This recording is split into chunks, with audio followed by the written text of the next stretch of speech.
Chapter 447. When this roar sounded, everyone subconsciously stopped what they were doing and looked towards the door. They saw 20 or so fierce people rushing in, and the person in the lead had a scar that ran from the left side of his face to the right. It was especially ferocious and terrifying. Brother Scar is here. This kid is going to suffer a big loss. Yeah, he dares to cause trouble in Brother Scar's place. He must have eaten a leopard's guts. Some people whispered, but no one walked away. Instead, they opened their eyes wide and prepared to watch a good show. The several colleagues in the booth also seemed to have suddenly drunk stimulants. They came back to their senses and leaned over the booth to watch attentively.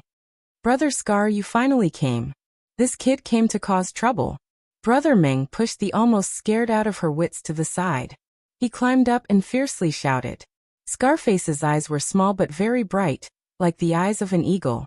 He stared at Tang Zheng and coldly said, Kid, you really have guts. You actually dare to cause trouble in my place. Who sent you? Tang Zheng acted as if there was no one around, and held Lu Qingmei's hand as they walked towards the door. He said, No one has the qualifications to send me. Oh, you're quite tight-lipped. Did Blackie send you here? Scarface questioned. I don't know any hazy. A good dog doesn't block the way. Get out of the way. Tang Zheng expressionlessly said, You dare to call me a dog. Brother Scar will cut you today. Scarface flew up and directly swept towards Tang Zheng's head. This kick was fast and ruthless. It was the essence of leg techniques. Moreover, it was Scarface's tried and tested killing move. Seeing that the leg was about to hit Tang Zheng also flew up and kicked. Fast as thunder, the momentum was like a swan. It directly hit Scarface's leg. Bang! Scarface flew out and just happened to crash into the booth where Chief Chen and the others were sitting. The group of people were shocked and screamed, Deal with him.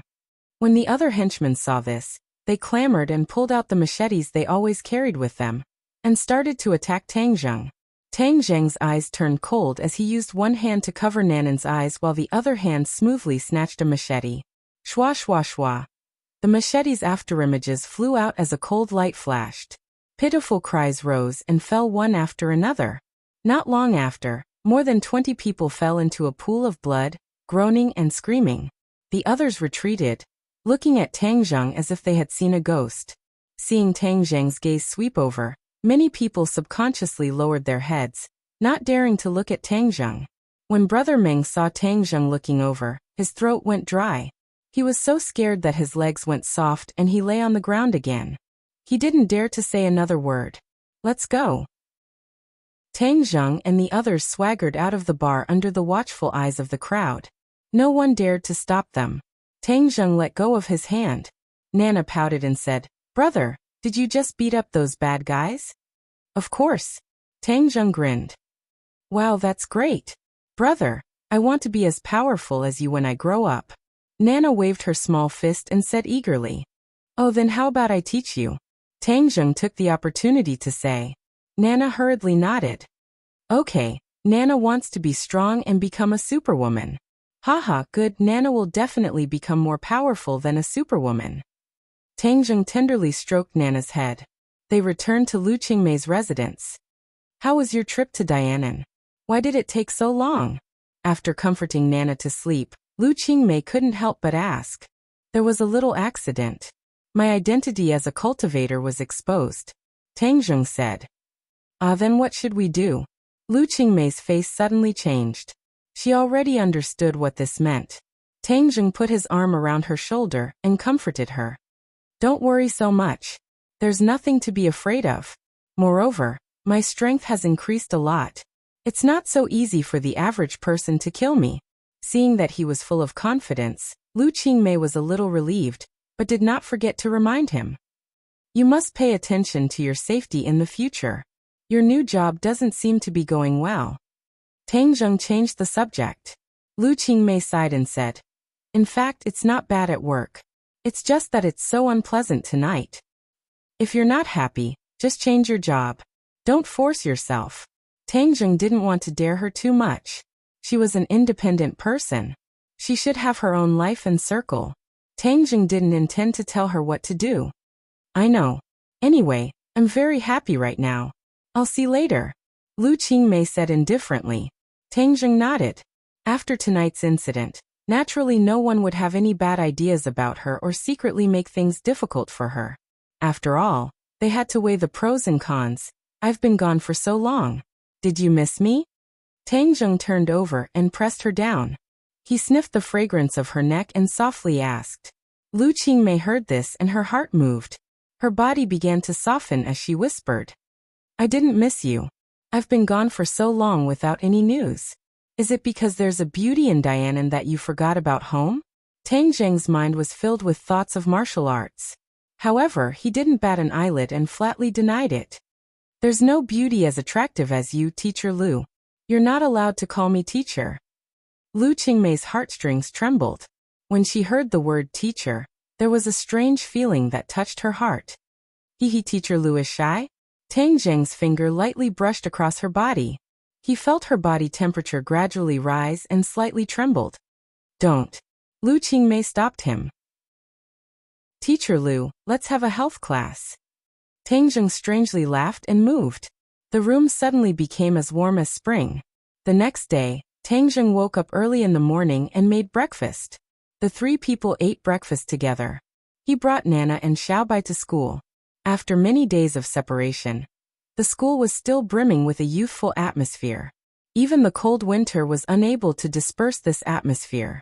Before he left, he was still a famous person in school. Wherever he went, he would attract the gazes of many people. However, after so many days of silence, everyone returned to their calm state. Although there were still people looking at him, they weren't as hot as before.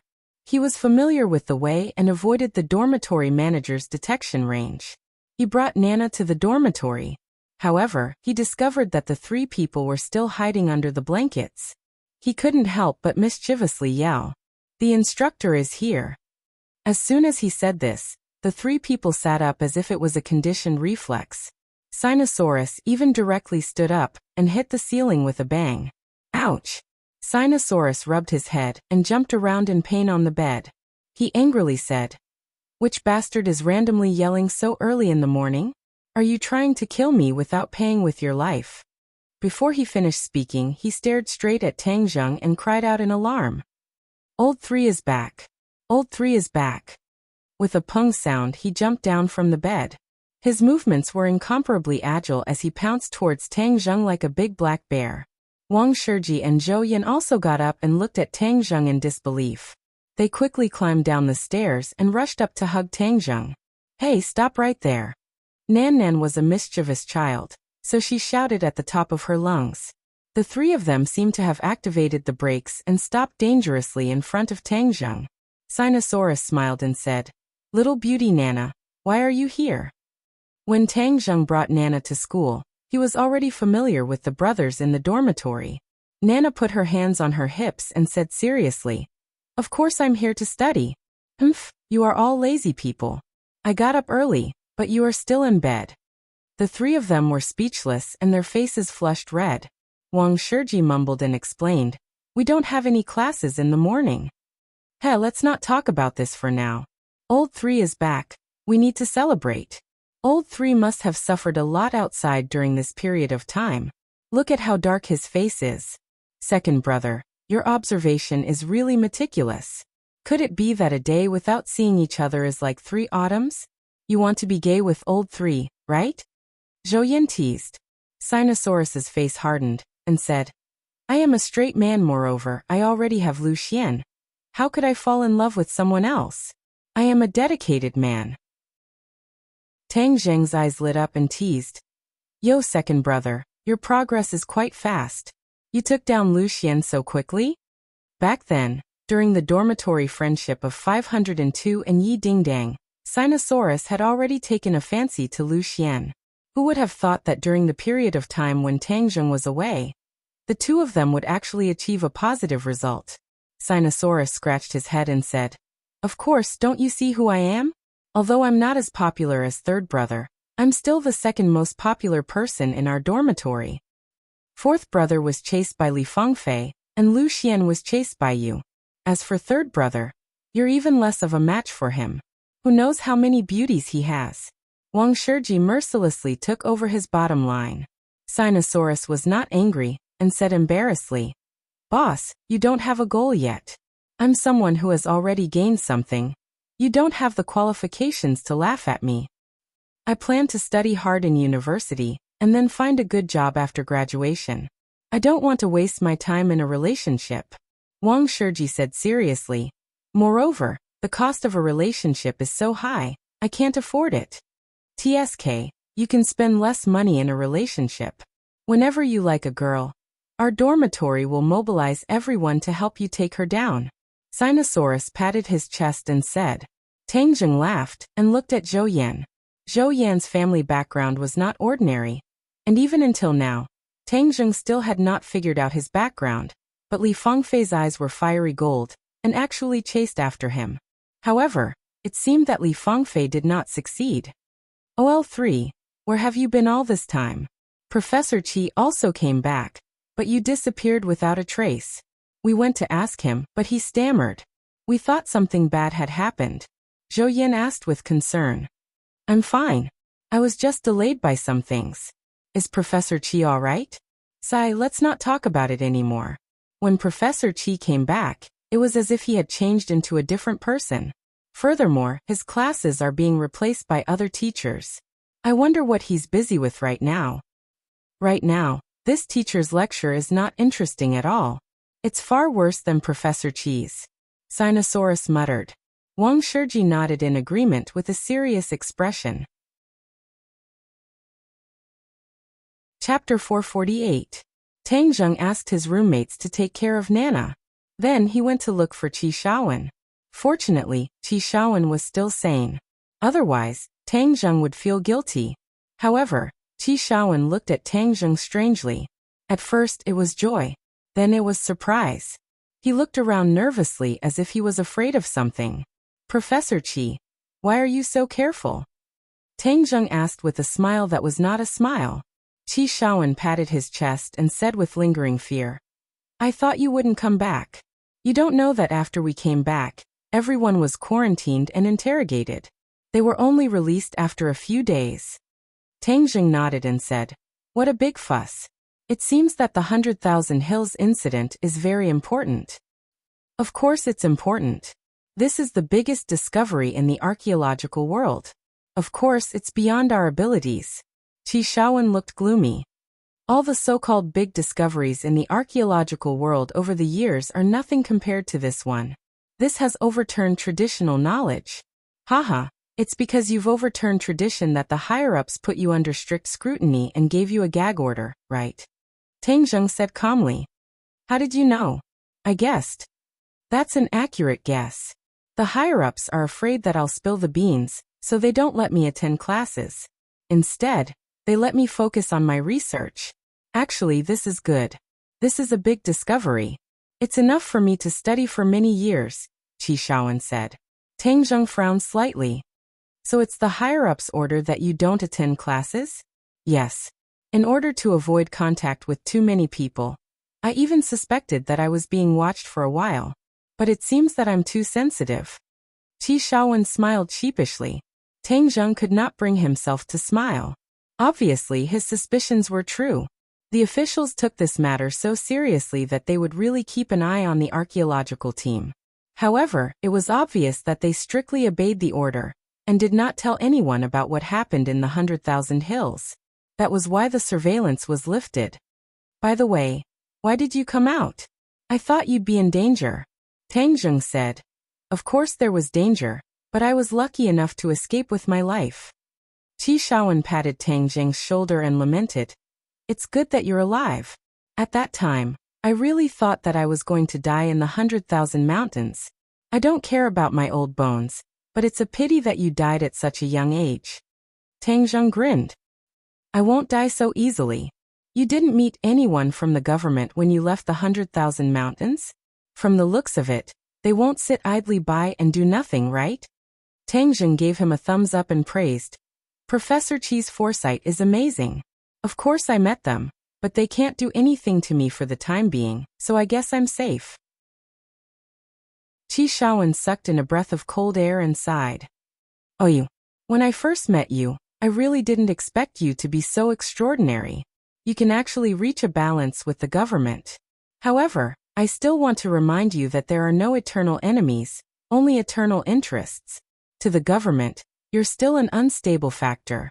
They won't sit idly by and do nothing. You have to be careful. Tang Zheng was very touched. He said, "Thank you for your concern, Professor Qi. I understand." Tang Zheng already had a plan. As long as he and the Wu tribe quickly became stronger, the government would naturally be more afraid of them and would not dare to act rashly. This was a kind of deterrence, just like nuclear weapons. The nuclear powers would not really attack anyone with nuclear weapons, but they would send a message to the world that they had such a powerful weapon.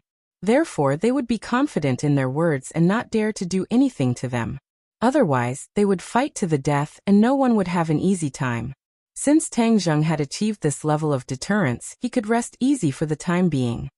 "Professor Qi, I need to trouble you with something," Tang Zheng said.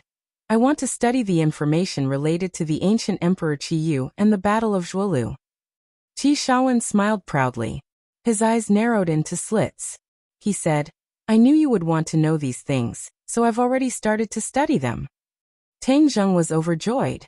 Qi Shaowen's knowledge in archaeology was much deeper than Tang Zheng's. With his research, Tang Zheng would definitely be able to find out the truth about the ancient era. "Professor Qi, have you heard of the term stairway to heaven in your research materials?" Tang Zheng asked as an idea came to him. The stairway to heaven was of great importance. Tang Zheng already had 30 pieces.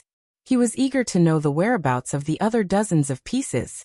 Although Tang Zheng had not decided whether or not to bring the cultivators back from the skies beyond, at least there was this possibility now. He had to control this possibility in his own hands. Otherwise, if it fell into the hands of someone with evil intentions, then the world would really be in chaos. Stairway to heaven? Qi Shaowen scratched his white hair and fell into deep thought. Suddenly, he rushed to a bookcase next to him. There were many large books on it. Many of them were books that Tang Zheng had never heard of before. They were obviously professional books. Qi Shaowen pulled out a thick book from the pile and quickly flipped it open. Tang Zheng found that this was not a complete book, but a book made up of many sheets of paper glued together in a messy manner. These sheets of paper were very ancient. They were obviously ancient books. Qi Shaowen carefully flipped through them. Suddenly he stopped. His eyes lit up and fixed on a piece of paper. Tang Zheng hurriedly went over and saw that he was staring at a piece of paper. No, it was not a piece of paper. It was a piece of animal skin. There was a picture on it. The top of the picture was surrounded by clouds and mist. It was like a fairyland, but there were steps extending from the clouds. They extended straight down and landed on a snow-covered mountain. Mount Buzhou. Tang Zheng could not help but exclaim. This mountain was too familiar. Wasn't it the Mount Buzhou in the depths of the prehistoric heavenly tomb? You know this mountain? Qi Shaowen was shocked. Tang Zheng nodded. Yes, this mountain is called Mount Buzhou. According to the picture, this mountain towered into the clouds, as if it was connected to the sky. How tall is that? Qi Shaowen exclaimed. Tang Zheng recalled the scene of Mount Buzhou. Although Mount Buzhou was very tall, it was far from reaching the clouds. It was a little different from the picture. However, Mount Buzhou was too mysterious. There were also mysterious restrictions. He could not judge it according to common sense. This is the stairway to heaven. Tang Zheng pointed at the steps and said firmly. He did not expect that there were written records about Mount Buzhou and the stairway to heaven. However, it made sense. In ancient times, Mount Buzhou and the stairway to heaven were not a secret. It was only after the 100-change Star Lord destroyed the stairway to heaven that the attention on Mount Buzhou declined. After that, it disappeared completely from people's sight. In ancient times, there must have been records about Mount Buzhou and the stairway to heaven. However, most of them should have disappeared in the long river of time. Fortunately, this piece of beast skin was left behind. I accidentally found this when I was flipping through ancient books. I did not know the information in it, so I just collected it. When you mentioned the stairway to heaven just now, I thought of this picture in a flash of inspiration. I didn't expect to get it right. Qi Shaowen's face was flushed red. He was even more excited than Tang Zheng. Tang Zheng, why are you looking for the stairway to heaven? Qi Shaowen asked curiously. It's very useful. Tang Zheng did not say it out loud. After all, this was a very important matter. It might not be a good thing to tell him. Instead, it might harm him. This stairway to heaven has been destroyed. However, the cornerstones of the stairway to heaven are called black stones of heaven and earth. They are scattered all over the world. I want to find these black stones of heaven and earth now. Black stones of heaven and earth? The stairway to heaven is made of black stones of heaven and earth? Qi Shaowen was very surprised. Tang Zheng was even more surprised. It was impossible for ordinary people to know about the black stones of heaven and earth. Even Tian Chanzi had never heard of it. It was very strange that Qi Shaowen knew about it. Qi Shaowen could not wait to say, I've seen the words black stones of heaven and earth in an ancient book. Tang Zheng slapped his head. Qi Shaowen was very knowledgeable. He was like a human computer. He had memorized so much obscure knowledge. In fact, archaeology required a lot of complicated knowledge. It included astronomy, geography, history, and many other aspects. Of course, Qi Shaowen knew a lot of things. This is a book that introduces the majestic imperial city in the capital city. It introduces the black stones of heaven and earth. It is said that the black stones of heaven and earth are stones that are born from the essence of heaven and earth. They are spiritual and have many magical effects. This was a new piece of information. Tang Zheng listened with great interest. When this majestic imperial city was built, many mysterious things happened. It is said that every time a palace was about to be completed, it would collapse for no reason. Many people died. The emperor was furious. He ordered his officials to solve this problem. Later, he found several pieces of black stones of heaven and earth and buried them underground. After the palace was completed, it never collapsed again. It was really strange. The ancient book did not mention the specific reason. When I first read about it, I thought it was deliberately mystifying. I thought it was impossible for such a miraculous thing to happen. Now that I think about it, it is very likely to be true. Tang Zheng was overjoyed. At the same time, he also understood something. When the imperial city was built, it was to imprison the five-clawed golden dragon. Every time a palace was about to be completed, the five-clawed golden dragon must have been resisting and destroyed the palace. Later on, someone found a heaven and earth spirit stone and buried it in the ground. It merged with the imperial city's original spirit array and strengthened the effect of the array. That was how the five-clawed golden dragon was suppressed. The five-clawed golden dragon had never mentioned anything about the black stones of heaven and earth. He wondered if it knew anything about them. Tang Zheng, is this information useful to you? Qi Shaowen asked. Tang Zheng seemed to have woken up from a dream. He shouted, Yes, it's very useful. Professor Qi, thank you. Tang Zheng hugged Qi Shaowen. Qi Shaowen was extremely embarrassed. He patted Chu Li's shoulder and said, I'm also very happy that this information is useful to you. Tang Zheng reluctantly let go. He said, Professor Qi, I wonder if you can continue to collect information about this in the future? Qi Shaowen said without hesitation. Of course you can. Although I don't know what you'll do with it, I know that you won't do anything bad with it. I trust you. Tang Zheng promised seriously. Professor Qi, don't worry. I won't do anything bad with the black stones of heaven and earth. I'll take my leave now. Chapter 449. It was not convenient to go to the imperial city to find the five-clawed golden dragon during the day, so he could only wait until night time. In addition, 502 had prepared a welcoming dinner for him, so he had no choice but to attend. The location of this gathering was not far from the school. When Tang Zheng arrived, the others had already arrived. They even brought their companions, which were Yi Dingdang's dormitory members. Seeing Tang Zheng enter, Yi Dingdang was the first to stand up, revealing a brilliant smile and greeted. You're here. Beauty Yi has been waiting for a long time. Hurry up and sit next to Beauty Yi. Sinosaurus pressed Tang Zheng to the seat beside Yi Dingdang. The others looked at them with smiles. Yi Dingdang did not refuse, and instead accepted it graciously. Tang Zheng, I heard that you went to archaeology recently. Was it fun? Hao Dan tilted his head and asked mischievously. Hao Dan and Feng Yong had already become a pair, but Feng Yong was in class today and did not have time to come over. Hao Dan had heard a lot about Tang Zheng's deeds from Feng Yong, and was quite curious about him, and even a little bit worshipped him. It's not fun. Tang Zheng shook his head.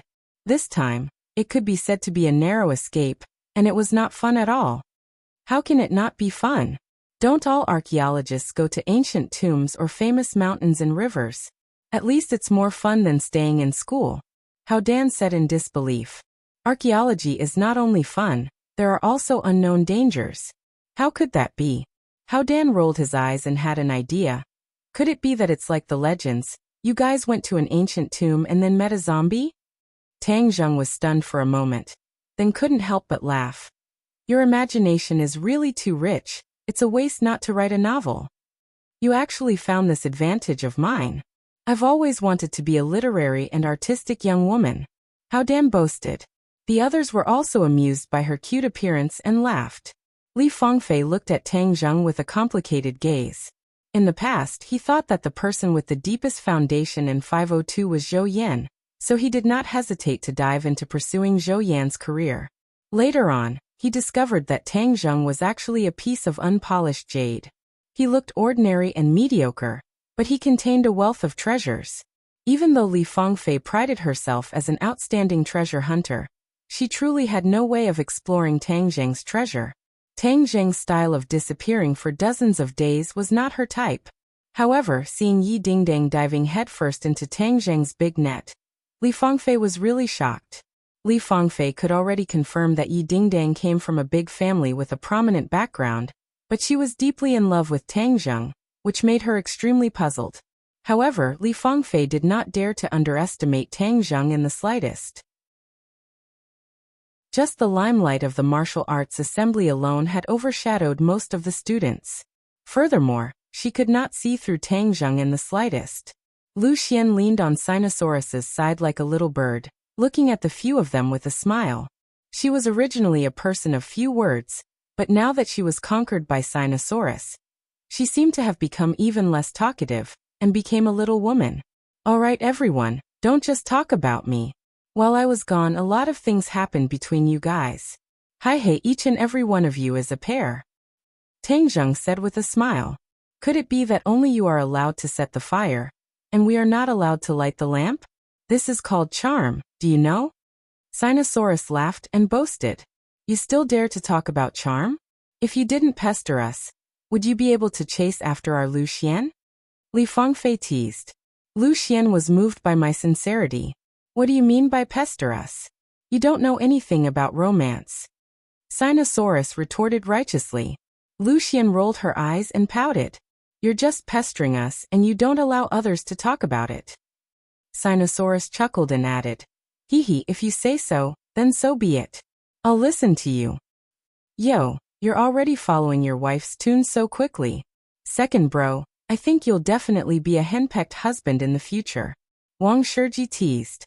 Sinosaurus replied disapprovingly. What henpecked husband? This is called being lovey-dovey. A bachelor like you won't understand. Tang Zheng waved his hand and said, alright, there are children here. You guys don't have to be lovey-dovey. Let's eat and drink. That's right, Nana is hungry. Let's eat. Nana held onto her stomach and stared at the table full of dishes with her eyes shining. Let's eat. The atmosphere warmed up and they toasted each other. Sinosaurus told a few jokes, and the atmosphere at the table became more lively. Did they make things difficult for you when I left yesterday? Tang Zheng whispered to Yi Dingdang. No, I ignored their words. What's the use of making things difficult for me? Yi Dingdang said indifferently. I didn't have time to say it yesterday. I found that Yi Tianming came with ill intentions. He seemed to have bad intentions towards your family. Tang Zheng reminded. Yi Dingdang curled her lips and said, everyone knows Sima Zhao's intentions. It's not that easy for him to deal with our family. Don't think that so many people are standing on his side. Not all of them are dead set on him. Those people are fence-sitters.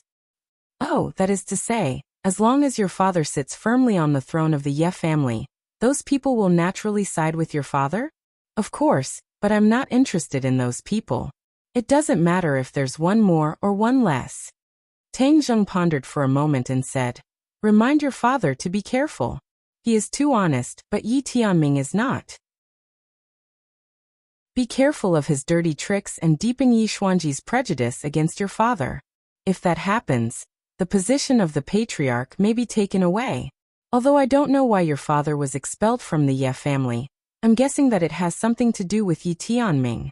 Yi Dingdang raised her eyebrows and said, "I'll tell him. But with my temper, there's no point in staying in the Ye family. It's best to just leave." Tang Zheng shook his head. "That won't do. That will make things easy for Yi Tianming. I think Yi Xuanji wants your father to compete with Yi Tianming. It's still unknown who will be in charge of the Ye family in the future. At this crucial moment, we can't relax and give the other party a chance." Yi Dingdang glared at him and said, "You men are all obsessed with power." Tang Zheng smiled embarrassedly. "Even if we don't like it, we can't let the enemy take advantage of it. Moreover, your father is a member of the Ye family. If he is in charge of the Ye family, it will be a good thing." "All right, I can't win against you. Hey, what are the two of you whispering about? Let's go home and whisper under the covers." Hao Dan saw that the two people's heads were almost close together, and she couldn't help but make fun of them. "You and Feng Yong are the ones who are whispering under the covers." Yi Dingdong's face flushed red. Tang Zheng coughed and changed the topic. "We're done eating. Let's go home. If you want to get a room, go get one. I won't disturb you." "Wow, you're talking about yourself, right? The two of you can't wait to get under the covers?" Li Fengfei stared at Tang Zheng and Yi Dingdang and chuckled. "I'm going back to the dormitory. When the lights are off, I'll see who's not back. Then, I'll know who went out to get a room," Yi Dingdang countered. It can't be. Absence makes the heart grow fonder. Are the two of you really not going out tonight?" Nana finally finished the food in her bowl. She raised her head and said seriously, "Brother, let's go back. Otherwise, Sister Lu will definitely be waiting anxiously." "Sister Lu? Who's Sister Lu?" Suddenly, everyone quietened down and stared at Tang Zheng. Even Yi Dingdang could not help but widen her eyes. Tang Zheng knew that something was wrong. This lass was going to expose him if she did not choose her words carefully.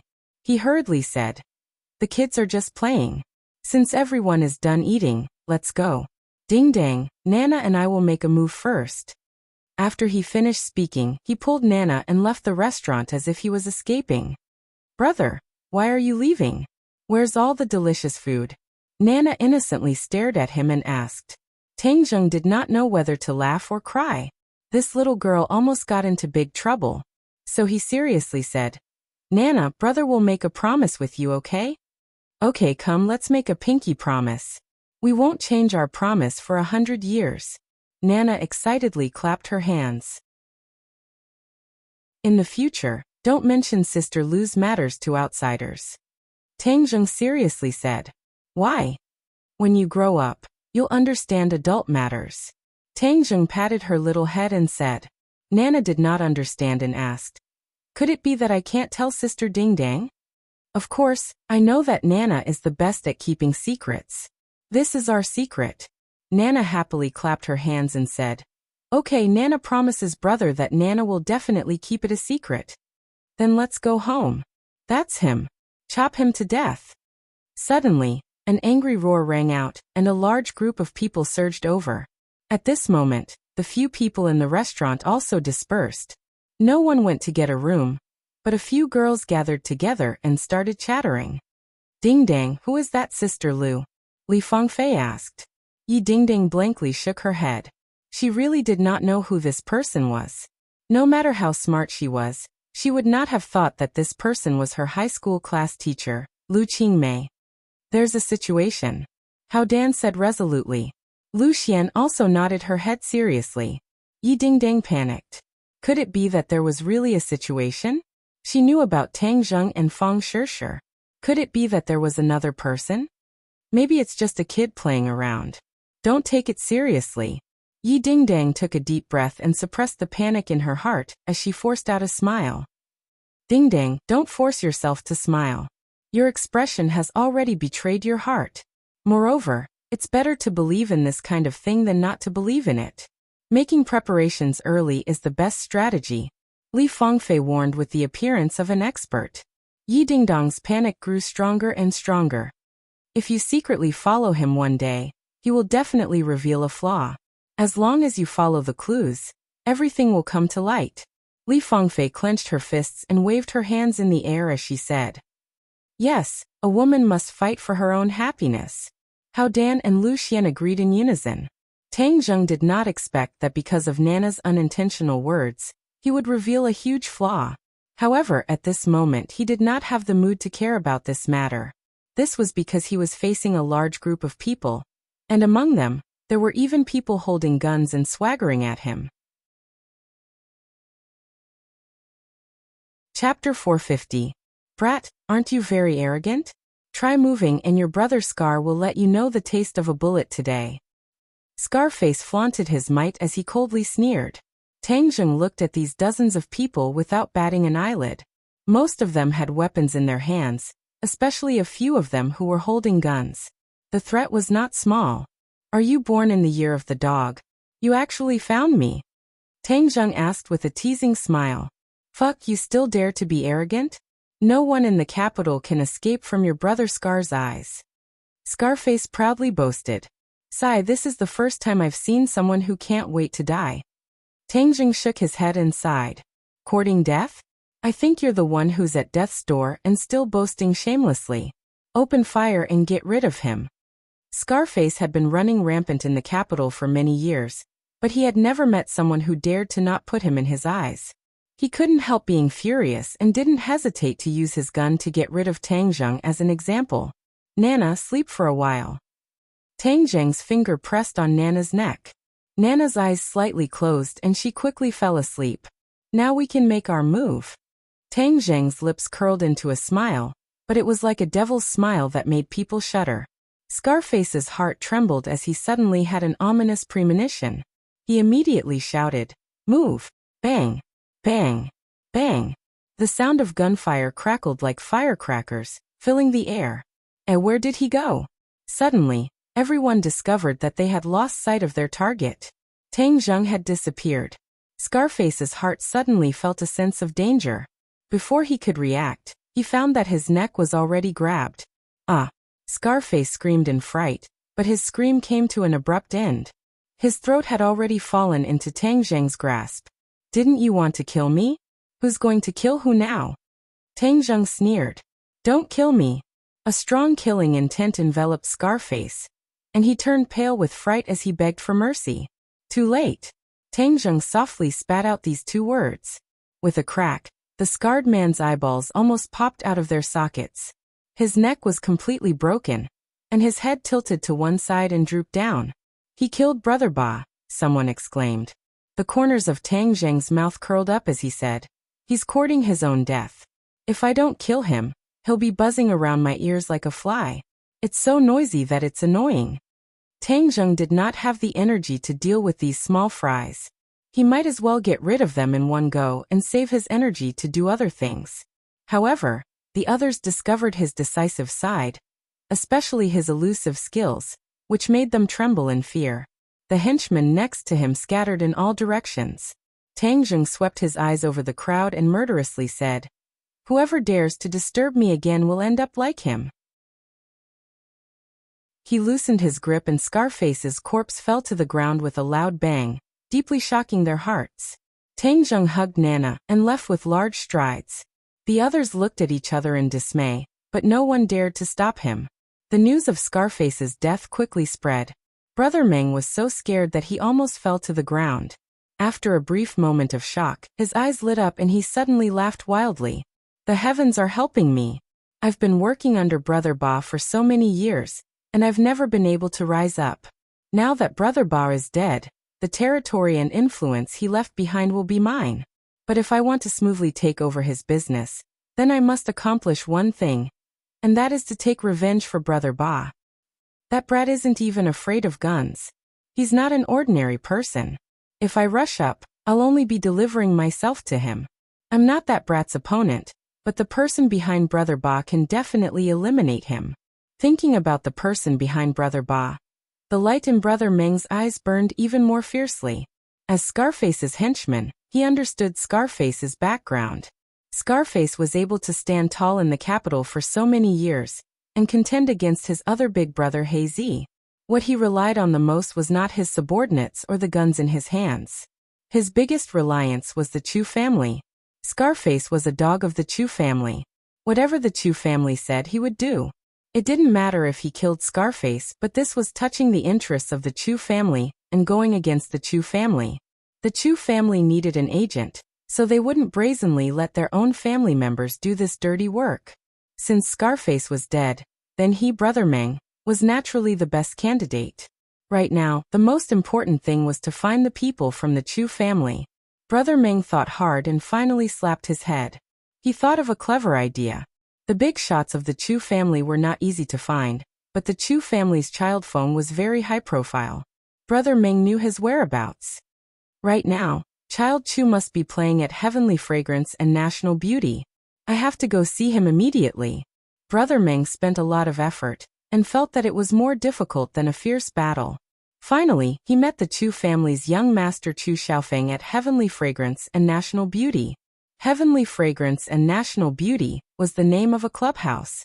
This clubhouse was only targeted at high-end customers. Ever since the martial arts assembly, Chu Xiaofeng had been in a state of fear. He was deeply afraid that Tang Zheng would find out that he and Song Yu had teamed up to trick him with the spirit-severing pill, so Chu Xiaofeng didn't leave the house at all. As if he was a young lady from a big family. Only after the news of Tang Zheng being a cultivator reached the capital did Chu Xiaofeng finally release himself from the boudoir, and once again started to scheme with Song Yu. They finally understood why the spirit-severing pill was ineffective. It turned out that Tang Zheng was a cultivator. However, this time they were no longer worried. Instead, they were ecstatic. Now that Tang Zheng's identity had been exposed, he would become the target of public criticism and would attract crazy attacks. They didn't have to worry about Tang Zheng coming to find trouble with them. Chu Xiaofeng was really stifled. Once he was liberated, he would linger around the Heavenly Fragrance and National Beauty every day, as carefree as an immortal. Back then, his arm was broken by Tang Zheng, and his cultivation was greatly affected. However, in the end he was still able to preserve his cultivation, and was still at the second stage of the post-celestial stage. However, compared to most people, this was still an unreachable height. At least to Brother Meng, the other party was an unreachable existence. Brother Meng bent his waist and pretended to be filled with righteous indignation. Young Master Feng, you have to uphold justice for Brother Scar. This time the other party has gone too far. They don't even put young Master Chu and the Chu family in their eyes. Chu Xiaofeng heard the whole story and asked. Scarface has been around for so many years, yet he was still slaughtered by a brat. Isn't he too weak? Brother Meng hurriedly explained. This time, the other party's strength was beyond our expectations, which is why we suffered such a huge loss. If young Master Feng were to take action, then it would definitely be easy to capture him. Such a small character is not even worthy of carrying young Master Feng's shoes. Hee, of course I know that I'm not even worthy of carrying my shoes, so I'm even less interested. Chu Xiaofeng waved his hand, lacking interest. Young Master Feng, you must be interested. I guess that brat might be a warrior, which is why Brother Scar suffered such a big loss. Brother Meng looked embarrassed, but he suddenly had an idea and said, "A warrior? There are tens of thousands of warriors, so there's nothing strange about it." Chu Xiaofeng had seen too many warriors, so he was not interested at all. He looked deeply at Brother Meng and said with a fake smile, "I know what you're thinking. You want to borrow the power of our Chu family to rise up, but you're too weak. It's not worth our Chu family to make a move. If you want to take over Scarface's interests, then work hard yourself." Brother Meng's face flushed red when his thoughts were seen through. He said resentfully, "Of course I can't hide my thoughts from young Master Feng. Of course I will work hard, but I'm unwilling to let that brat Tang Zheng get away with it just like that." Chu Xiaofeng suddenly sat up straight and asked with a dark face, "You just said a name, what is it?" Brother Meng looked at Chu Xiaofeng blankly and said nervously, "Young Master Feng, are you talking about that brat's name? That brat's name is Tang Zheng." Chu Xiaofeng almost cried out in shock. His breathing involuntarily became hurried, and he asked, "Is he really called Tang Zheng?" Brother Meng nodded. "What does he look like?" Brother Meng recalled, and described the other party's appearance bit by bit. However, he discovered that Chu Xiaofeng's breathing became more and more hurried, his eyes gradually turned red, and a look of shock appeared in his eyes. "It's him, Tang Xiao." Chu Xiaofeng suddenly burst out with a hysterical roar. Brother Meng was so scared that he shivered, and asked while trembling with fear, "Could it be that this person also provoked young Master Feng?" Of course he provoked me. I wish I could cut off his head with a single slash," Chu Xiaofeng said with a murderous aura. Brother Meng was overjoyed. "With the new and old grudges added together, we should get rid of this person. Young Master Feng, if you're afraid of dirtying your hands, send an expert with me. I guarantee that I'll bring you his head." Chu Xiaofeng looked at him with disdain and scoffed. "With just you? Even 100 of you might not be his match, and you still recklessly want to take his head." Brother Meng was flabbergasted. His neck subconsciously shrunk, as if a cold wind had blown over. He asked in bewilderment, "Is that brat really that powerful?" Chu Xiaofeng rolled his eyes at him. Too lazy to bother with him, but his mind was spinning rapidly. Why didn't Tang Zheng die? Could it be that the martial sect turned a blind eye to him? That can't be. The martial sect had always maintained a zero-tolerance attitude towards cultivators. They would never allow a cultivator to swagger around in this world. There must be something wrong. Tang Zheng could not continue to be so arrogant. Sooner or later, the martial sect would make a move against him. However, this brat killed Scarface as soon as he returned to the capital. Was he deliberately going against the Chu family and deliberately provoking them? Chu Xiaofeng was shocked. His first impression was that this was definitely done deliberately by Tang Zheng. This brat was still so arrogant after his identity was exposed. He must have eaten a leopard's guts. He must have not put the Chu family in his eyes at all. No, I can't let him live so freely. The martial sect will definitely come to deal with him soon. If I can take advantage of this time to get rid of this brat, I will definitely be able to win the trust of the martial sect. That way, the Chu family will be able to take advantage of the situation to rise, and his position in the Chu family will also greatly increase. Back then, because he had provoked Tang Zheng, Chu Xiaofeng had received a lot of criticism from the Chu family. If he could hold his head high this time, it would definitely be a great victory. Chapter 451. Chu Xiaofeng couldn't wait to return to the Chu family and find his father, Chu Mingxian. After Chu Mingxian heard his son's report, he muttered to himself, "You want the old man to personally take action?"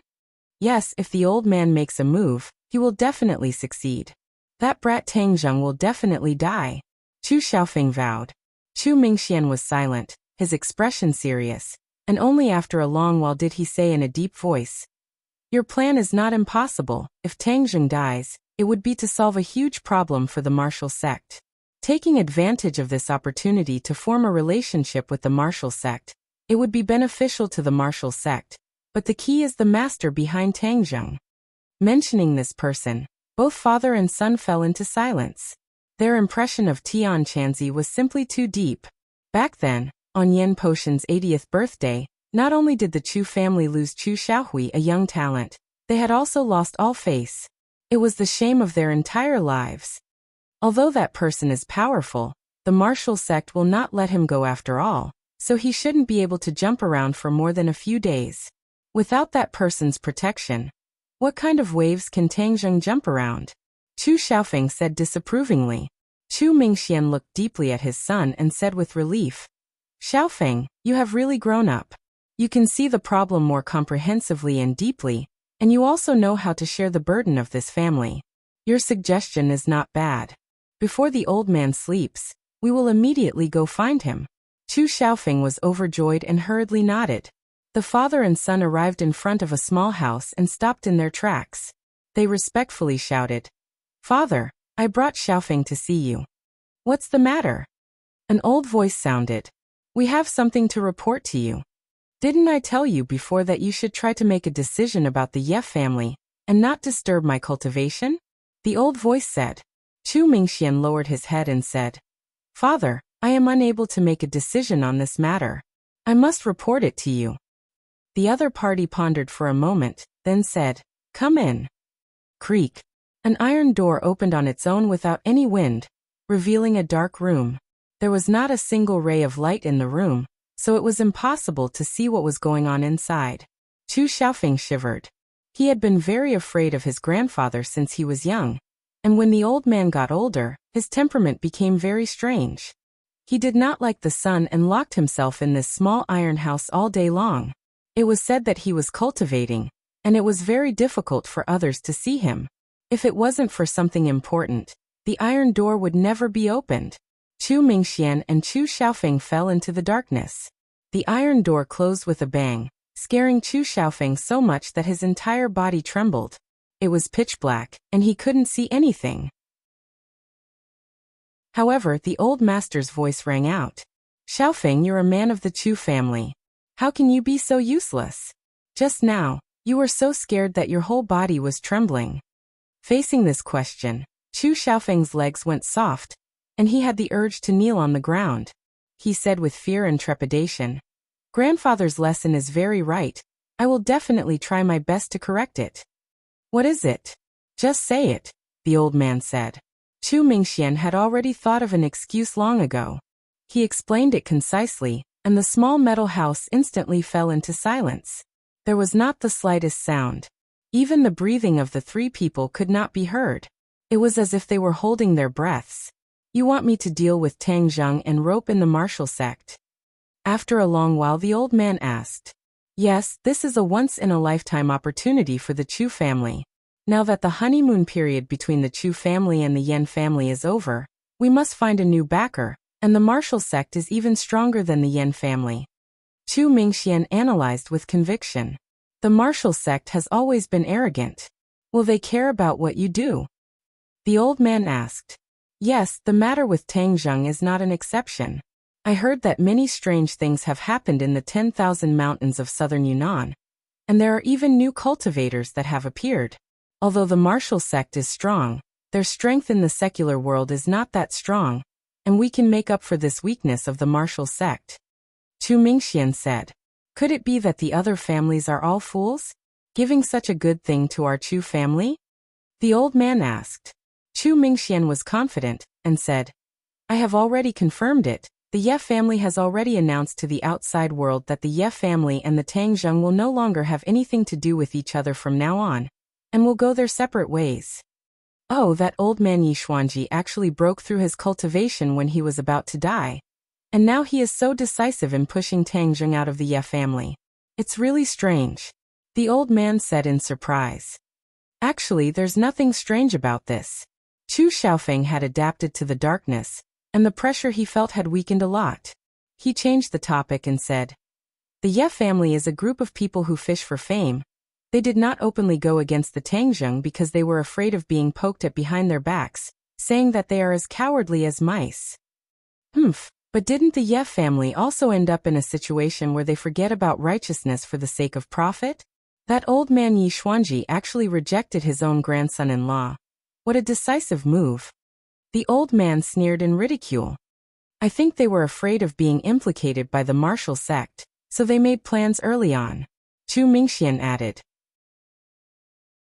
The martial sect is indeed not something that an ordinary family would dare to go against. In that case, Tang Zheng can be considered a small fish that escaped the net. If we catch this fish, then everything will be fine? The old man asked. Although it won't be fine, it is indeed a way to get close to the martial sect. It is worth a try, Chu Mingxian said cautiously. The old man muttered to himself, and only after a while did he agree. "We can kill him, but he is just a small character, and you need me to take action." Are you all idiots?" Although it was dark, Chu Mingxian and Chu Xiaofeng still felt a burning pain on their cheeks. Chu Mingxian explained, "I am not afraid of Tang Zheng, but I am worried that his mysterious master will appear. So just in case, I asked father to take action." The darkness fell into silence, as if the old man was thinking. After a long while he said, "All right, I promise you, unless his mysterious master appears, I will not make a move. Don't disappoint me." The father and son pair were overjoyed and hurriedly nodded their heads in agreement. Then they quickly left the small iron house. Chu Xiaofeng's back was cold, and he was actually drenched in cold sweat. Immediately track that brat's whereabouts, and then wait for an opportunity to move. Chu Mingxian ordered. Yes, sir. Chu Xiaofeng could not hide his joy as he accepted the order and left. In the middle of the night, Tang Zheng waited for Lu Qingmei and Nana to fall asleep before leaving with Xiaobai. In the darkness of the night, a figure quickly flashed through the streets and alleys, flying towards the imperial city. After a while, he arrived at the foot of the imperial city. Just as Tang Zheng was about to flip over and enter, his heart suddenly trembled. He turned his head to look not far away, and in a flash, he pounced over. Whiz! A stone was thrown out of his hand. It was like a bullet streaking across the night sky, emitting a sharp sound as it pierced through the air. Puff! The stone hit the ground and shattered into pieces, and the floor that was hit quickly cracked open, covered in cracks. This attack had clearly missed, but the person hiding in the shadows had also appeared. Who is it? Why are you following me sneakily? Tang Zheng's killing intent was exposed as he asked coldly. The one who walked out from the darkness was actually Marshall. She stared at Tang Zheng with burning eyes, then looked at the towering imperial city. She frowned and said, "It's the middle of the night. What are you doing here?" Tang Zheng didn't know whether to laugh or cry. Why are you following me in the middle of the night instead of sleeping? Humph, you deliberately avoided me. What else can I do if I don't use this method to get close to you? Marshall asked angrily. Tang Zheng was speechless. Ever since he returned to the capital, he had sent Marshall away, and then seemed to have forgotten about her existence. He never thought that she would be so persistent, actually following him in the middle of the night. You've been following me all night? Tang Zheng was shocked.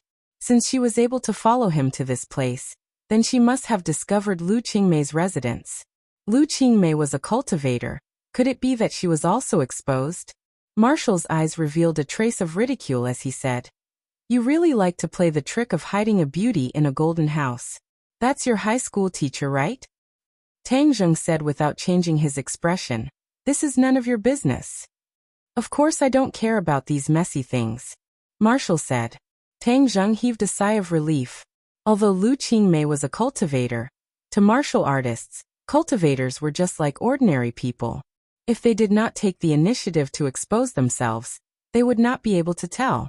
In other words, Marshall had not discovered Lu Qingmei's identity as a cultivator.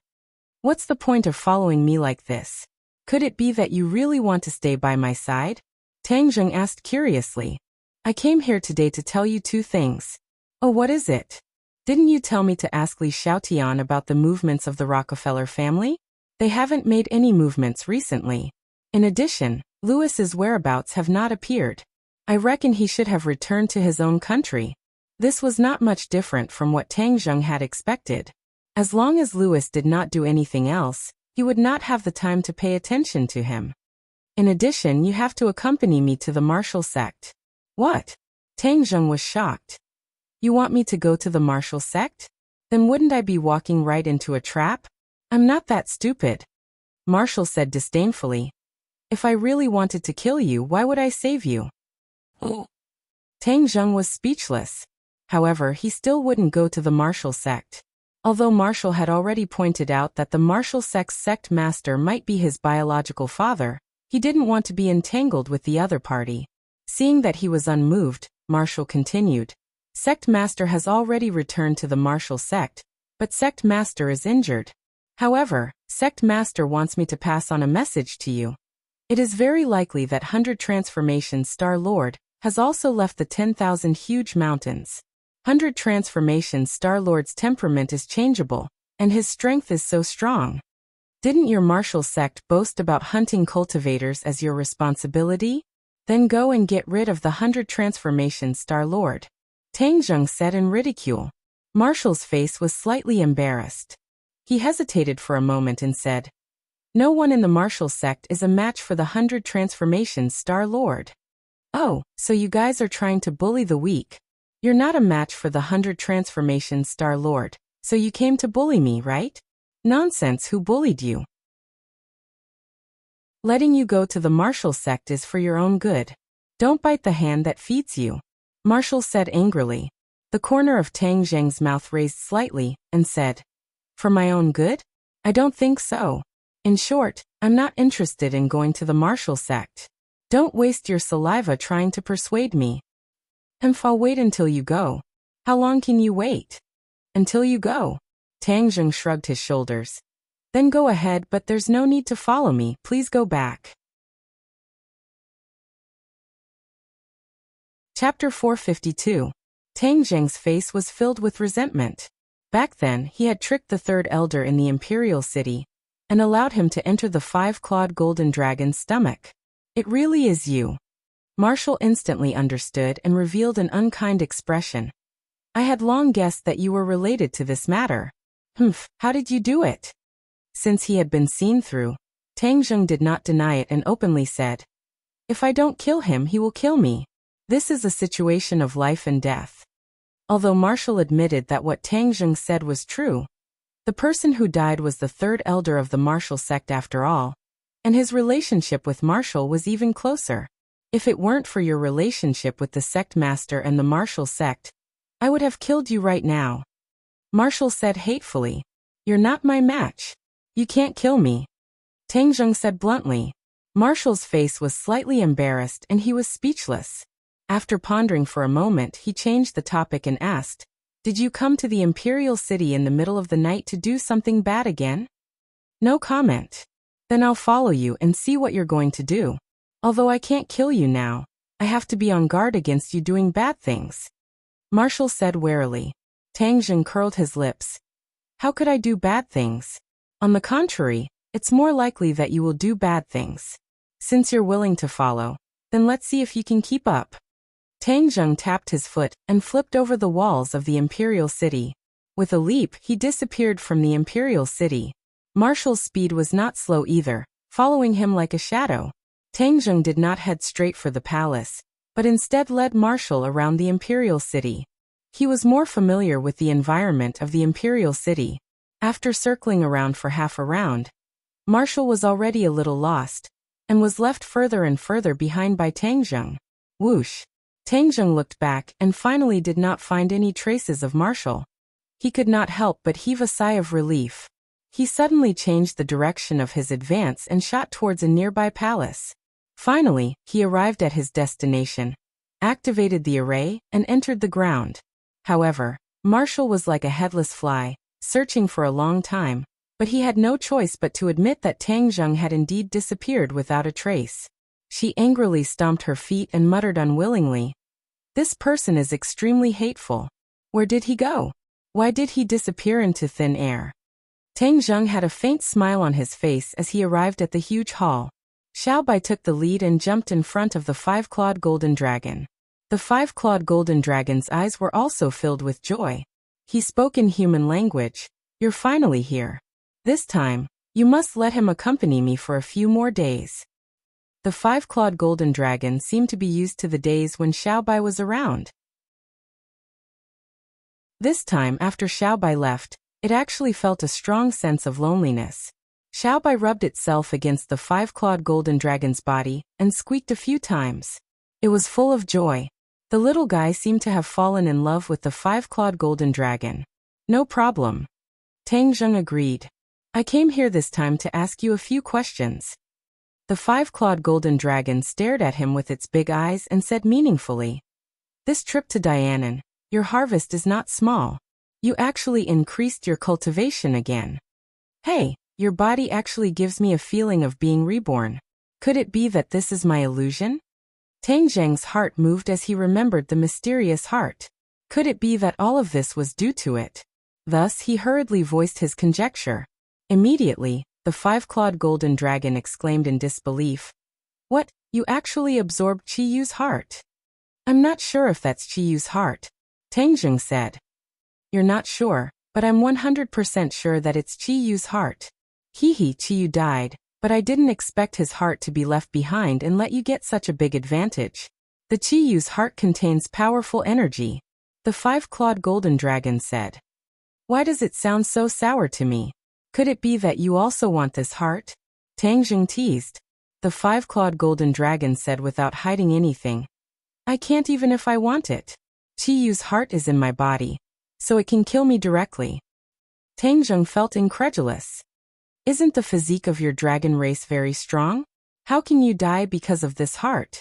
The five-clawed golden dragon rolled his eyes and said, Do you think the Qiyu's heart is so simple? The reason you're able to survive is because you're a celestial, the nine-yang saint body. That coincides with the Qiyu's body. That's why you were able to contain this heart. Otherwise, the powerful energy of the Qiyu's heart would have directly destroyed your body and incinerated your soul. Tang Zheng suddenly remembered the scene of Qiyu's heart entering his body. At that time, he was in great pain as if he was about to die. But later on he was strangely safe. This was definitely the effect of the nine-yang saint body. Tang Zheng patted his chest and sighed with lingering fear. This really is a new lease on life. I walked on the edge of death. This is a great opportunity. Hee. Now I'm more and more confident that you'll be able to release me from this cage. The five-clawed golden dragon said proudly. Just now you said that Qiyu's heart contains a powerful energy. Just what kind of energy is it? Tang Zheng asked curiously. The five-clawed golden dragon shook his head and said, I don't know. This secret is only known to celestials. In history, celestials were very powerful and obtained great achievements. There were two conditions. One was that their body was originally the best for cultivation. The second was that there was a mysterious inheritance between celestials. The five-clawed golden dragon was very satisfied with Tang Zheng's reaction and continued, because the era between two celestials is very long, they can't personally pass down this inheritance. Celestials often store their lifetime's cultivation and many profound mysteries in a certain part of their body, and pass it down to the next celestial. Tang Zheng was dumbstruck. This was truly shocking news. If that was the case, then Qiyu's heart really contained a huge treasure. When he was able to secretly break the restriction on Buzhou Mountain, it was undoubtedly the effect of Qiyu's heart. Moreover, he was able to call out the name of the heaven and earth black stone. It was definitely related to Qiyu's heart. With all of these, Tang Zheng had already enjoyed a lot of the benefits brought by Qiyu's heart. However, it is more common to pass down this powerful and mysterious energy through Saraira. The five-clawed golden dragon added. Saraira? Isn't it said that only after a senior monk passes away can a Saraira be created? Tang Zheng asked in surprise. That is also a Saraira, but it is completely different from the celestial's Saraira. After a celestial dies, their body will spontaneously combust, and all of their energy will condense into a single Saraira. It is said that this kind of Saraira is as bright as the sun and the moon. It is extremely rare to see it. Tang Zheng was intoxicated as he listened. There were too many mysteries about celestials. Even though he only heard a few words from the five-clawed golden dragon's mouth, he was still very shocked. However, Qiyu obviously didn't use the Saraira method. Instead, he condensed all the energy in his heart, which benefited you. Wait until you completely inherit the mysteries of Qiyu's heart. Then you will be able to easily save me. I am really looking forward to it. I have witnessed the growth and rise of a celestial. This is really a rare and miraculous experience. The five-clawed golden dragon said with a strange expression on his face. Tang Zheng knew that Qiyu's heart was not something that could be understood in a short period of time. It was better to first understand the matter of the heaven and earth black stone. So he asked, Do you know about the heaven and earth black stone? Of course I know about it. It is a spirit stone that gathers the essence of heaven and earth. However, it is very rare. The most famous one is the stairway to heaven in Buzhou Mountain. However, the stairway to heaven has already been destroyed by the 100-Change Star Lord. The five-clawed golden dragon said regretfully. Hearing this, Tang Zheng was shocked. He did not expect the five-clawed golden dragon to know so many things. He quickly said, Since you also know about the Buzhou Mountain and the stairway to heaven, then I will tell you something. The 100-Change Star Lord is not dead. He has appeared in this world again. What? The five-clawed golden dragon's whiskers trembled slightly. How is that possible? It has already been so many years. He is still not dead? Yes, he is not dead. I even escaped from his hands. Tang Zheng said solemnly. How do you know so many things? Hee, as long as you live long enough, you will know a lot of things that other people do not know. Although I have only lived for 1,000 years, but the history of the dragon race has a long history. There are a lot of things recorded, so I know a lot of secrets. The five-clawed golden dragon said proudly. What kind of race is your dragon race? Tang Zheng asked curiously. The five-clawed golden dragon pretended to be mysterious and said, when you meet more dragons in the future, you will naturally know. Back then, the 100-change Star Lord was quite powerful. Now no one in this world is his match. This was a regrettable reality. Let's not talk about the 100-change Star Lord for now. Do you know where the Heaven and Earth Xian Stone went after the Heaven Stairway was destroyed? Tang Zheng asked. The Heaven and Earth Xian Stone are scattered in every corner of the world, and no one can predict their exact location. However, as long as you have the heart, you will definitely be able to find these Heaven and Earth Xian Stone. As far as I know, Chiyu has found quite a few Heaven and Earth Xian Stone, and other people have also found them. However, it is not easy to collect all of them. Tang Zheng's heart moved. The Heaven and Earth Xian Stone buried in the Witch Clan's plaza must have been found by Chiyu. The key now was where the other Heaven and Earth Xian Stone were. I can tell what you're thinking just by looking at your eyes. You want to gather all the Heaven and Earth Xian Stone, right? Hee, I know a place that must have this thing. The five-clawed golden dragon said mysteriously. Where? Tang Zheng asked impatiently. Southern Sea Dragon Palace. Dragon Palace. Tang Zheng was extremely surprised. Yes, back then, the Dragon Clan built a dragon palace in the Southern Sea, and the cornerstone was the Heaven and Earth Xian Stone. Later on, the Dragon Clan left the Dragon Palace, but the Dragon Palace was left behind. I believe that the Heaven and Earth Xian Stone are still in their original place. Tang Zheng was overjoyed and asked, where is the exact location of the Dragon Palace? Don't be in a hurry to ask me. Let me ask you first. What exactly do you want the Heaven and Earth Xian Stone for? The Heaven and Earth Xian Stone can be used to rebuild the Heaven Stairway. Could it be that you want to rebuild the Heaven Stairway, and then go to the sky beyond heaven to bring back the other cultivators? The five-clawed golden dragon asked curiously. Chapter 453. I'm not interested in what you're going to do as long as you get me out of here. However, the Dragon Palace I mentioned is indeed a good place to go. It's empty, so you can easily get the dark stones of heaven and earth. The five-clawed golden dragon said. Tang Zheng nodded his head and asked for the detailed address, memorizing it in his heart. I have one more thing to ask you. Do you know if there are dark stones of heaven and earth buried in the Imperial City? Here too? The five-clawed golden dragon's eyes widened. That's right. When they were building this Imperial City, every time the palace was about to be completed, they would fail. Then they would find heaven and earth mystic stones from somewhere and bury them underground, allowing the palace to be built smoothly. Tang Zheng repeated the information that Qi Shaowen had found. Hearing this, the five-clawed golden dragon's eyes flashed with a terrifying light and murderously said, so that's how it is. When they wanted to suppress me with that array, I was able to resist at first. Later, I felt that the array's power suddenly increased. I never thought that it was the dark stones of heaven and earth. What a cunning human. The dark stones of heaven and earth can greatly increase the power of the array. No wonder I was suppressed alive for so many years. Then do you know how to find the dark stones of heaven and earth? The array The five-clawed golden dragon said without hesitation. The dark stones of heaven and earth can only increase the power of the array when placed in the array eye. Oh, where is the array eye? In the stone room behind. The five-clawed golden dragon moved its huge body and revealed a stone door behind it. Tang Zheng was shocked.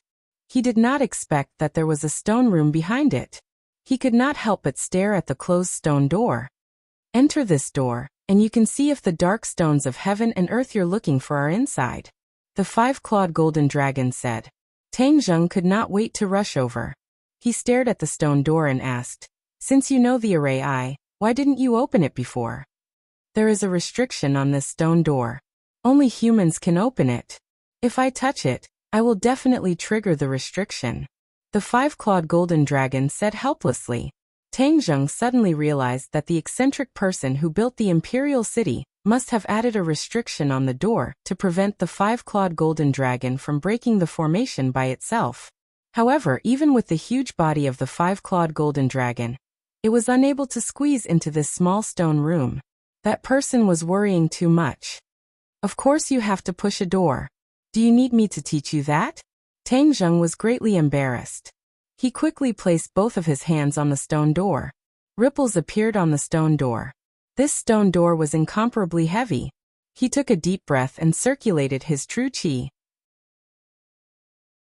Ka. The stone door slowly opened. It was pitch black inside.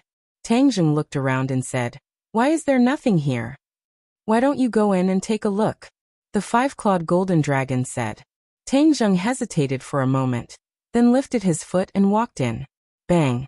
The stone door quickly closed with a loud muffled sound, which gave Tang Zheng a fright.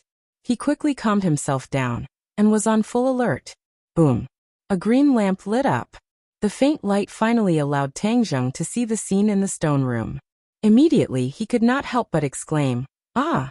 The sound echoed in the stone room. It was frightening. At this moment, Tang Zheng was both shocked and frightened. This was because he clearly saw that in the middle of the stone room, there was a praying mat. And on the praying mat sat a person.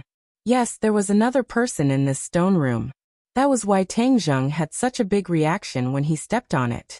Tang Zheng stared at this person dumbfoundedly. His hair and beard were snow white. He looked like a celestial being in a painting. His hands were tightly closed as he sat cross-legged on the praying mat. It was as if he was unconscious. Tang Zheng was bewildered. He did not know whether the other person was dead or alive, so he asked cautiously, "Who are you?" He asked 3 times in a row, but the other person did not respond.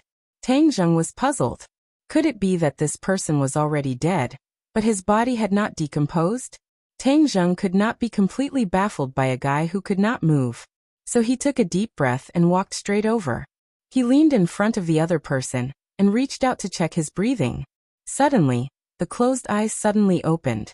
It was as if a breathtaking gaze shot out. Tang Zheng subconsciously took 3 steps back before he could stabilize his body. He cried out involuntarily, "You're still alive." The five-clawed golden dragon had been imprisoned here for hundreds of years. If this person was still alive, then he must have lived without water for hundreds of years. This was too incredible. The old man's eyes were like lightning. He stared at Tang Zheng and asked in an unfriendly tone, "Who are you? Why are you here?" "Junior Tang Zheng. May I ask who Senior is?" Tang Zheng asked cautiously. "Ignorant Junior, you trespassed here. Do you want to let the five-clawed golden dragon go?" The old man asked fiercely. "No." Tang Zheng flatly denied. "Do you know that if the five-clawed golden dragon escapes, then the emperor can no longer continue to absorb the dragon qi? This is destroying the imperial dragon vein. Can you afford to take the blame?" The old man asked arrogantly. Emperor dragon vein?" Tang Zheng's eyelids twitched. Did this old man stay underground for too long? He did not know the changes on the surface and thought that there was an emperor and dragon vein. "Quickly leave, or you will be in danger. Then don't blame me for not reminding you." The old man said to himself. Tang Zheng did not retreat. He came here for the heaven and earth obsidian. How could he give up halfway like this? So he asked in a deep voice, "Senior, Junior has disturbed and offended you. But today is different from the past. There is no longer an emperor. Times have changed. I came here to find the heaven and earth obsidian. Please tell me." "Ignorant Junior, quickly leave. Do you really want to die here?" The old man's tone became more and more fierce, making it difficult to breathe. Tang Zheng secretly operated his true qi and said calmly, "Senior, please don't blame me. If Senior knows anything about the heaven and earth obsidian, please tell me. Then I will leave this place immediately." The old man turned a deaf ear and continued to berate with a murderous aura. "Quickly leave, quickly leave." Tang Zheng's eyes revealed a strange look. This old man kept repeating and forcing him to leave, but ignored his question. This was not good. He could not return empty-handed. Tang Zheng was also skilled and bold. Instead of retreating, He took large strides towards the old man. His heart was beating like a drum. This old man was too mysterious. Tang Zheng could not figure out his strength.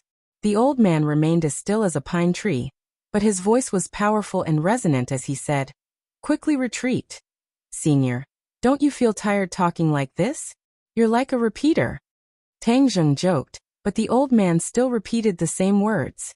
When Tang Zheng carefully walked in front of the old man still did not move. His mouth kept repeating the same words. Tang Zheng's heart trembled. He suddenly had an illusion that this old man was not a living person, but a machine like a repeater. "Senior, if you don't say anything, then I can only offend you." Seeing that the old man was just shooting his mouth off, Tang Zheng slightly relaxed his vigilance. He reached out to grab the old man's shoulder. Tang Zheng was completely focused, afraid that the old man would counterattack. However, when his hand landed on the old man's shoulder, the old man still did not react.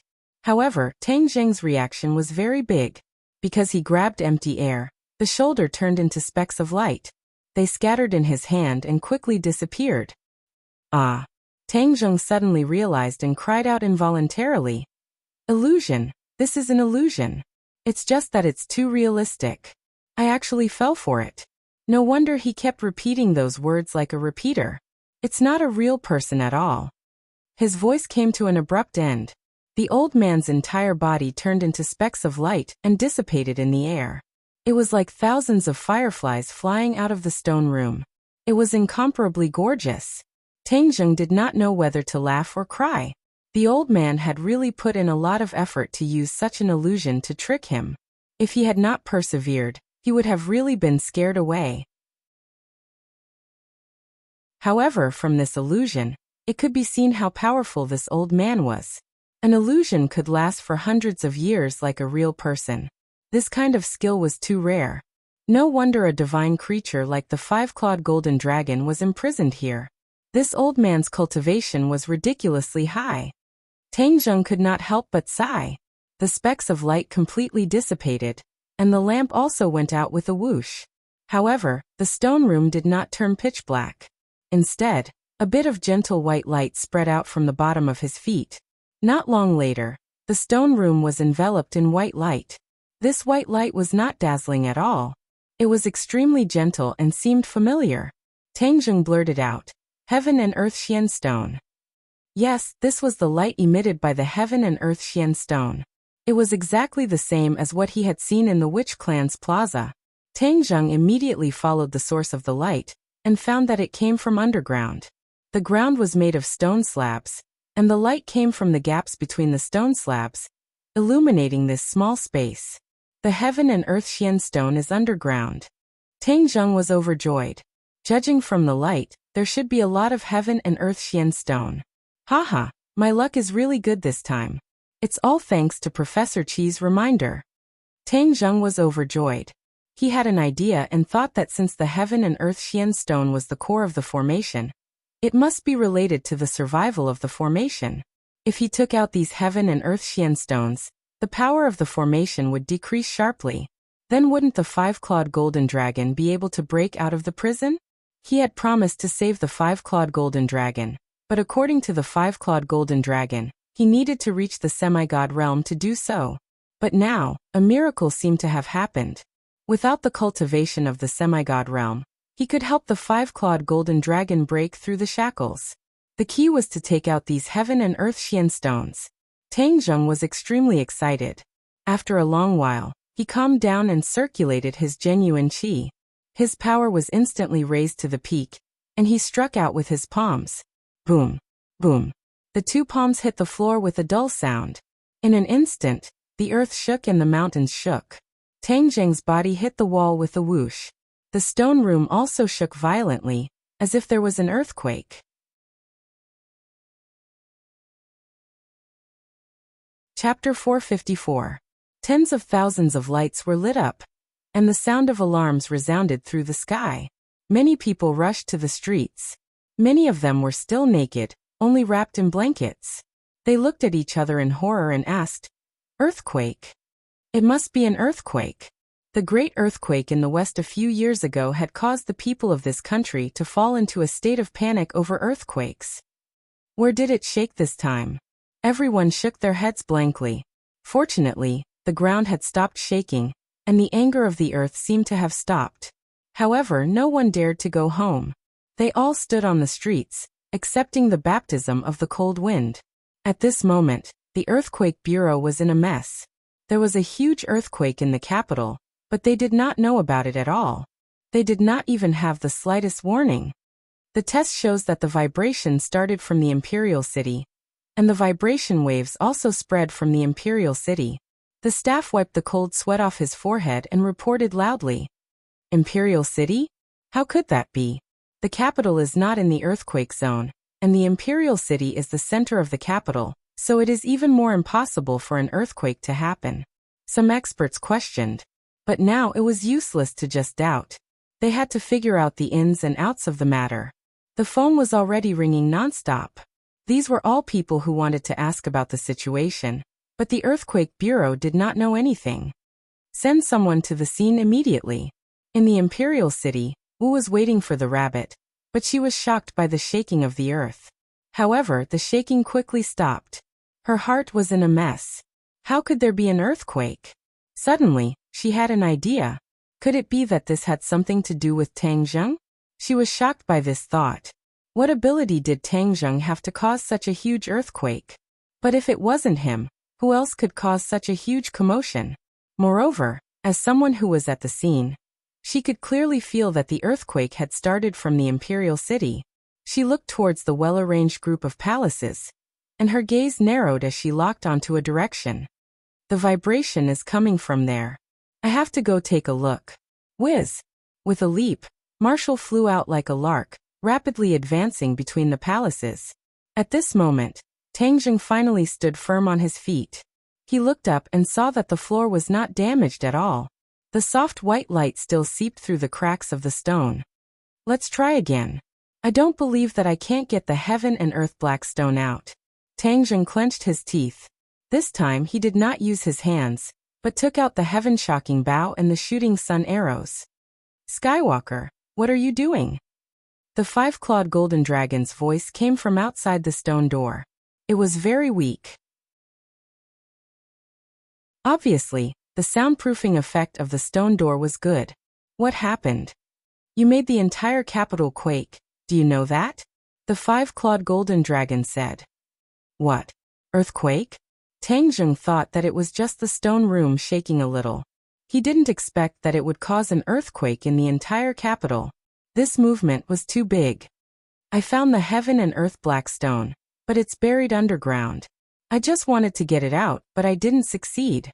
Tang Zheng said. The five-clawed golden dragon pondered for a moment. Then he said, then quickly think of a way to get the heaven and earth black stone. That way, we can break this array formation. Then I can escape. But under my attack, there was no effect. The five-clawed golden dragon urged. Then use a stronger attack, use a magic treasure. Just as Tang Zheng was about to try again, a thought suddenly flashed through his mind, and he immediately stopped his hand. What are you still dawdling for? The five-clawed golden dragon realized that there was no movement for a long time and asked. Just now, when I attacked with my bare hands, the entire capital experienced an earthquake. If I were to use a stronger attack, would it cause an even greater commotion, or even cause a huge earthquake, causing the entire city to fall into a calamity? Tang Zheng was shocked by his own thoughts. It was true that he wanted to save the five-clawed golden dragon, but he would not sacrifice the lives of countless people. What will happen if I forcefully take out the heaven and earth black stone? Tang Zheng asked loudly. The five-clawed golden dragon paused for a moment, then said, there are no consequences. You're lying. The capital will definitely be greatly affected, right? Tang Zheng asked coldly. The five-clawed golden dragon was silent. It was obvious that he agreed with this result. So it's like this. Fortunately, I thought a little more, otherwise it would cause a disaster. Then I would regret it to death. Tang Zheng said with lingering fear. Skywalker, saving me is a top priority. You can't miss this great opportunity. There are thousands of people in this world. Sacrificing a few is inevitable. the five-clawed golden dragon advised. Tang Zheng sneered, pushed open the stone door and walked out. Looking at the five-clawed golden dragon, he said, "You are really ruthless, using the lives of so many people in exchange for your freedom." The five-clawed golden dragon angrily said, "Why didn't you do anything? I can't save you, but sacrificing the lives of countless people." Tang Zheng said coldly, "If you give up this opportunity, then I will be trapped here for countless days. Then you will continue to be trapped here."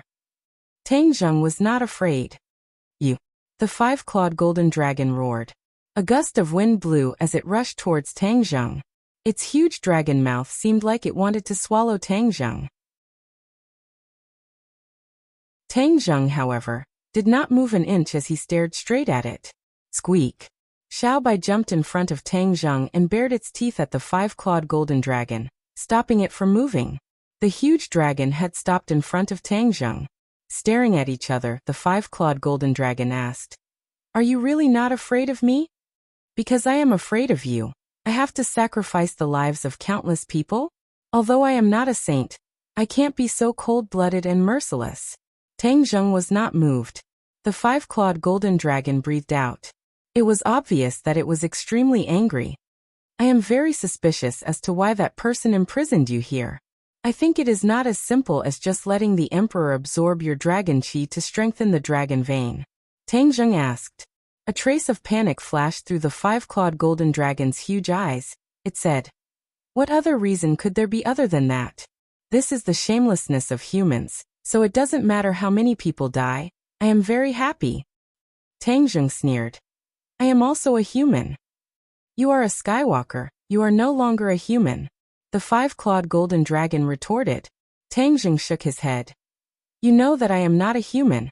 I want to continue being a human, so don't even think about it. I know that the Heaven and Earth Mystic Stone is here. As for saving you, when I reach the soul formation stage, I will naturally break this formation and save you. That way, I will not sacrifice the lives of others, and you will also be able to escape. It is killing two birds with one stone. I did not break my promise to you." The five-clawed golden dragon took a deep breath. It was as if all the air in the hall was sucked into its stomach. It stared closely at Tang Zheng and said, "You are ruthless." Tang Zheng's mouth hooked up into a smile. He believed that the five-clawed golden dragon would make the right decision. It had waited for hundreds of years and finally had this opportunity. It certainly would not kill Tang Zheng to vent its anger. It needed him. "Just now, I saw an illusion inside. It was a white-haired old man with a transcendent aura." "Who was he?" Tang Zheng asked. "It was that old man. He was the one who trapped me here." The five-clawed golden dragon's eyes widened as it flew into a rage. "I guessed it was him, but it was just an illusion. It has already disappeared. Humph, if he was not already dead, I would have eaten him alive." The five-clawed golden dragon said angrily. "Back then, you weren't even his match. What are you talking about?"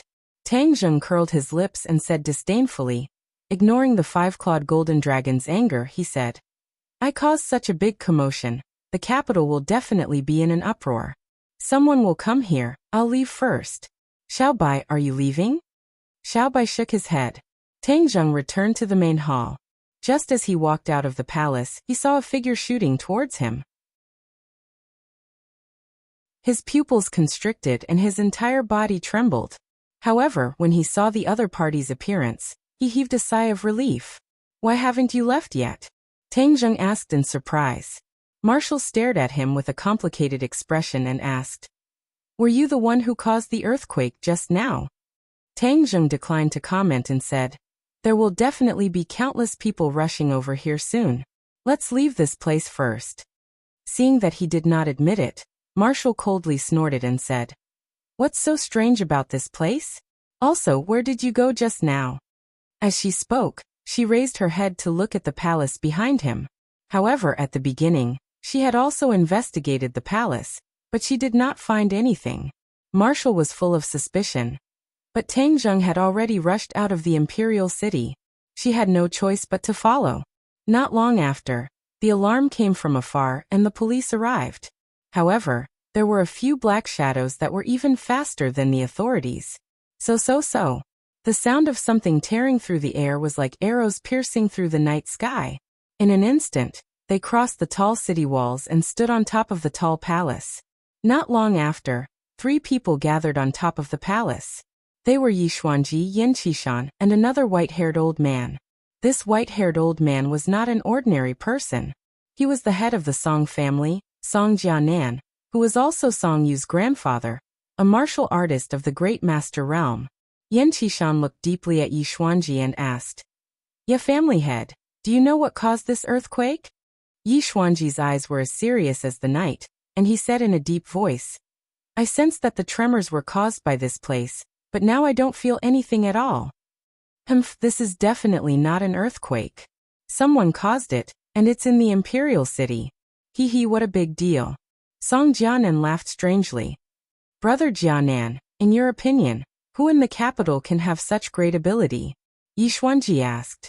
Song Jianan looked towards Yan Qishan and said, "As everyone knows in the capital, Yen Potion's cultivation is the highest, so if you ask who is most likely to do this, it can only be him." Seeing that the spearhead was pointed at his father, Yan Qishan immediately denied it. "2 patriarchs, my father is currently in closed-door cultivation. How could he possibly do such a thing? Moreover, with my father's cultivation, he might not be able to do such a big commotion." "Oh, if even your father is unable to do it, then who else could it be? Could it be that another expert has come to the capital?" Song Jianan said meaningfully. He looked deeply at Yixuanji and said, "Isn't the Ye family related to cultivators? Could it be that some expert cultivator has come?" Yixuanji's face darkened and said, "You can't speak carelessly. The Ye family has nothing to do with cultivators. As for Tangzheng, we have already cut off all ties with him." This is the good grandson-in-law you chose. If I were to meet him, I would definitely let him experience the methods of the Song family," Song Jianan said with a fake smile.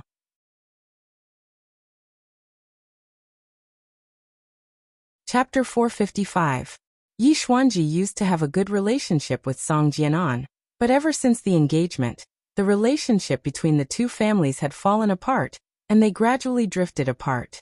Hearing Song Jianan's words, Yixuanji's face darkened and said, "Tangzheng is no longer related to the Ye family. How you deal with it? What does it have to do with the Ye family?" You're quite clean. I just don't know if the martial sect will think so," Song Jianan said meaningfully. "That's the truth. As for what the martial sect thinks, I can't control it. If the martial sect really wants to do something to the Ye family, my Ye family will accept it all," Yixuanji said firmly. Song Jianan sneered but did not comment. When Yan Qishan saw this scene, his emotions fluctuated greatly, because the Yan family's attitude towards Tangzheng was also divided into 2 factions. One of them was him, who believed that he should keep a respectful distance from Tangzheng. The other faction was unexpected. It was actually his sister Yan Qingyi and his son Yan Luyan. This pair of aunt and nephew actually stood on the side of Tangzheng, believing that it was impossible for Tangzheng to lose just like that. This was truly puzzling. Even Yan Patian remained silent, and in the end, decided to wait and see. The situation in the capital is getting more and more confusing.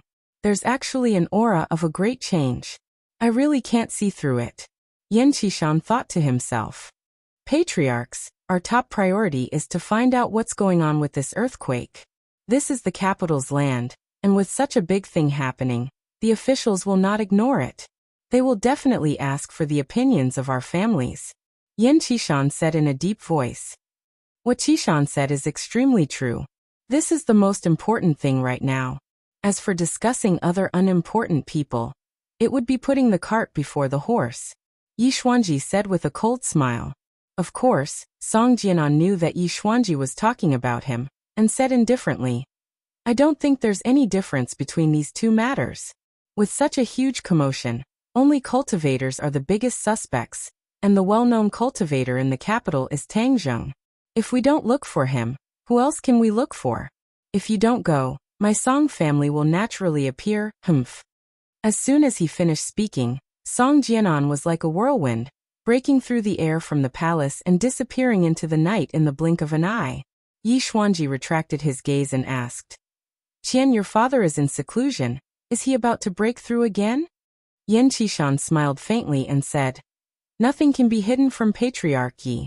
My father has realized something and is indeed trying.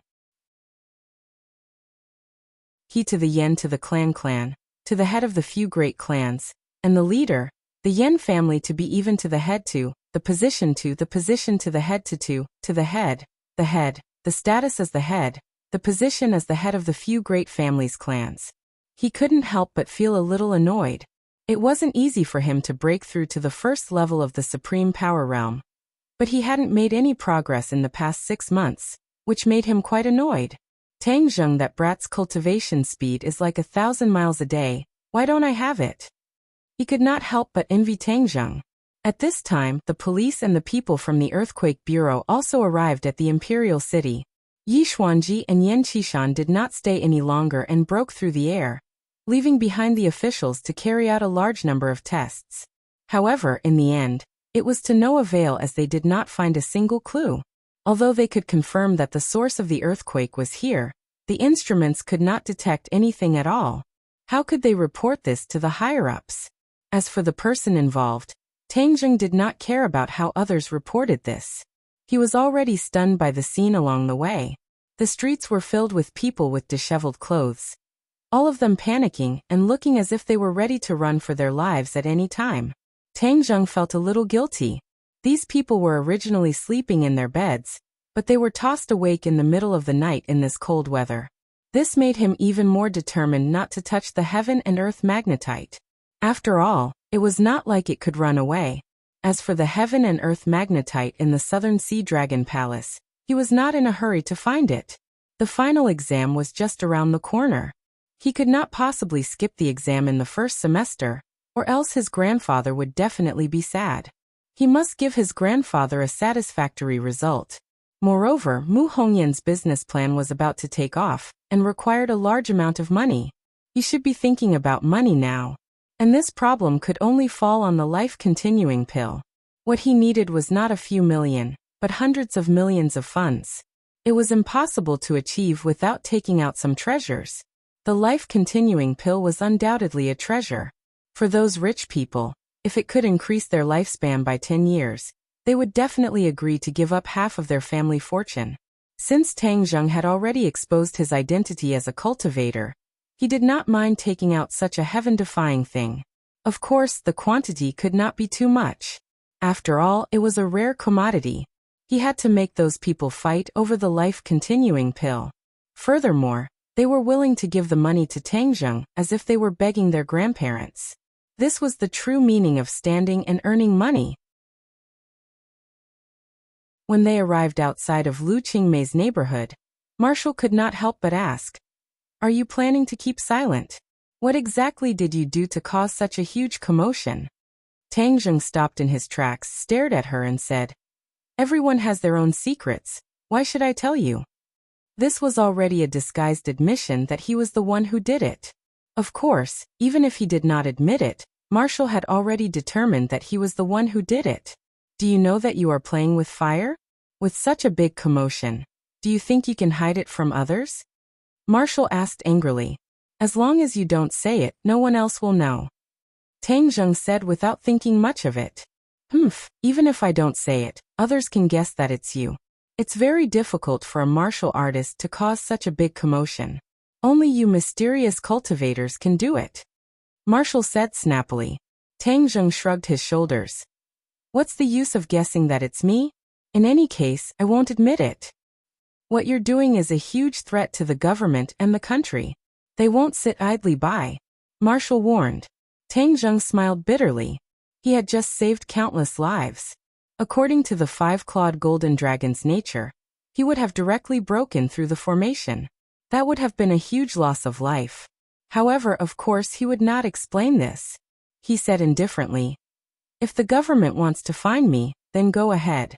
In any case, it's not the first time I've dealt with them. It's too late, so I won't invite you upstairs to sit." Tang Zheng walked into the district with large strides. Marshall did not follow, but at the moment, the district was very lively. When Tang Zheng walked downstairs, he coincidentally met Lu Qingmei. She was wrapped in a bedsheet. Previously, she had a big battle with Tang Zheng and then fell asleep without wearing any clothes. After the tremors began, she got up and wrapped herself in a bedsheet. Then she carried Nana and rushed downstairs. Big brother. When Nana saw Tang Zheng, she opened her arms and threw herself into Tang Zheng's embrace. Tang Zheng hugged Nana. The girl was not afraid at all. Instead, she excitedly waved her little fists and said, "Big brother, there was an earthquake just now." "It's not an earthquake. Let's go home." Tang Zheng pinched her cheek and comforted her. Lu Qingmei cast a questioning gaze. Tang Zheng signaled with his eyes that she did not need to worry, and then went upstairs. When the others saw that someone was going upstairs, they also went upstairs one after another. Of course, there were also people who directly set up tents in the district. After comforting Nana to sleep, Lu Qingmei snuggled into Tang Zheng's embrace and asked, "What happened?" Tang Zheng recounted what happened in the imperial city. Lu Qingmei was shocked when she heard it. She patted her chest with lingering fear and said, "It's too scary." "Fortunately, you thought a little more. Otherwise, it would have caused a disaster tonight." "Yeah, so this five-clawed golden dragon is not that trustworthy. The dragon clan is too mysterious. We have to be careful." Tang Zheng sighed. "You have so many problems now, but I can't help you. I feel too useless." Lu Qingmei's expression darkened as she said dejectedly. Tang Zheng rolled his eyes and said with a mischievous smile, "Who said you can't help me?" As he said that, he stretched out his devil's claws and sneaked into the sheets. "Ah!" Lu Qingmei cried out in alarm. Her face blushed red. Not long after, the waves rolled around. In the morning, Tang Zheng left the district alone. Due to the big commotion last night, Lu Qingmei's company informed her to take a day off to avoid another aftershock. Therefore, Nana stayed at home and let her take care of her. On the street, there were still many people discussing what happened last night. The television stations and radio stations on the street also took turns to broadcast the news. However, it was all the Earthquake Bureau that refuted the rumors, saying that it was not an earthquake this time. However, the people did not believe the words of the experts and the Earthquake Bureau these days. There were still many people who continued to stay outside. Tang Zheng did not know whether to laugh or cry at this scene. He really wanted to shout that everything was over, but that would definitely make him look like a lunatic. It was near the end of the semester, and the classes were already over. This semester, Tang Zheng's number of classes was pitifully small. His grades in class were terrible. If he wanted to get good grades, he had to submit a perfect exam result. Moreover, he was the top scorer in the college entrance examination. If he did too badly, he would definitely become a laughingstock. What did Yenqing University lack the most? That was students with good grades, talents, and even top students. There was no lack of top students. Tang Zheng used to be the top scorer in a province. If he wanted to stand out in this final exam, he would have to put in a lot of effort. Although he had a photographic memory, there was a lot of knowledge that had to be learned and used flexibly. Rote memorization might not be useful. In addition, although he was a freshman, many top students were already doing research in the laboratory. They had their own research topics and research directions. In this aspect, Tang Zheng was lagging behind too much. This caused some criticism. His mentor was Qi Shaowen, a great figure. However, Tang Zheng did not have a single thesis. This was a little embarrassing for his mentor. Some people secretly criticized Professor Qi for being blind to have picked such an embroidered pillow like Tang Zheng. Although Tang Zheng was in school, these words had reached his ears through the mouths of the members of the 502. Man strives for dignity, and Buddha strives for an incense stick. Although he did not care about these false reputations, he did not care about any theses. After all, his mentor was Qi Shaowen.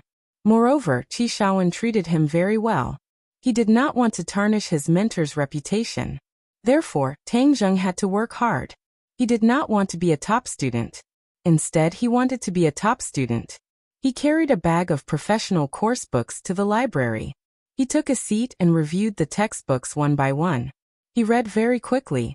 It could be said that he read 10 lines at a glance. Like a scanner, He flipped through the books continuously.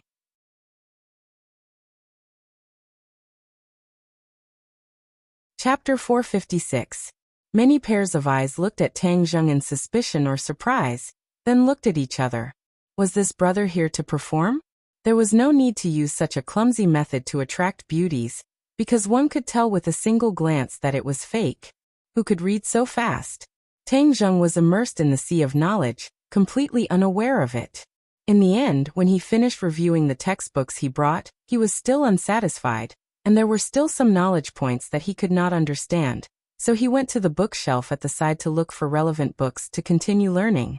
He was like a learning maniac, a state that no other god of learning could compare to. Knowledge was like oxygen, quickly being absorbed by him and stored in his mind. One of the biggest characteristics of him reading was that he did not take notes, but when other students saw important knowledge, they would record it in their notebooks. As the saying goes, a good memory is not as good as a bad pen. No matter how good a person's memory was, there would always be times when they would forget. However, Tang Zheng had completely broken this rule. Because of his cultivation, his mind had already been developed a second time, and his memory was extremely strong, so he did not have to worry about forgetting at all. Finally, someone recognized this once famous figure in the school and exclaimed, "Isn't he the champion of the martial arts assembly?" "Right, what's his name again?" "Tang Zheng." "Right, his name is Tang Zheng Sigma. I haven't seen any trace of him in this period of time. I thought he had gone somewhere. Why did he appear again today? Putting on a show. He must be putting on a show to deceive the little girl. Look at those girls, they're all looking at him." Someone discussed. "That must be it. He's really crazy, using this kind of method to make his presence known. Haha, this is precisely the performance of his stupidity. Who would believe that he's reading a book?" "Yes, that makes sense." Phew. Tang Zheng heaved a sigh of relief. He had finally finished reading the relevant knowledge, and woke up from his intoxicated state, just in time to hear the chattering sounds of discussion. The corner of his mouth curled up as he smiled indifferently. Just as he was about to ignore them and leave, he saw a person walking straight towards him. "Ah!" Cries of surprise rang out, and the discussions became even more intense. "That's Ding Xiaowan. Why did she walk over? Could it be that she was attracted by such poor acting skills?" Someone was indignant and in disbelief. "I remember that Tang Zheng is from the archaeology department, and Ding Xiaowan was originally from the archaeology department as well. However, I don't know what happened later on, but they transferred to another academy. He must know him, so go and greet him. Tell him not to continue with such a clumsy performance, so as to not become a joke." "Yes, that must be it."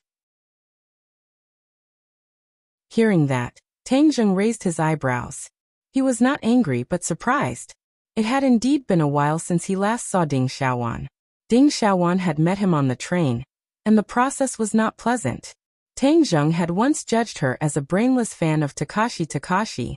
She had a good relationship with Takashi, but after Takashi was possessed by the demon god and killed her two good friends, she still insisted that it was Tang Zheng who did it.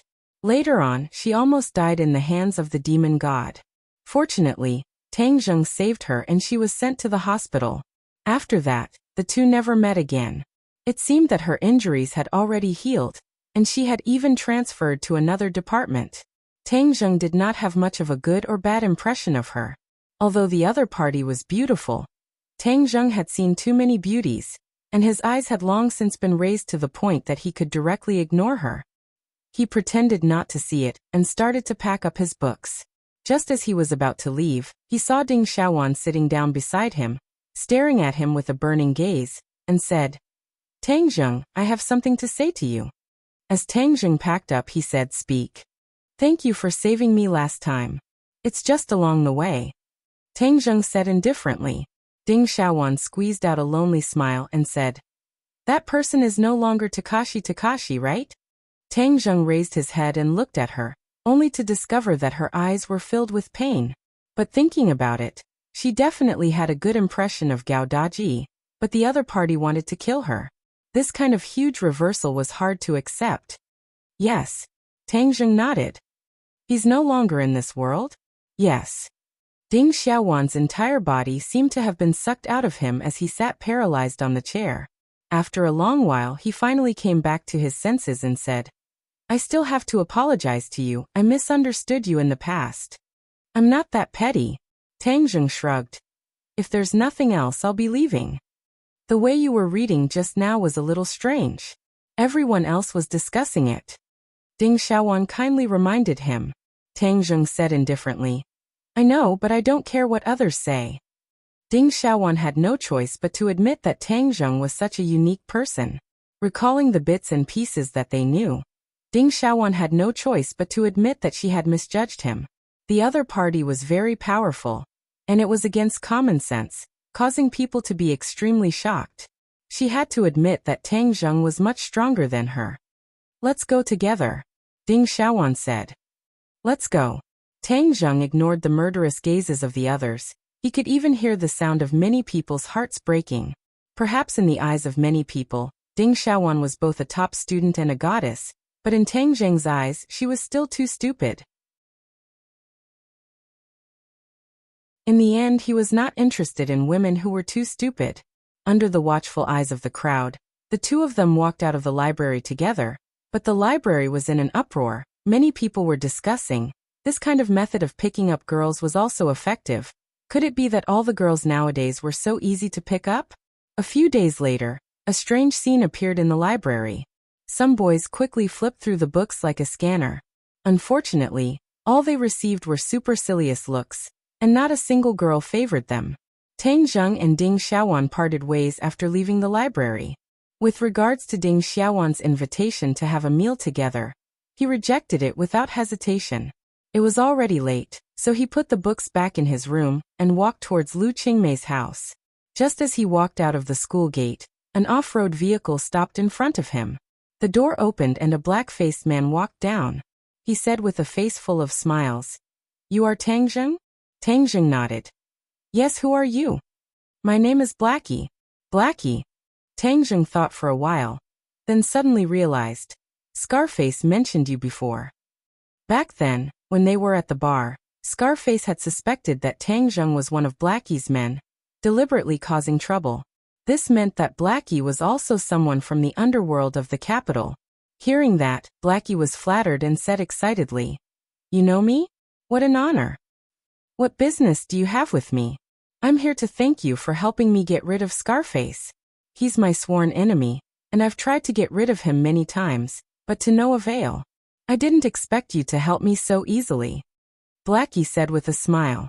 Tang Zheng did not care about the grudge between the other party and Scarface at all, and said, Is there nothing else? Seeing that Tang Zheng was unwilling to say more, Blackie hurriedly said, Qin Batian is my big brother. Qin Batian, you're his younger brother? Tang Zheng asked in surprise. No, I'm his little brother. It's just that my big brother doesn't care about the underworld anymore, so I'll take care of it. Blackie explained. Tang Zheng was suddenly enlightened. He knew that Qin Batian was originally from the underworld, and relied on his own abilities to make a name for himself in the capital. However, after that, he washed his hands of the gold basin, and no longer managed the matters of the underworld. It seemed that he had unintentionally helped his little brother. Tang Zheng revealed a trace of a smile and said, Since you're his little brother, then there's no need to be so courteous. It's just a small matter. Blackie let out a sigh of relief, thinking that his big brother's name was indeed useful. He said, I'm here to tell you something. Scarface is from the Chu clan, and even though you've gotten rid of him, the Chu clan may not let this matter rest. You have to be careful. Chu clan. Tang Zheng wrinkled his eyebrows, as he did not have a good impression of the Chu clan. Both sides had already crossed swords several times, and were mortal enemies. This time, he had unintentionally gotten rid of someone from the Chu clan. According to their style, they would definitely not let this matter rest. However, Tang Zheng was not afraid. Since he was not afraid of the Long clan, then naturally he would not be afraid of the Chu clan. Thank you for telling me this.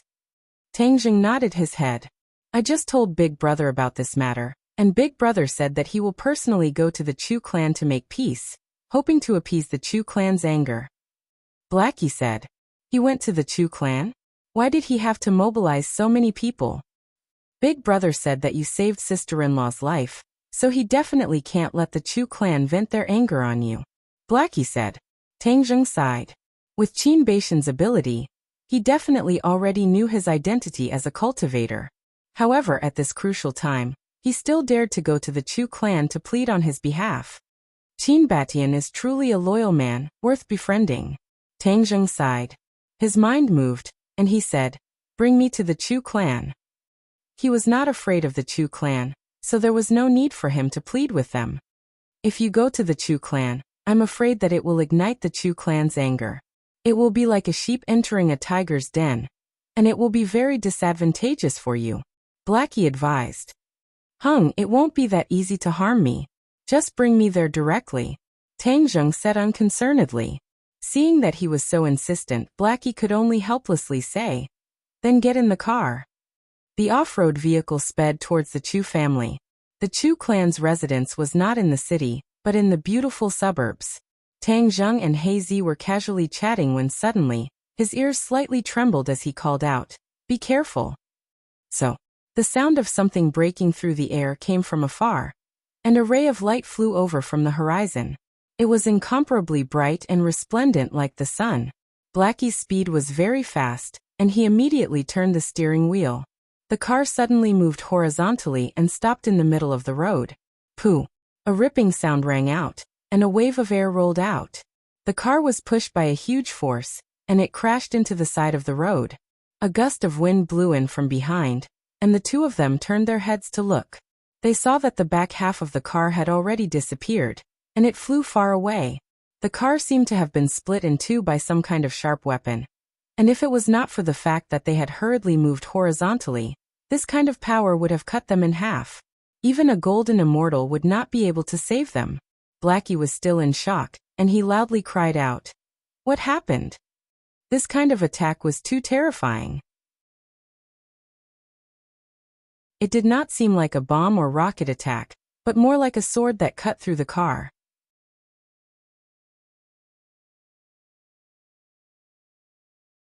Chapter 457. The off-road vehicle broke apart, and the two of them reacted very quickly. They turned their heads to take a glance, then kicked open the car door and jumped out, looking at the road ahead warily. At this moment, a person was standing in the middle of the originally empty road. It was a skinny old man. He was like a bag of bones, exuding a sense of vicissitudes. However, his eyes were very bright, and killing intent flashed. In addition, he was holding a large saber in his hand. The blade was like snow, and it was suffused with a biting cold light. Who are you? Tang Zheng's eyes were like lightning as he stared at the other party and asked. Hee, your reaction is quite fast. You actually escaped from this saber, the old man said with a laugh. However, his laughter was even more dry, as if it had been squeezed out from between the cracks of a stone. In addition, his appearance when he laughed was even more terrifying, causing people to panic. He Zi glanced at the large saber in the old man's hand in shock, revealing an expression of disbelief. That attack just now was actually caused by this large saber. This was too terrifying. To be able to split open a car with a single saber, what kind of divine weapon was this? However, Tang Zheng did not change his expression. He had already seen that this was indeed a treasured saber, but it could not be considered a divine weapon. The most important reason for it to have such power was that the other party's skills were sufficient, which was why this large saber could turn something rotten into something magical. As for who I am, let's see if you have the qualifications to know first. The old man's feet slipped, and he slid over a distance of several meters, directly arriving in front of the two of them. He Zi let out a low roar and threw out a punch, preparing to stop the other party. However, his collar was grabbed by Tang Zheng, and he came to an emergency stop. Tang Zheng's voice rang out behind him. You're no match for him. Watch the battle from the side. Whoosh. He Zi was helplessly pulled to the side, and could only stare at the two people who were already approaching. Tang Zheng pointed out with a finger, and the dazzling blade had already reached the top of his head. Tang Zheng's finger touched the blade, and he lowered his body and slid under the blade, not being injured at all. As expected, you have some ability. The old man's eyes lit up as if he had seen a predator. He turned his blade and attacked again. In the blink of an eye, the two of them had already exchanged dozens of blows. Although Tang Zheng had not yet been defeated, it was obvious that he was at a disadvantage. However, his swordsmanship was very exquisite, and he could often catch his opponent off guard and help him out at critical moments. The battle between the two was dazzling. Hazy watched as if he was intoxicated. He clicked his tongue and praised, "This kind of battle is too powerful. It's filled with the beauty of strength." However, the person involved did not feel much of a sense of beauty, at least not for Tang Zheng. He could already confirm that the other party was a grandmaster martial artist. There were not many martial masters in this world. Could it be that the other party was from the martial arts sect? But that was not right. Martial had always been by his side, so it was impossible for him to send someone else to kill him. Other than the martial sect, there was also the Li Palace and the Azure Dragon Palace. When Li Xiaotian left, she was deeply worried. She had seen so many mysterious things in the prehistoric Heavenly Tomb and the Buzhou Mountain that could not be revealed to outsiders. Perhaps she had already realized the power of cultivators, and perhaps she would send people to deal with him. Other than these few mysterious organizations, the only ones left were the few great families and the officials.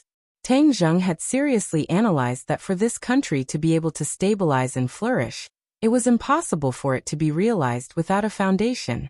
Although firearms were also a type of foundation, in the eyes of these ancient families and organizations, personal strength was the true foundation. This was a strength that no one else could snatch away. If the country was peaceful, then the officials would definitely raise experts. These experts would be their foundation and trump cards. When he was in southern Yunnan, although Tang Zheng had intimidated the military, he might not be able to intimidate the people in his residence. Therefore, he could not rule out the possibility that someone had sent an official expert to deal with him. No matter what the situation was, the only thing Tang Zheng could do was to resist and send a signal to others. "I, Tang Zheng, am not someone to be trifled with. Tang Zheng, you are not my match. Obediently accept your death." The old man sneered, his face stiff like a zombie. "If you want me to die, this bit of ability might not be enough." Tang Zheng said in disdain. He soared into the air, a light flashed in his hand, and he had already pulled the bowstring of the heaven-shocking bow, knocked the shooting sun arrow on the bow, and aimed it at the old man. The old man did not dodge or give way, and said, "Legend has it that back then, your bow even injured the demon god. Hee, I was fortunate enough to see it, but I wonder if your bow is stronger, or if the blade in my hand is stronger." Tang Zheng remained unmoved. His fingers were as steady as the surface of an ancient well. Suddenly, his fingers released, and the shooting sun arrow released a buzzing sound, quickly shooting towards the old man. The old man's expression was serious as he praised, "Good weapon." Swoosh, swoosh, swoosh. The broadsword waved forward 3 times, and the chi in front of the old man was completely locked down by the broadsword. When the shooting sun arrow arrived in front of him, it affected the chi, and the broadsword accurately hit the shooting sun arrow. Ding! The shooting sun arrow bounced back. Tang Zheng leaped into the air, stretched out his long arm, grabbed the shooting sun arrow, and shot it out again. This time, there were actually 3 shooting sun arrows on the heaven-shocking bow. The 3 arrows shot out at the same time, from top to bottom, aiming straight for the old man's vital points. The old man's expression did not change, and he said, "Amazing, I'll let you take a look at my sunset blade technique." The sunset blade technique's blade pierced through the sky like the setting sun, erupting with a final dazzling light. This blade seemed to have used up all of his power. Actually, the sunset blade technique only had one move. It was a simple move, but it contained an enormous amount of power. It was much more powerful than the flashy blade techniques. At this moment, the broadsword turned into a setting sun, slashing down. Clang, clang, clang. The 3 arrows were completely blocked, but the broadsword's attack did not slow down, and actually attacked right in front of Tang Zheng's eyes. Tang Zheng's expression changed slightly. The 3 arrows were shot at the same time, but they were still unable to block the other party, and even gave the other party a chance to take advantage of it. This sunset blade technique was indeed extraordinary. However, he did not have the time to exclaim in surprise. Seeing that the broadsword was already in front of him, he did not have the time to pull the bowstring again. He grabbed forward with both hands, and a mental cultivation method suddenly circulated in his heart. A mysterious power spread out from his palms. The broadsword that was like a hot knife through butter stopped right in front of his nose. It was extremely dangerous. What's going on? The old man's expression suddenly changed as he cried out in alarm. He felt a strong suction force tearing at the broadsword, and it was at risk of slipping out of his hand at any time. Tang Zheng was too familiar with the mental cultivation method that was circulating on its own, because this was a set of mental cultivation methods from the demon clan. Back then he had learned the only set of cultivation methods from the demon clan's Jade Tablet, Heaven-Devouring Technique. This set of cultivation methods was not as vicious as the other cultivation methods of the demon clan. One only needed to cultivate silently. Back then, Tang Zheng had used the Heaven-Devouring Technique to absorb items like chairs. Later on, because of the Heaven-Shocking Bow and the Sun-Shooting Arrows, this set of cultivation methods was gradually put aside. But at this moment, at the critical moment of life and death, this mental cultivation method actually circulated on its own. However, this was not what surprised him the most. What truly surprised him was that the power of the Heaven-Devouring Technique had increased greatly. Even he could not help but be shocked by the boundless suction force. Whiz! The broadsword left his hand, and the old man let out a strange cry of disbelief. He watched as his weapon disappeared into thin air in front of him, as if it had never appeared before. What's going on? The old man turned pale with fright. Tang Zheng could not answer this question. With his previous attainments in the Heaven-Devouring Technique, it was impossible for him to devour the broadsword from the old man's hands. After all, a warrior's second life was their weapon. Some people even valued their weapon more than their own life. If the sword was destroyed, the person would die. If the blade was still there, the person would still be there. If the blade was broken, the person would still be there. This was the principle. One could imagine how difficult it was to snatch the weapon from the hands of a master stage warrior. But Tang Zheng did it in front of everyone's eyes. He's the head of the Chu clan, Chu Chongyang. A cry of surprise broke the silence between the two. Hazy shouted with a pale face. Of course, he did not know Chu Chongyang, but he had heard of the setting sun blade technique. This was the ultimate skill of the head of the Chu clan, and he was the only one in the Chu clan who knew this set of blade techniques. It was very difficult for ordinary people to see such an ultimate skill. But Hazy did not expect that he would have such an honor.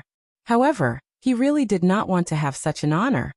He hoped that he would never see this set of blade techniques in his life, because seeing this set of blade techniques meant that the god of death was waving at him. Didn't Big Brother go to the Chu clan to make peace? Could it be that the negotiations broke down? Hazy thought in bewilderment. Chu Chongyang, who has not shown his face for many years, actually came personally to kill Tang Zheng. This is too much. Tang Zheng's heart moved, and he stared at the other person curiously. This person was actually the head of the Chu clan. No wonder he was so powerful. The enmity between him and the Ye clan could not be resolved, so it was not wrong for the other party to kill him. Therefore, Tang Zheng was not angry, but was slightly surprised. The other party was really willing to go all out to get the head of the Chu clan to act. What kind of technique did you use? Chu Chongyang came back to his senses and asked coldly. Tang Zheng picked up the shooting sun arrow and smiled faintly. You wouldn't know even if I told you. Cultivators are really mysterious and powerful, but because of this it is all the more reason to eliminate you from this world. Chu Chongyang said with a murderous look. You don't even have a weapon. Do you still think you can kill me? Tang Zheng asked in return. Although your spells are marvelous, your cultivation is definitely not as good as mine. Therefore, even without a weapon you are still not my opponent. It is precisely because the Chu clan already has an enemy like you that we cannot let you continue to grow stronger. If we don't get rid of you now, there will be no end of trouble in the future. Chu Chongyang said firmly. Tang Zheng's eyes flashed coldly. The other party was really smart. He knew that the longer he waited, the harder it would be for the Chu clan to deal with him. Now was a golden opportunity. Since you are so confident, then come. Tang Zheng said without fear. Hazy was so scared that he trembled. His mouth and tongue were dry. They hadn't even started fighting yet, but they still had to fight. What should he do later? No, I have to contact Big Brother. Hazy was out of his wits. He secretly sent a message to Qin Batian, then leaned against the car window and stared at the two people.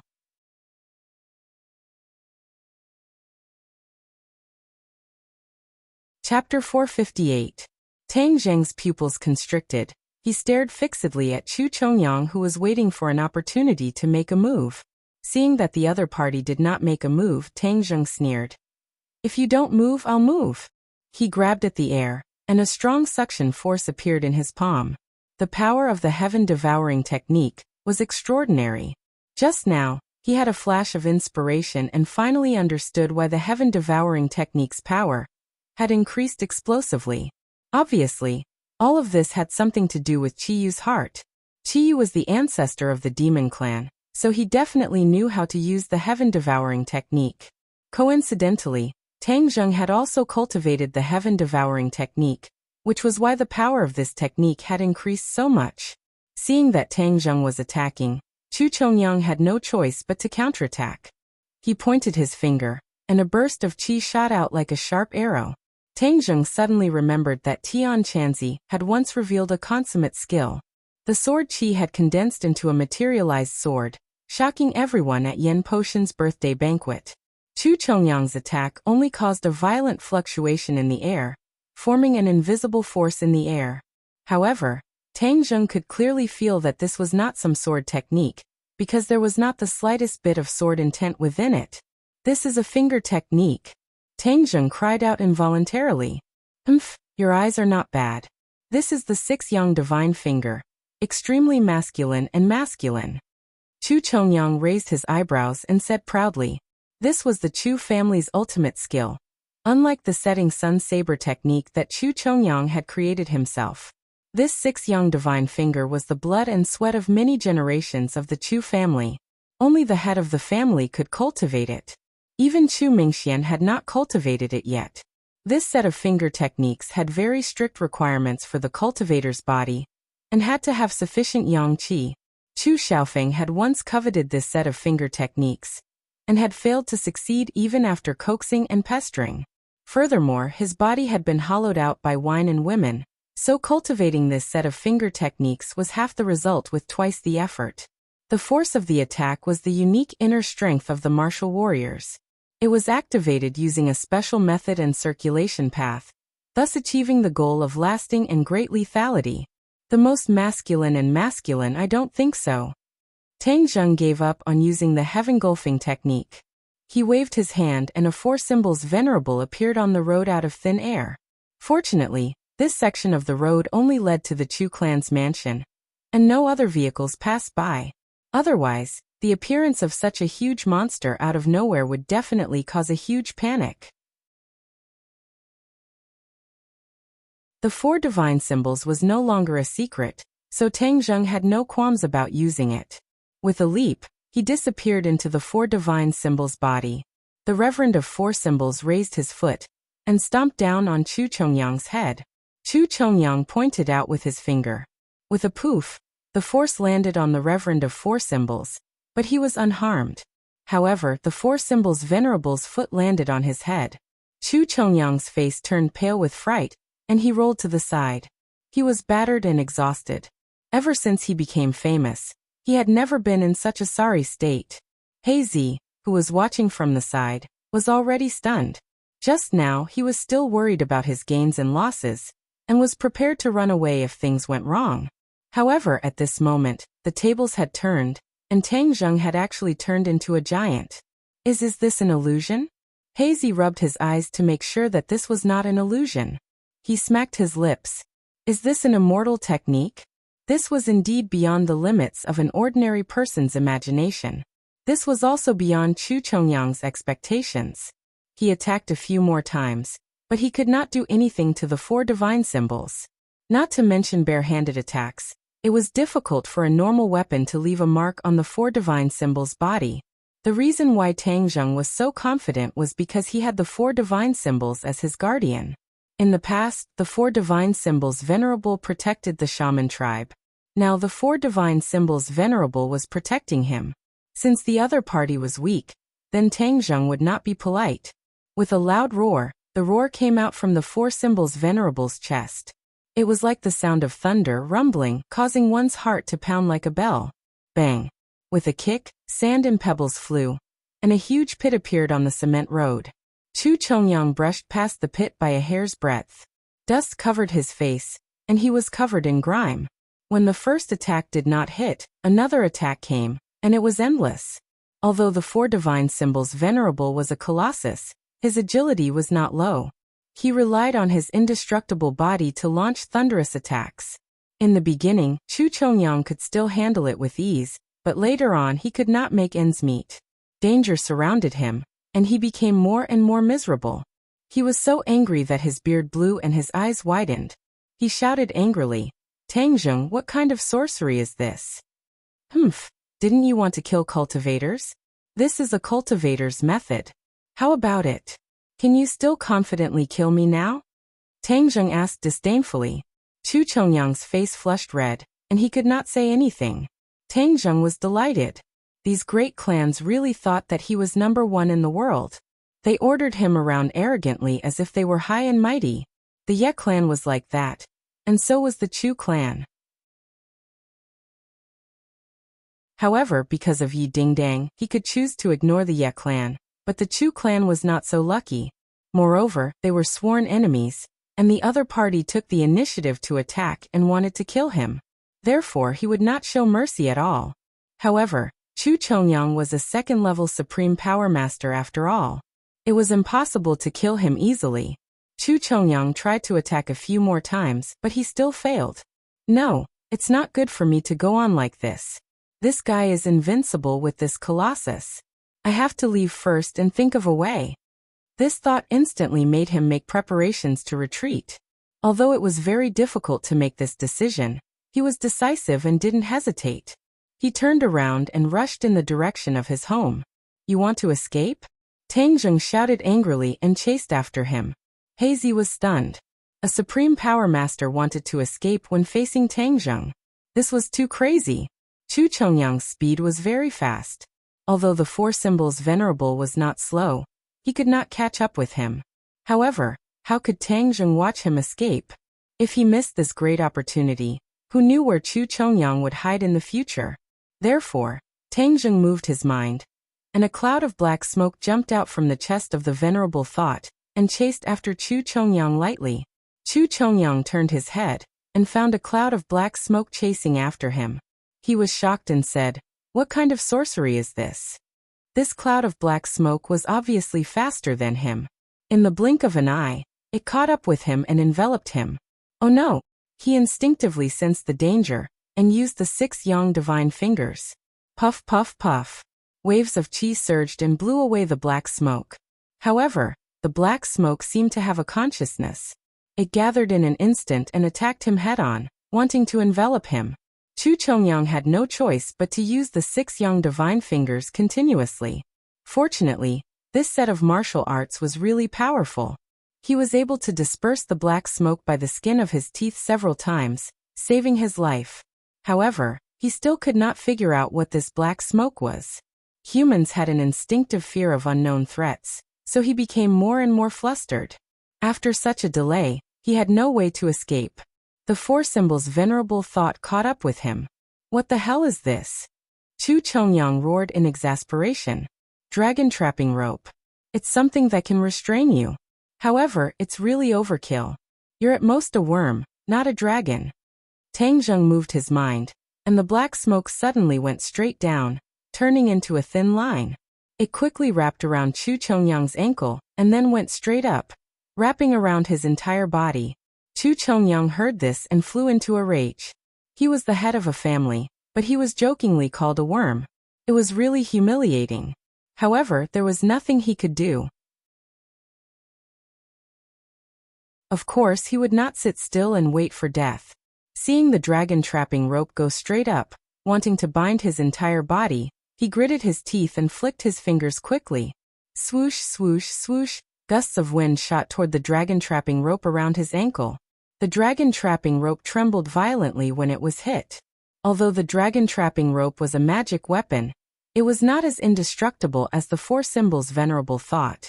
It was damaged by the attack and involuntarily relaxed a little. However, Chu Chongyang's situation was not optimistic.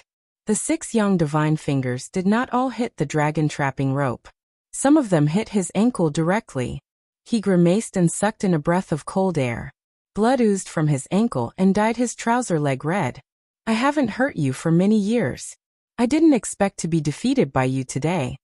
Chu Chongyang roared hysterically. Tang Zheng snorted and did not comment. He punched out. The four symbols' venerable thought's huge fist broke through the air and went straight for Chu Chongyang's head. Chu Chongyang's other foot touched the ground and retreated, dodging the attack. However, the four symbols' venerable thought followed him like a shadow and caught up with him. Chu Chongyang's leg was injured, and his speed was already on par with the four symbols' venerable thought, so there was no hope for him to escape. Chu Chongyang's face was as gloomy as ink. He thought to himself, could it be that I, Chu Chongyang, am really going to meet with Waterloo and lose my life in this brat's hands? He was unwilling, and could not accept this result. Stop. Suddenly, a furious roar sounded out, and a convoy rushed over aggressively.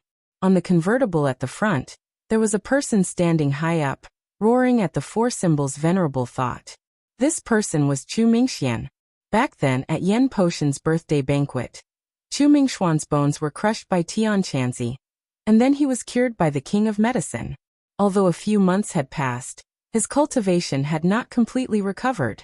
He was originally pretending to be polite to Qin Batian, but unexpectedly, Qin Batian received a text message and was about to leave in a hurry. Just at this time, Chu Mingxuan's subordinates also came to report that there was an intense battle on the road not far from the mansion. Chu Mingxian originally knew that the patriarch had already gone to deal with Tang Zheng, and immediately realized that this battle was definitely between the patriarch and Tang Zheng. Since Qin Batian was in such a hurry, he must have received the news and wanted to rescue Qin Wentian. How could he allow Qin Batian to succeed? However, it wasn't good for him to obstruct Qin Batian directly. Hence, he led a large number of troops and charged out in an overbearing manner. If he could personally witness Tang Zheng die in front of him, it would truly be a great joy in his life. But when he arrived, what he saw was a scene that he never would have dreamed of. Chu Chongyang was actually beaten up like a dog that had fallen into the water, and a huge monster had appeared at the scene. However, Chu Mingxuan's reaction was also very fast, and he immediately ordered, "Open fire, hit this monster." Bang, bang, bang.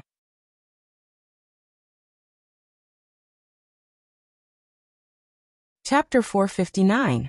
Seeing that the enemy's reinforcements had arrived, Tang Zheng was even more unwilling to delay. With a stride, he stepped over Chu Chongyang's head. Chu Chongyang's charging body involuntarily stopped. He glared fiercely at the four symbols venerable who was blocking his way and roared angrily, "You really want to kill me? You want to kill me? Courtesy demands reciprocity. Of course I want to kill you." Tang Zheng roared with murderous intent. Just at this time, those few cars had already rushed in front of them. "Crash into them." Chu Mingxian roared. The car engine immediately let out a low roar. The tires rubbed against the ground, causing waves of white light to spurt out. Long tire marks were left on the ground. The car sped up and directly crashed toward the four symbols venerable. Tang Zheng's expression did not change. With a kick, one of the cars flew into the air and flipped, smashing into a ball of flames in the distance. However, the other cars carried a huge amount of kinetic energy and crashed into the four symbols venerable's legs. The four symbols venerable staggered and swayed violently, almost falling down. Tang Zheng took a deep breath and roared, "You want to turn things around with just a few cars? You're looking down on me too much." The four symbols venerable threw out punches like rain. His fists rained down on the car under his feet. Pung, pung, pung, the car was instantly turned into scrap metal. Tang Zheng's gaze trembled. He saw Chu Mingxian, who was not far away. He was standing on the convertible car, continuously pulling the trigger at the four symbols venerable. When he ran out of bullets, he was still pulling the trigger out of habit. Chu Mingxian, back then, Tian Chanzi said that you could be spared the death penalty, but you couldn't be forgiven. He spared your life. Today you can't blame me. Tang Zheng sneered. Chu Mingxuan's face turned pale. His breathing instantly quickened as he asked in disbelief, "You are Tang Zheng?" "Hee, you have some insight." The four symbols venerable laughed. Chu Mingxuan's courage was shattered. This huge monster was actually that brat Tang Zheng. "Go to hell, Chu Mingxian," Tang Zheng shouted. The four symbols venerable pounced over with large strides. "Stay here." Seeing this, Chu Chongyang leaped up and landed on the four symbols venerable's body.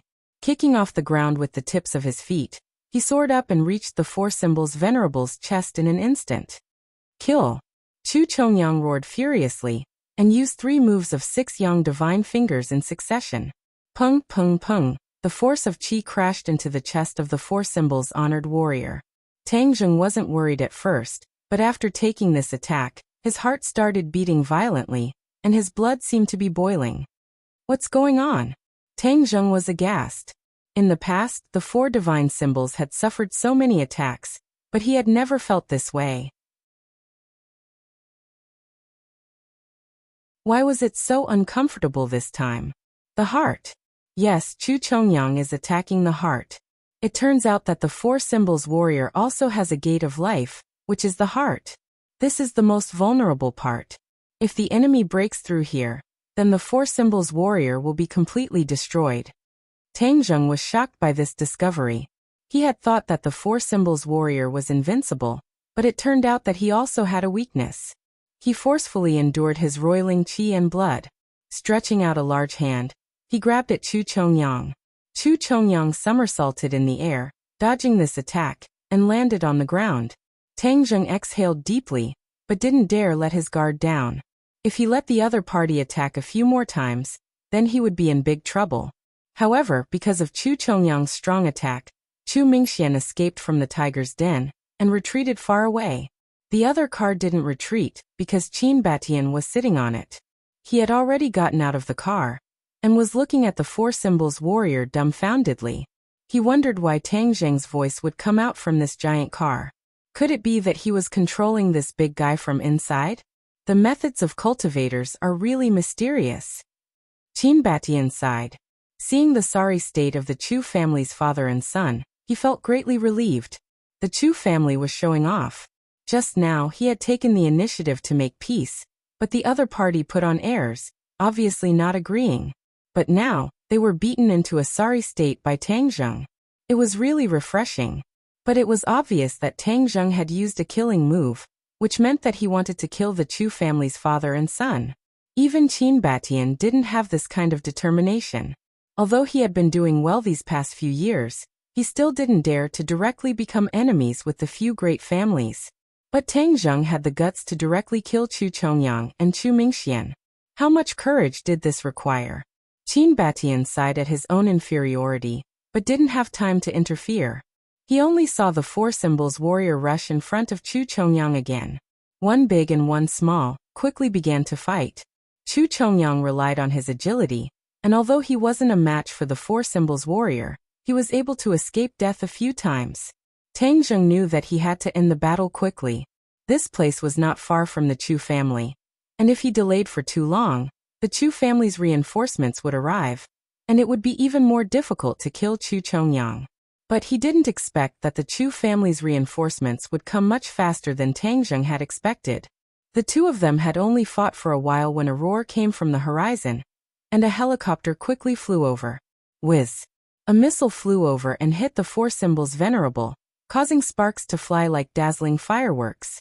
The four symbols warrior took a step back. Tang Zheng looked at the helicopter above his head in shock.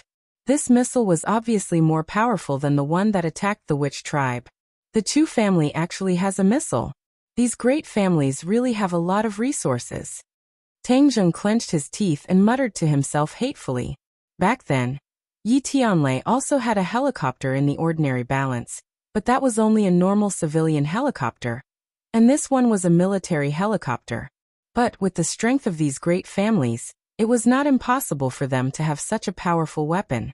Seeing that this huge object only took a step back and didn't explode, the others were dumbfounded and felt that it was unbelievable. This was a missile, not a bullet. Chu Chongyang quickly got away and shouted, "Shoot! Blast him to pieces for me!" Whiz! Whiz! 2 more missiles tore through the air, and the 4 symbols knight hurriedly dodged them. However, one of the missiles brushed past the 4 symbols knight's shoulder and hit a boulder by the side of the road.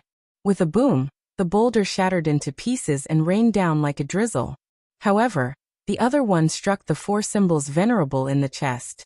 With a thud, the 4 symbols venerable was sent flying backward, crashing into a tree on the side of the road. The tree trunk broke, and the 4 symbols venerable fell to one knee, barely stopping himself. Puff!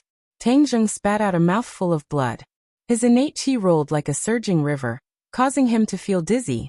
When the others saw this kind of attack, they didn't even dare to breathe loudly. They stared at the 4 symbols warrior without blinking. Although they couldn't see Tang Zheng inside, everyone was sure that Tang Zheng didn't die from the attack. Chu Chongyang had already deeply experienced the power of the 4 symbols warrior. Seeing that the missile attack was effective, it was as if he had obtained a treasure. He shouted, "Continue to attack, kill him!" Whiz! Whiz! Whiz! The remaining 3 missiles on the helicopter fired one after another, heading straight for the 4 symbols warrior, who was kneeling on one knee. Chu Mingxuan's eyes were red as he clenched his fists tightly. His nails pierced into his palms and blood flowed out, but he didn't feel it at all. He only opened his mouth and said in a low voice, "You must kill him, kill him." Tang Zheng dodged. At the critical moment, Qin Batian shouted a reminder. However, it was already too late for him to save the other party. He also didn't think that his body of flesh and blood could withstand such a powerful missile. Tang Zheng wiped the blood from the corner of his mouth and hurriedly circulated his energy to calm his agitated innate qi. His eyes were bloodshot as he shouted, "You want to kill me? Go to hell." His legs that were kneeling on the ground suddenly bounced up. The 4 symbols warrior soared into the sky and somersaulted in the air, brushing past 2 missiles. He stretched out his hand and actually grabbed one of the missiles, throwing it in the opposite direction. This missile let out a sharp whistle as it tore through the air and flew towards the helicopter. Seeing this, the pilot of the helicopter was so scared that his soul left his body. He hurriedly rose into the air to dodge, but it was already too late. The missile accurately hit the helicopter. With a rumble, the helicopter turned into a cloud of sparks. Catching a missile with his bare hands and returning the favor with the other party's method. This move was incomparably dazzling, causing people to be intoxicated and dazzled. In any case, the spectators on the ground were all dumbfounded, as if they had been cursed. "Run!" Chu Chongyang shouted. He made a prompt decision and turned to run like a madman. Chu Mingxian seemed to have woken up from a dream and also turned to run. "Want to run? No way." The 4 symbols warrior was still in midair. With a bang, his feet landed on the ground, kicking up dust as he directly blocked Chu Chongyang's path of retreat. Chu Chongyang grimaced and shouted, "Those who block me will die." Both of his hands shot out and his 10 fingers flicked. Streams of qi accidentally shot at the 4 symbols warrior's chest. Tang Zheng's qi and blood surged again, and he spat out a mouthful of blood. Oh no, the 4 symbols warrior can't take it anymore. Somehow, Tang Zheng actually had the illusion that he was about to fall apart. He turned pale with fright.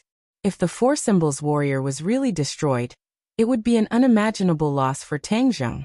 However, this was not enough to take Tang Zheng's life. He immediately flew up and kicked Chu Chongyang in the stomach. Chu Chongyang flew out like a cannonball, leaving behind a red line in the sky. Tang Zheng immediately drilled out of the 4 symbols warrior's chest and kept the 4 symbols warrior into his sumaru ring. After taking this kick, Chu Chongyang's injuries were not light, but he still did not dare to stay any longer. His body somersaulted in the air, stabilized his body, and then rushed into the distance. "You want to escape? Hand over your life." Tang Zheng took out his heaven-shocking bow and shooting sun arrows. It was not one shooting sun arrow, but a total of 6 shooting sun arrows. This time, in order to kill his opponent, he had really put in a lot of effort. The shooting sun arrows flashed, one after another. A series of arrows shot towards Chu Chongyang, as if they were chasing after his soul, flying towards Chu Chongyang. Chu Chongyang did not even dare to turn his head back. He already knew that there were layers of killing intent behind him, and with a flip of his hand, he used his 6-yang divine finger. The chi struck one of the shooting sun arrows, causing the shooting sun arrows to deviate and fly past him. Following the same pattern, 4 consecutive shooting sun arrows were deflected by him using his 6-yang divine finger, allowing him to escape this calamity. However, Tang Zheng had used up all of his strength to shoot these 6 arrows at once. His legs were weak, and he had already fallen to the ground.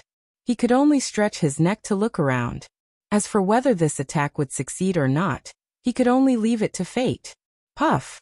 An arrow of blood shot out from Chu Chongyang's chest.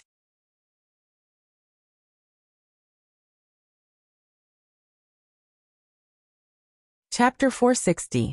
Chu Chongyang was nailed to the ground, not moving at all. Blood flowed out from the wound on his chest, dyeing the ground red. The tail of the arrow on his back was still trembling nonstop, showing the power of the arrow.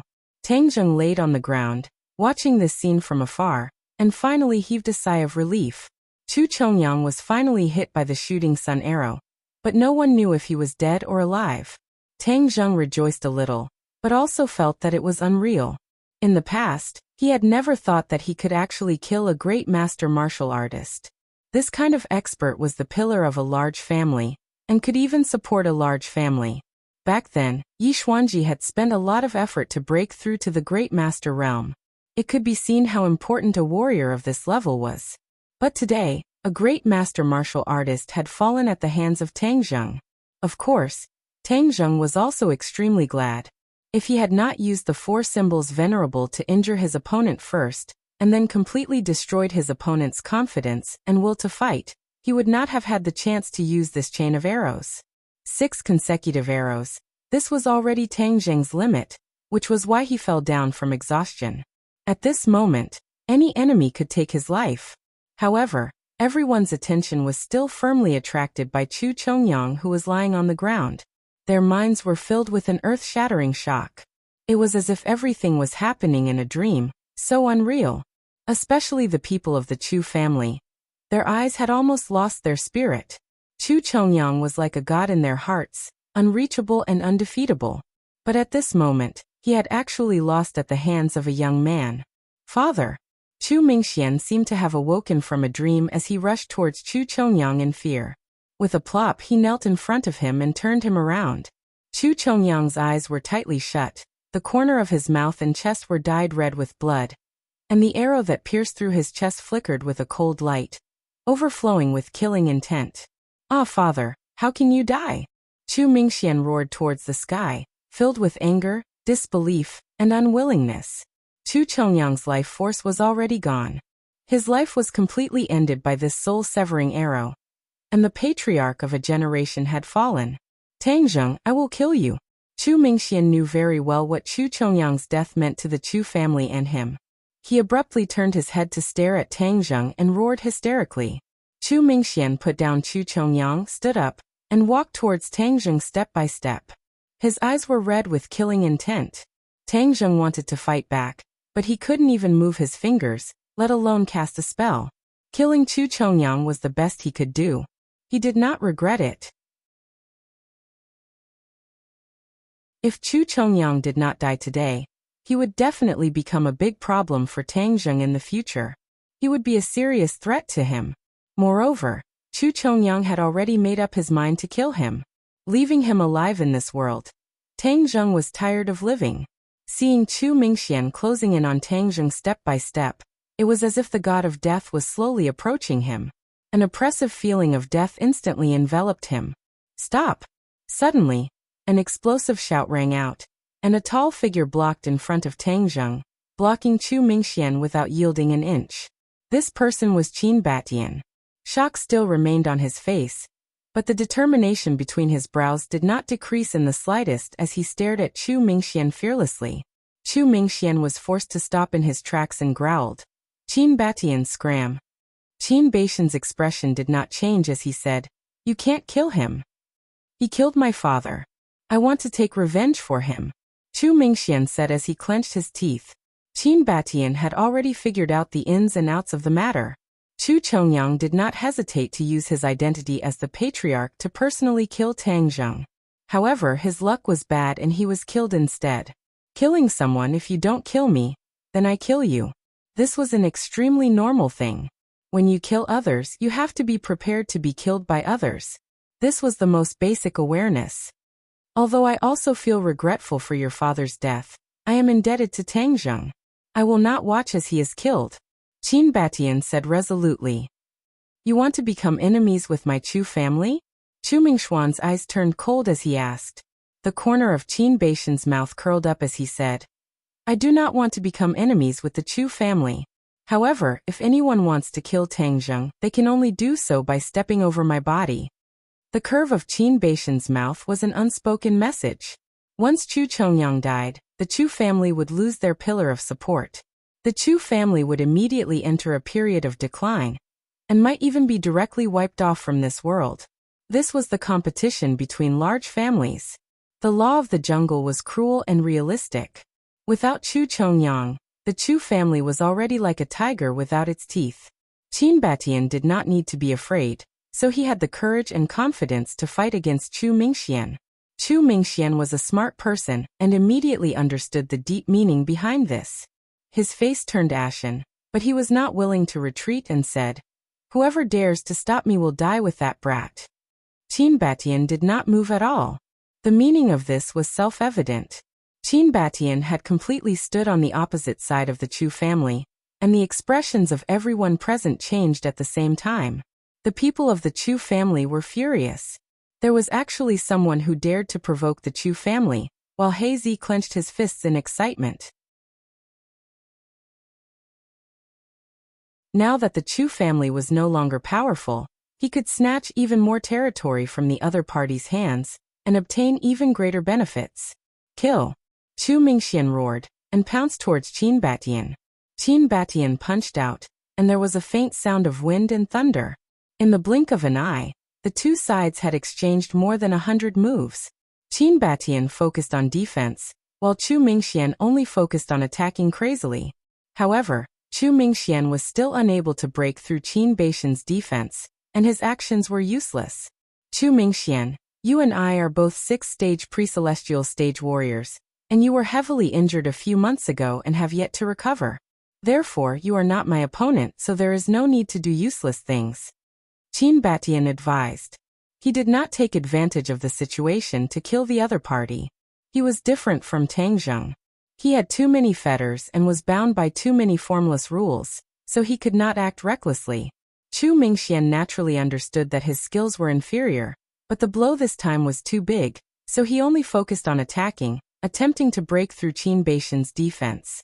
However, Qin Beixian's defense was watertight, and there were no openings.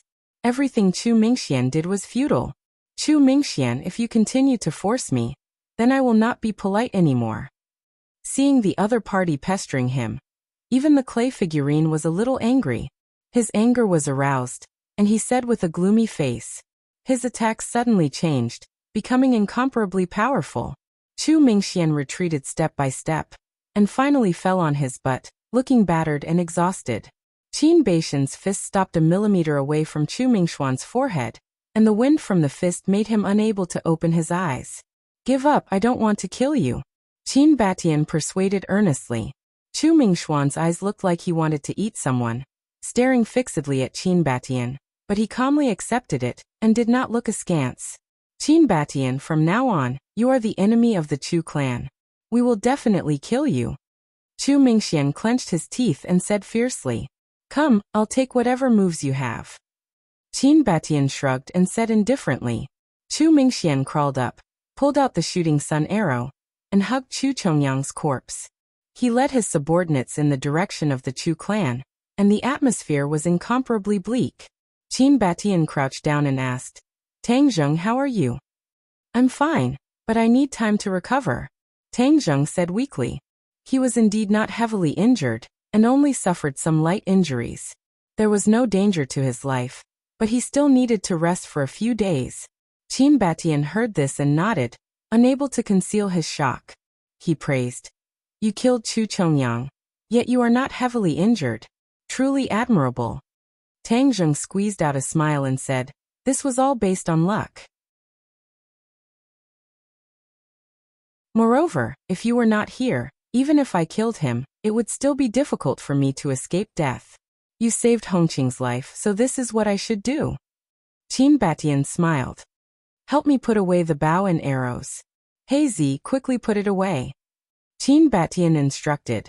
He had seen the power of the divine bow and arrows, so he naturally knew how precious they were. Hazy hurriedly and carefully put away the bow and arrows. He held it with both hands, as if he was holding a sacred object. The few of them left, leaving behind only this tragic and messy battlefield. Although not many people had witnessed this life and death battle, the news of this battle was like snowflakes falling from the sky, quickly flying into the ears of those who were interested in the capital. This news caused the blood of the people involved to boil. In this world, how many people had not heard news of a martial scholar dying in battle? Most of the martial scholars died of natural causes. But today a martial scholar had died, and he was even the head of the Chu family. These people were very clear about what this meant. Many people had already started to plan, preparing to take a bite out of the colossus that was the Chu family. This fellow had already lost his fangs, and did not pose much of a threat, so it was the best opportunity to divide and eat. The competition between the various clans and powers was extremely cruel. There was not the slightest bit of mercy to speak of. Every battle was a life and death battle. This huge scheme was immediately unfolded step by step. The various industries of the Chu family were completely attacked, and the powers that were hiding in the dark all raised their heads. In the past they were all docile sheep, but now that they had revealed their fangs, they realized that they were all jackals, wolves, tigers, and leopards. Of course, the attention of the other main character quickly increased. Tang Zheng was originally famous in the capital's circle. Back then, he had killed the pre-celestial stage expert of the Chu family, and then caused a ruckus at Yin Potion's birthday banquet. Furthermore, he had retreated unscathed, causing no one to dare underestimate him. Of course, Tang Zheng's identity as a cultivator caused him to become the focus of attention. It was just that no one expected that he would do such an earth-shattering feat in just a few days after returning to the capital, causing people to find it hard to digest. Many people's attitude towards Tang Zheng quickly changed. Those who were originally prepared to secretly deal with Tang Zheng immediately stopped, and silently paid attention to Tang Zheng.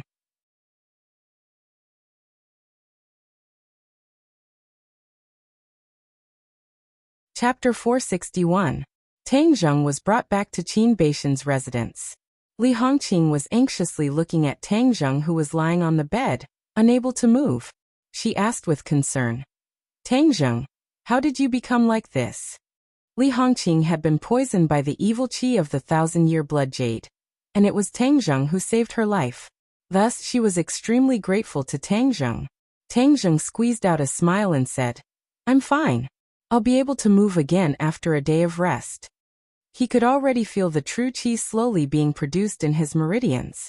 A day's time was enough for him to move again. Of course, to return to his peak state, there was still a period of time. Qin Batian looked at Tang Zheng with a burning gaze.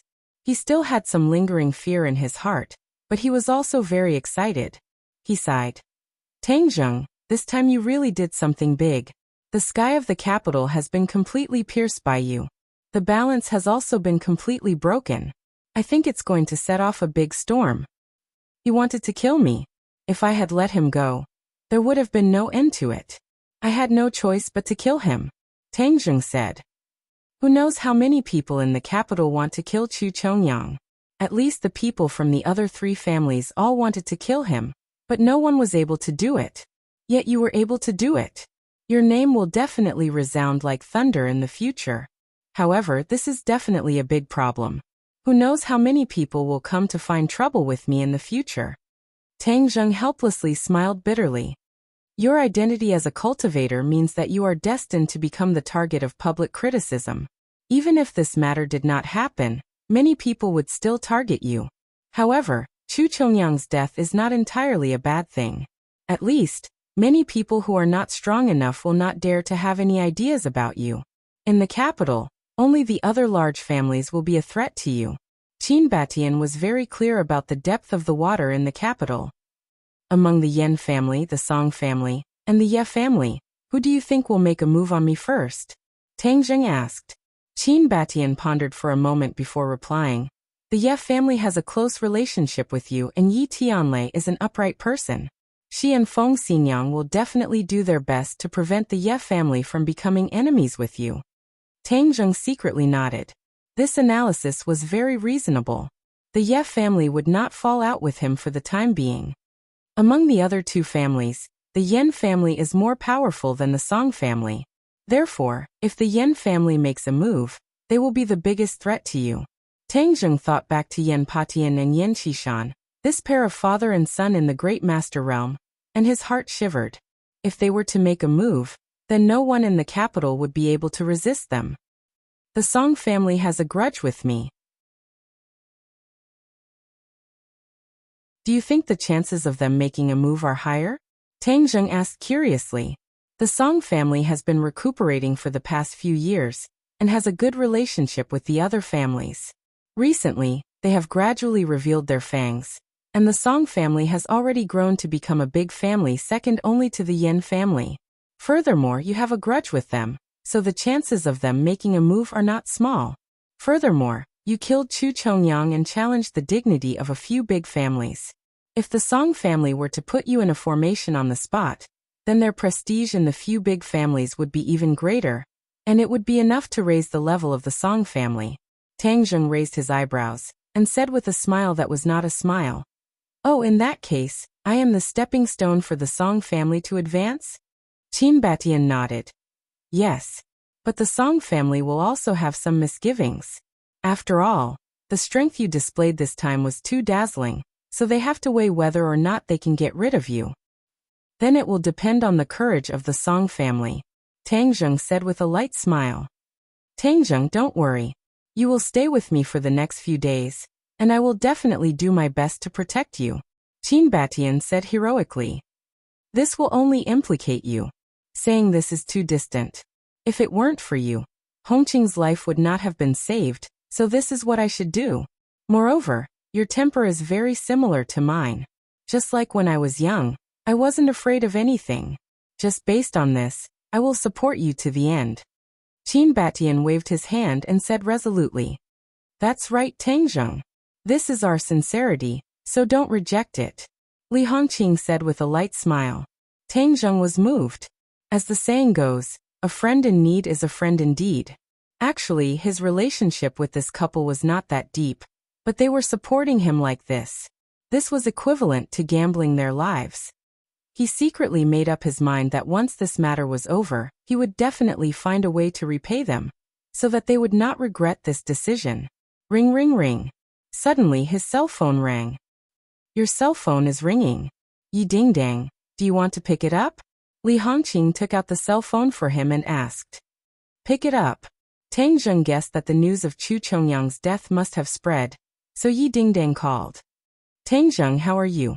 After pressing the answer button, Yi Dingdong's anxious voice floated over, almost as if she was crying. Tang Zheng was stunned. He had known Yi Dingdang for a long time, but he had never seen her cry, nor had he heard such a voice. His heart was filled with mixed feelings as he said, I'm fine. Nonsense, you still dare to say that you're fine? What did you do you know? You killed Chu Chongyang. How can you be fine? How are you?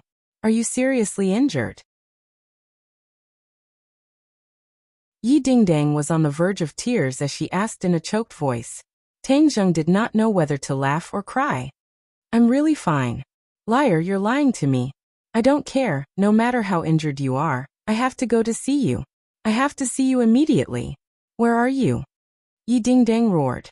Li Hongqing also heard Yi Dingdang's voice and quickly gave an address. Tang Zheng repeated it, and immediately the sound of running came from the phone. Don't worry, I'll be there right away. Call me if you need anything. After that, Yi Dingdang hung up the phone. Miss Yi really cares about you, Li Hongqing said with a smile. You're so charming. When can I attend your wedding? Tang Zheng quickly said. I'm still a student. College students can also get married. Li Hongqing did not care. Tang Zheng was speechless. A moment later, Yi Dingdang rushed in as fast as lightning. When she saw Tang Zheng lying on the bed, she threw herself at him with a whoosh. She hugged him and cried, You bastard!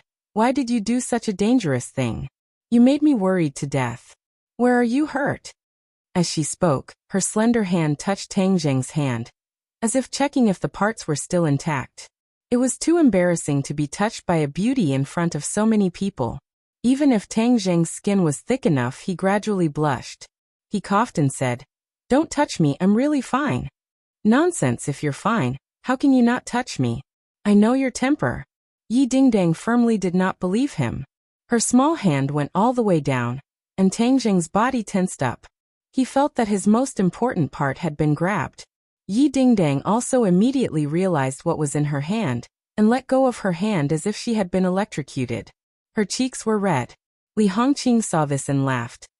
Tang Zheng, Miss Yi really cares about you.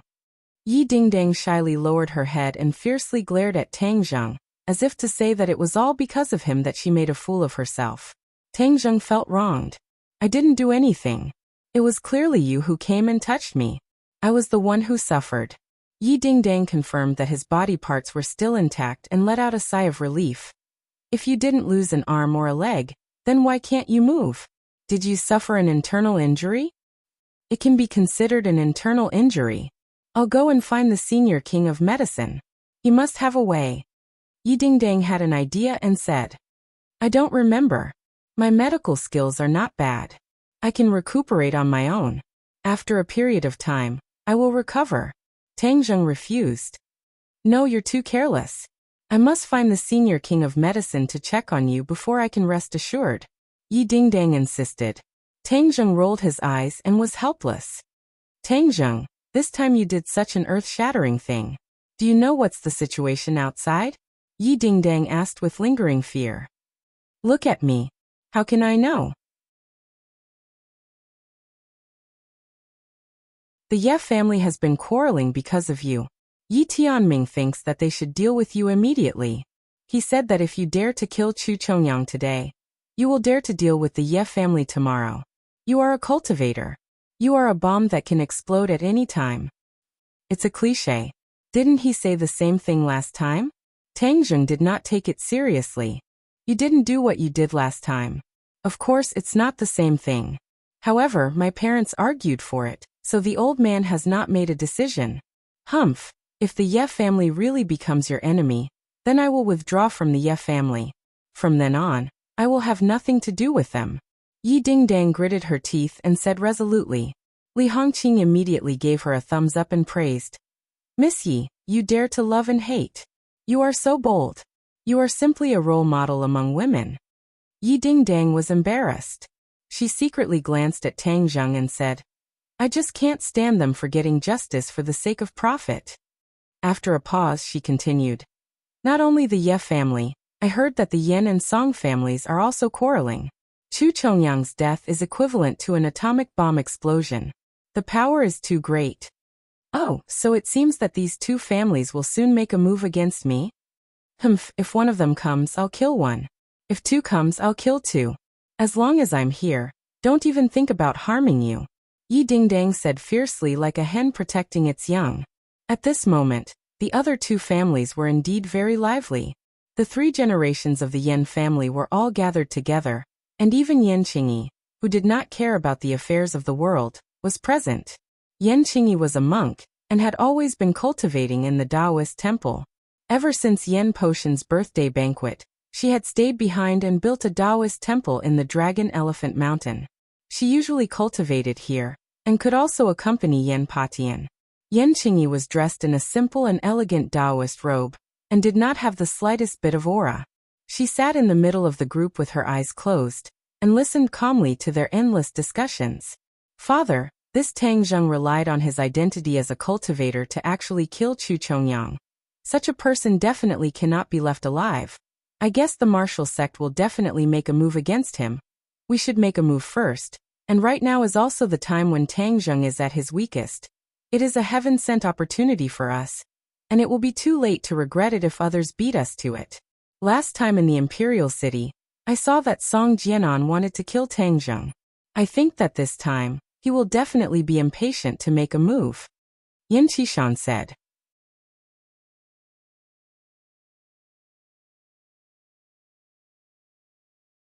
Chapter 462.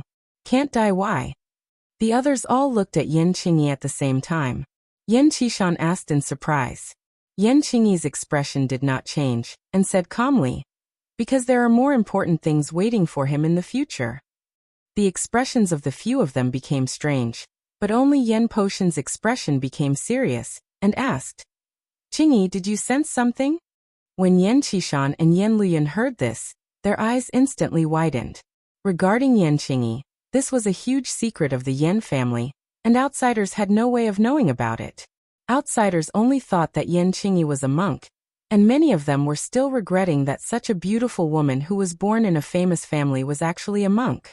It was truly inconceivable. These people did not know that there was a very important reason why Yen Qingyi had become a monk.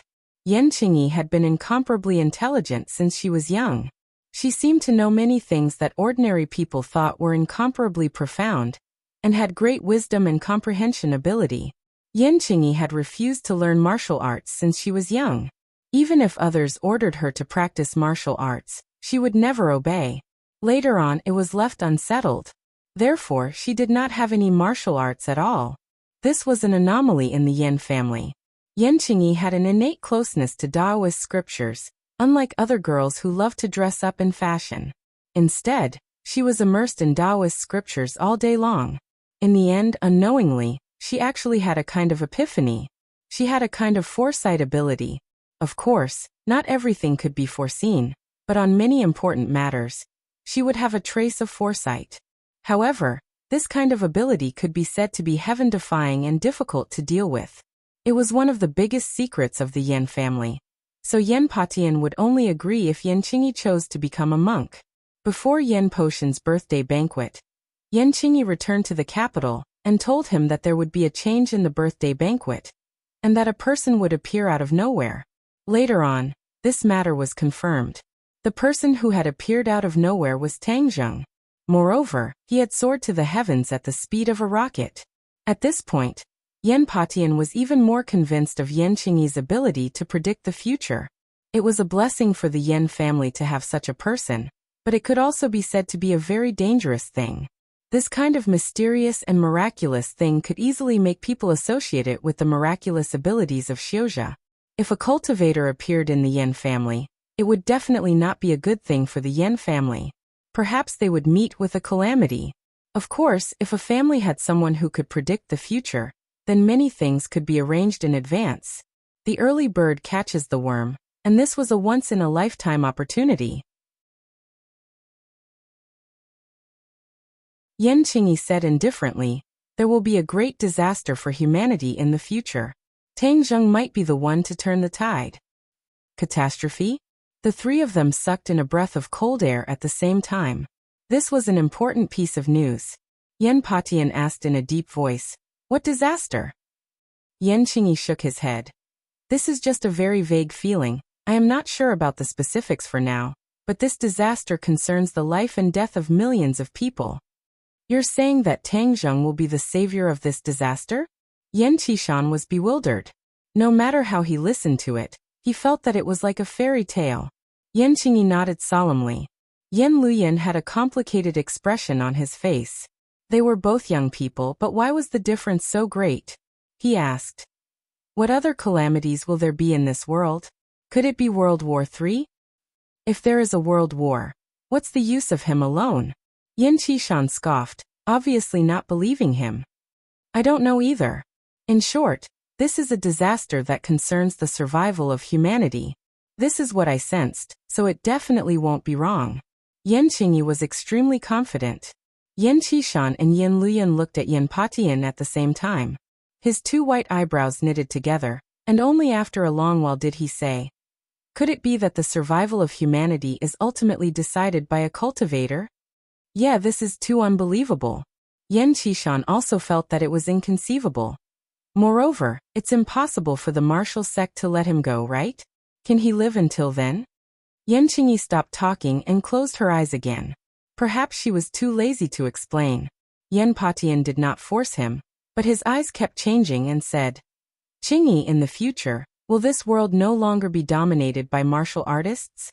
When Yan Qishan and Yan Luyan heard this question, their expressions suddenly changed, as if they had seen a ghost. Their eyes revealed shock, and Yan Qishan could not help but exclaim, how is this possible? Yan Qingyi still had her eyes closed and did not reply. Yan Patian understood clearly. This was because she did not know the answer to this question. The ability to predict the future was not enough to know everything. Many things were just a trace of comprehension, a flash of inspiration.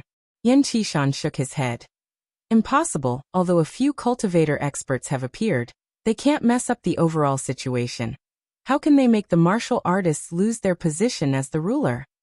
Although Yan Luyan was the head of the 4 young masters of the capital, these things had completely exceeded his imagination, causing him to feel that his brain was not enough. Unless the cultivator returns. Yan Patian was silent for a long time, and said hesitantly, the cultivator has returned. The others cried out in alarm, and even Yan Qingyi's eyelids twitched a few times. Could it be that this world is really going to be in chaos? No one could answer Yan Qishan's question. Grandfather, what should we do now?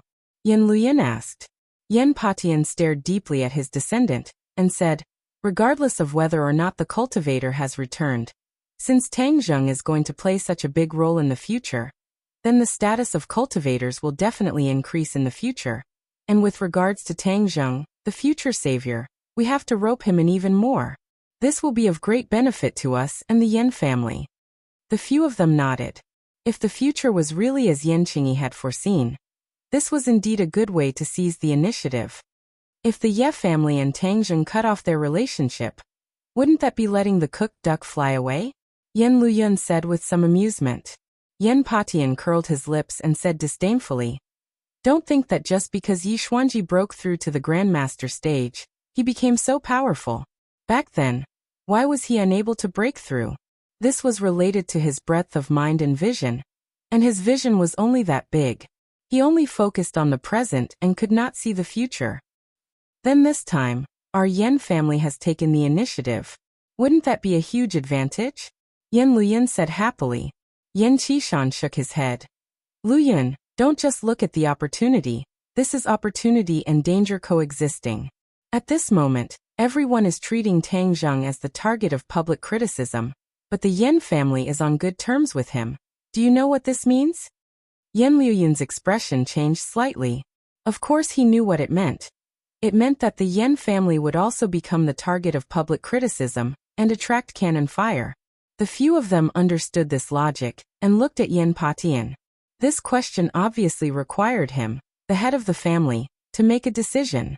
Yan Patian looked deeply at Yan Qingyi, and then without any hesitation he said, I believe in Qingyi's judgment, we must rope in Tang Zheng.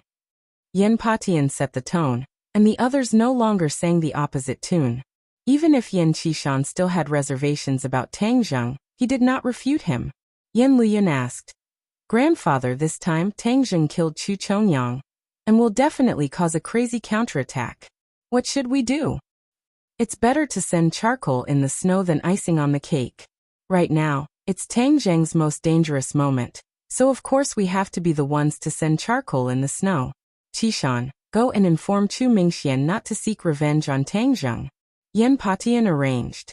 Yan Qishan said worriedly, I'm afraid Chu Mingxian will not agree. Yan Patian laughed coldly. If you don't agree at this moment, the Chu family no longer has anyone to rely on. Do you really want to suffer the calamity of extermination? Yan Qishan nodded as if he had understood something. The Chu family no longer had anyone to rely on. If they still did not know how to advance or retreat, then they would really die. Moreover, which great clan didn't die? If they didn't know how to endure and retreat, then they could only be eliminated by history. This was reality, and reality was just that cruel. Yan Qishan came to the Chu family with the order. At this moment, the Chu family was immersed in grief and anger. Chu Mingxian received Yan Qishan, and when Yan Qishan explained the purpose of his visit, the veins on Chu Mingxuan's forehead twitched, and he asked hysterically, "Why?" "This is the rule of the game. The loser has no right to ask why." Yan Qishan spoke bluntly without holding back. "My father's corpse is not cold yet, and you're going to do this?" Yan Qishan laughed disdainfully. "Don't really think of yourself as a pitiful weakling. Which family is clean? Did the Chu family not do enough in the past? Moreover, I am doing this for your own good. Right now, no one in the Chu family is a match for Tang Zheng. If you continue to provoke him, you will only be courting death." Of course, Chu Mingxian knew that the other party was not lying, but at this moment, his mind was completely drowned by anger. He roared, "So what if I'm courting death? I want Tang Zheng to die. Your father is no longer here. You should work even harder to manage the Chu family, and not let the Chu family be exhausted for nothing." Yan Qishan kindly reminded him. "You don't need to worry about it. Scram, the Chu family doesn't welcome you." Chu Mingxian ordered him to leave. Yan Qishan said indifferently, "I've said everything that needs to be said, it's up to you now." After saying that, he turned around and left with large strides. Just as he walked out of the door, he saw a few people walking towards him. It was actually Song Yu and his father, Song Hanjun, and with them was Chu Xiaofeng. The Chu family's young master's face was filled with fear as he rushed in a sorry state, almost colliding with Yan Qishan. Song Hanjun stopped in front of Yan Qishan and asked in bewilderment, "Qishan, you came a step earlier than me. You are really well informed. You're not late either. I'll take my leave first." With that, Yan Qishan walked away with large strides. Song Hanjun looked at his back in shock, his eyelids twitching. Song Yu also looked at him suspiciously, and asked in a low voice, "Why did he leave in such a hurry? There must be something going on. Let's go in first." Song Hanjun said in a deep voice, and then quickly walked in. Chu Xiaofeng was already wailing loudly, and Chu Mingxuan's face was also filled with anger. Song Hanjuan's heart skipped a beat, and he immediately changed his expression. With a sorrowful expression, he said while choking with sobs, "Brother Mingxian, I came late. I never thought that the patriarch of the Chongyang family would actually be killed by a villain."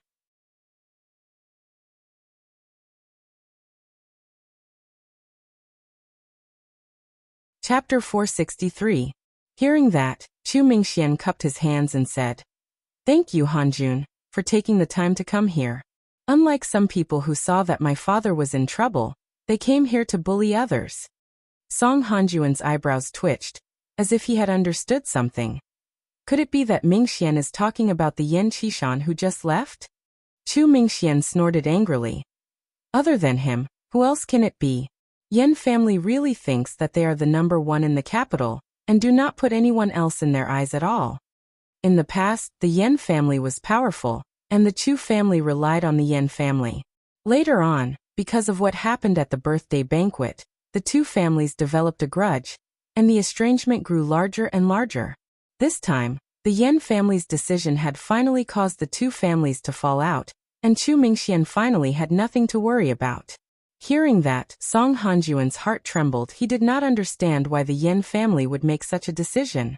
Right now should be the best time to rope in the Chu family, or even annex the Chu family, but the Yan family did the opposite. Song Hanjun could not figure it out for the time being, but this did not stop him from being overjoyed. Since the Yan family had given up on this fat meat, the Song family had no reason to refuse. In these past few years, the Song family had worked hard and looked harmless, but in fact, they were secretly accumulating power, and their strength had already increased by a leap. If they could take advantage of this opportunity to annex the Chu family, it would be like adding wings to a tiger, and they could even stand on equal footing with the Yan family. Tianqing Song family, I really came to the right place this time. Song Hanjun was secretly happy in his heart, but he put on an expression of righteous indignation and shouted angrily, "How preposterous! We are all great families in the capital, so we should be on the same side. Yen family actually took advantage of this opportunity to bully others. It is truly despicable. Not only is the Yen family bullying others, they are also supporting that brat Tang Zheng. Who is that brat? He is a cultivator. I think the Yen family is preparing to become enemies with all the warriors in the world. Chu Mingxian gritted his teeth and said. Song Hanjuan's eyes became brighter and brighter. He thought to himself, could it be that Yen Patian has gone senile? They actually stood on the side of the Xiuzha on such a major issue. This was seeking their own destruction. If it weren't for the inappropriate occasion, Song Hanjun really wanted to look up to the sky and laugh 3 times. If this wasn't the heavens helping the Song family, then what was? Song Yu, on the other hand, was not so excited. Instead, she frowned and looked at her father deep in thought. Mingxian, the Yen family is so perverse. It will definitely arouse public anger. You don't need to care about their attitude. This time, the head of the Chongyang family was killed by Tang Zheng. What are you going to do? Song Hanjun asked. Revenge, a debt of blood must be paid in blood. We must kill that brat Tang Zheng. Chu Mingxian said resolutely. Chu Xiaofeng abruptly raised his head. With a ferocious expression he clamored. We must kill him. Tang Zheng was his nightmare, and he could not get rid of it. Last time he teamed up with Song Yu to trap Tang Zheng, and was prepared to let him die in the martial arts assembly, but it did not work. He did not expect that the pillar of the Chu family would fall into Tang Zheng's hands this time. However, Chu Xiaofeng was not at home earlier, and was with Song Yu, so he did not personally witness the battle just now. He suddenly came to a realization and asked, what kind of strength does Tang Zheng have? How can he be a match for grandfather? Cultivators have many despicable and dirty methods. The old man only lost his life after falling into his scheme. Chu Mingxian said hatefully, but did not tell the truth. Regarding the specific details of the battle, Chu Mingxian had already issued a gag order, and no one present was allowed to mention it to outsiders. Therefore, the others only knew that Chu Chongyang had died at the hands of Tang Zheng, but they did not know the details. In fact, many people did not believe that Tang Zheng had killed Chu Chongyang with his true abilities, and that he must have relied on some kind of scheme of a cultivator to succeed. Although they were afraid of Tang Zheng's methods, no one would compare Tang Zheng's cultivation to a great master. At least, that was what Song Hanjun thought in his heart. Then there's no time to lose. Mingxian should take advantage of the opportunity to pursue and kill him, and use that brat's head as a sacrifice to the Chongyang family patriarch. Song Hanjun instigated. Chu Mingxian blinked his eyes, as if he was moved. He wanted to take advantage of the opportunity to chase after him. Moreover, Tang Zheng was injured and could not move, so this was the best opportunity. However, he was not Qin Baishan's opponent for the time being, so he would not be able to gain any benefits from it.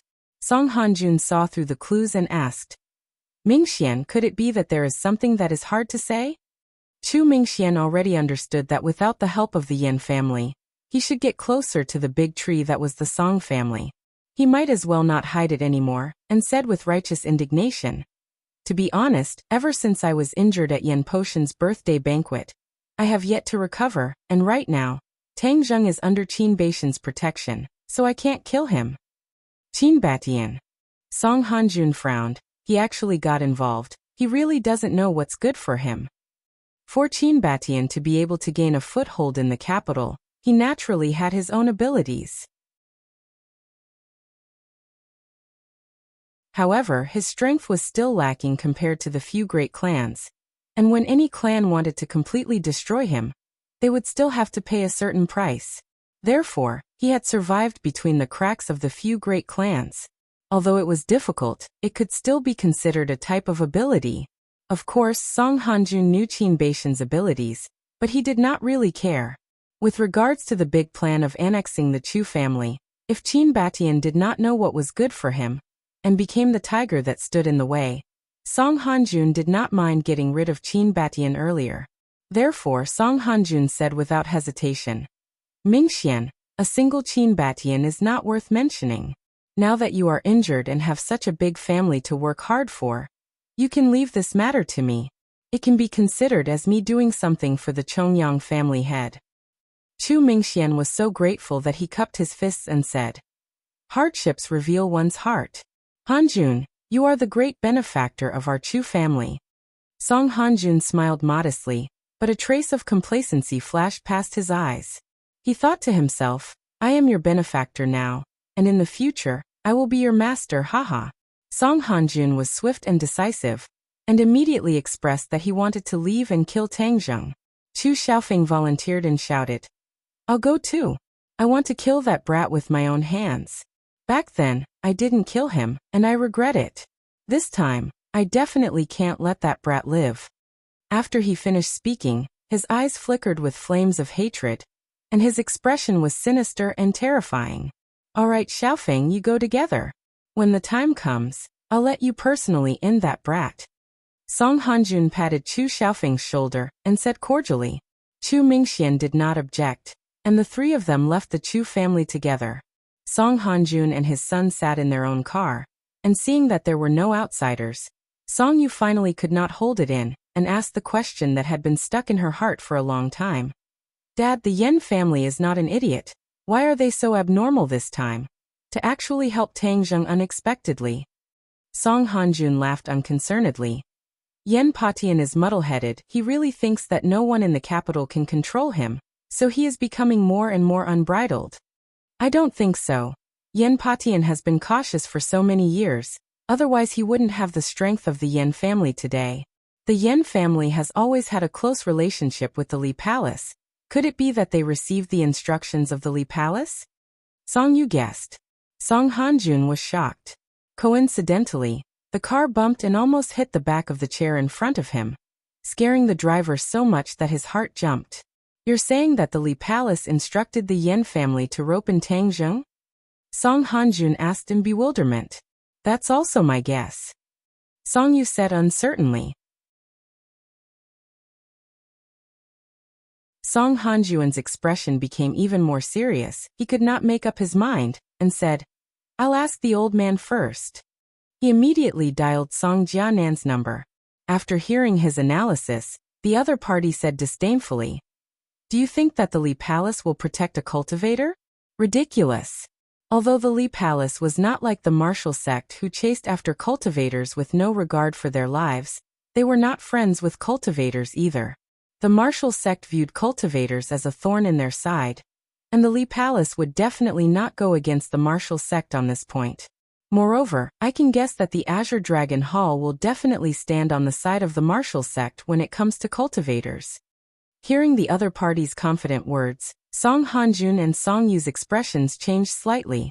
Song Yu asked, "Grandfather, both the Li Palace and the martial sect have people walking in the world. Why has the Azure Dragon Hall only heard of their names and never seen them?" "Hehe, the Azure Dragon Hall has always been a legend. Not to mention you. Even I have never seen anyone from the Azure Dragon Hall." Song Jianen laughed. Song Hanjun and Song Yu looked at each other, and thought at the same time. If that was the case, then the Azure Dragon Hall had always existed in legends, and no one had ever seen its members. Could it be that this was a fabricated organization? Hearing the silence of the two, Song Jianen chuckled, as if he had guessed their thoughts, and said, "The Azure Dragon Hall really exists, but its strength is unfathomable. It is said that even if the Li Palace and the martial sect were to work together, they would still not be a match for the Azure Dragon Hall." "What, so powerful?" The two of them turned pale with fright. In their eyes, the Li Palace and the martial sect were already existences that could not be fought against. This Azure Dragon Hall was actually even more powerful than these two organizations combined. Although the Azure Dragon Hall does not appear in this world, how can the matters of this world escape its eyes? Therefore, you don't have to worry, the Li Palace will not instruct the Yen family to rope in Tang Zheng. This is definitely Yen Potion's opportunistic method, but this method would cause the Yen family to suffer a calamity. Haha, the heavens are helping me. This capital is bound to be dominated by my Song family. Song Jianen laughed wildly with pride. Song Hanjun and Song Yu heaved a sigh of relief at the same time. The bit of doubt in Song Yu's heart also disappeared into thin air, and instead, a kind of excitement and pleasure gradually assaulted her heart. He had known Tang Zheng for a very long time, Back then, when he first met Tang Zheng at the ordinary balance courtyard, he could still have a high and mighty attitude. However, this kind of high and mighty attitude did not last long, because on the problem of Yi Dingdang, Tang Zheng had completely defeated him. Although he knew that it was just a prank, just a play, he did not expect that the play would become true and he would be utterly defeated. After that, the two sides moved to the capital, but not long after Tang Zheng arrived in the capital, he shocked the world with a single feat. Although the two sides did not clash again, Tang Zheng had completely suppressed his limelight. This caused Song Yu, who had always been high and mighty, to try and fail. He and Chu Xiaofeng had used the spirit transformation powder pill to trap Tang Zheng, but it was to no avail. At that time, he had experienced a feeling called fear, a feeling that he had never felt before. He secretly swore in his heart that he would definitely get rid of this person.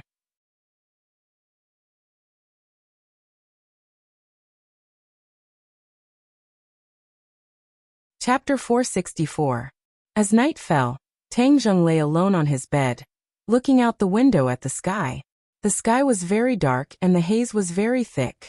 It seemed like it was going to rain, washing away the haze that made it difficult to breathe. Tang Zheng stayed at Qin Beishan's house to recuperate. His limbs had already regained the ability to move, but his internal energy had not yet recovered. He could be considered to be powerless. His body was empty and his qi was as weak as a wisp of smoke. A martial scholar is really not that easy to kill. I almost lost my life. He sighed inwardly. Are you asleep? A weak voice came from next door. This was Yi Dingdang's voice. She had stubbornly stayed and turned off her phone, not letting anyone in the house find her. I'm asleep, Tang Zheng said. You're still promising me after sleeping. You never say a proper word all day. Yi Dingdang ridiculed. Yes, that's my temper. It seems like I won't be able to change it in this lifetime. It's not too late for you to regret leaving. I said that I would protect you. How could I leave? No matter who it is, I'll kill one if one comes. I'll kill two if two come. Yi Dingdang said righteously. Tang Zheng's lips curled into a smile. To have such a close female friend was undoubtedly one of life's greatest blessings. He did not know what he had done to deserve this. Go to sleep. You're a good student, so you can't skip class like me, Tang Zheng advised. I won't leave until you're well. It's almost time for the final exams. I'm not afraid. Don't think that you're the only smart one. I'm not stupid either, Yi Dingdang said proudly. Then let's have a bet on whose final exam score is higher, Yi Dingdang angrily said. I won't bet with you. I've bet with you so many times before and lost every time. I won't be fooled again. Thinking about their previous bet, the two of them could not help but smile. A loud noise rang out. It was particularly sudden and ear-piercing in the silent night. Tang Zheng immediately sat up and exclaimed, something's wrong. The door was suddenly pushed open, and a graceful figure stood in front of Tang Zheng to protect him. Yi Dingdang cautiously said, Someone broke in. I heard it. It's in the front yard. Tang Zheng said with a solemn expression. It's not even night yet, and you can't wait to kill me already? Don't worry, I'm here. Yi Dingdang patted her chest and said fearlessly. Tang Zheng smiled knowingly. Then I'll leave my life in your hands. Yi Dingdang heard this and her eyes widened. Her confidence soared as she excitedly said, Don't worry, with this heroine here, I won't let anyone take advantage of you. Tang Zheng smiled as he looked at her. He found that he seemed to have returned to the time when he was ordinary balance. Ever since he came to Beijing, there were too many strong local tyrants. Yi Dingdang also seemed to be a lot more reserved. But at this moment, her confidence made people's eyes light up. Although this kind of confidence was a bit overestimating one's abilities, Tang Zheng felt that he liked it very much. A warm current flowed through his body. Not long after, there was the sound of fierce fighting in the front yard. Just by listening to the sound, one could tell how dangerous this battle was. It's an expert. Tang Zheng's expression became serious. How high of an expert? Yi Dingdang asked in confusion. An expert higher than you. Yi Dingdang's face revealed a difficult expression, but she immediately calmed down and said, So what if it's an expert? This heroine will still cut him down with my sword. With a schwa sound, she pulled out a cold glinting sword from somewhere. The sword was still trembling. You know swordsmanship? Tang Zheng asked in astonishment. He had never seen her use a sword before. Yi Dingdong's face turned red as she said, "Before I left, I took a sword from home." Tang Zheng smiled. The meaning of these words was obvious. Although Yi Dingdang was already a prenatal martial artist, he really didn't know any swordsmanship. If I had a suitable swordsmanship, I could teach it to her. But the heaven-flying immortal's swordsmanship doesn't suit her. Tang Zheng said regretfully. As soon as this thought appeared, a set of swordsmanship appeared in his mind. Tang Zheng was shocked. He couldn't help but cry out, "Wind-chasing swordsmanship! Wind-chasing swordsmanship! What kind of swordsmanship is this?" Yi Dingdang curiously asked when she heard this. But she discovered that Tang Zheng's eyes were staring in front of him, as if he was stunned. She quickly waved her hand in front of his eyes and called out, "Hey, what's wrong with you? Don't scare me." Tang Zheng regained his calm. It was clear that this set of wind-chasing swordsmanship was related to Qi Yu's heart. Maybe it was that thought from before that touched Qi Yu's heart. So this set of swordsmanship appeared out of nowhere. He knocked away her hand and said, "I have a set of swordsmanship called wind-chasing swordsmanship. It is very suitable for you." Yi Dingdong's eyebrows danced as she said, "Really? The Jade Woman's Heart Sutra you gave me last time was very powerful. This wind-chasing swordsmanship shouldn't be too bad, right?" Tang Zheng nodded. The swordsmanship recorded in Qi Yu's heart naturally wouldn't be too bad. He didn't know the origin of this set of swordsmanship, but this set of swordsmanship was very interesting. It only required sword moves and didn't even need Qi to activate it. This meant that even if a normal person was familiar with the moves and used them, the power would not be small. At least in Tang Zheng's eyes, the power of this set of swordsmanship was not small. When Tang Zheng finished teaching this set of swordsmanship, Yi Dingdong's eyes lit up with joy. Although she didn't understand swordsmanship, she still had a bit of eyesight. She understood the value of this set of swordsmanship and couldn't help but happily say, "I really like this set of swordsmanship. You should be the only two people in this world that know this set of swordsmanship," Tang Zheng said. Yi Dingdong's eyebrows danced as she excitedly jumped up. What kind of gift did a woman like the most? The one and only gift in this world that no one else had. Wasn't this set of swordsmanship the most suitable gift? "You only taught me?" Yi Dingdang stared with her big round eyes and asked. "Yes. Even Feng Shishir doesn't know it." Tang Zheng nodded. "Wah." Yi Dingdang excitedly threw herself at Tang Zheng. With a pung sound, she threw him onto the bed. Tang Zheng was currently not her opponent. He was pressed under her body and inhaled her fragrance. He awkwardly said, "Are you trying to take advantage of me when I'm not paying attention and throw yourself at me?" Yi Dingdang immediately blushed. She stood up straight and glared at him. "What nonsense are you thinking about all day? Don't just talk. Practice your swordsmanship first," Tang Zheng urged. "Okay." Yi Dingdang immediately began to move. Her sword moved according to her heart. Schwa, schwa, schwa. Her sword was like the wind. The wind rose and the sword chased after the wind until only a sword shadow was left. What a fast sword! Yi Dingdang was dumbfounded. She clearly did not expect the sword in her hand to be so fast. Moreover, she felt that there was no internal strength flowing. This was the power of a fixed move.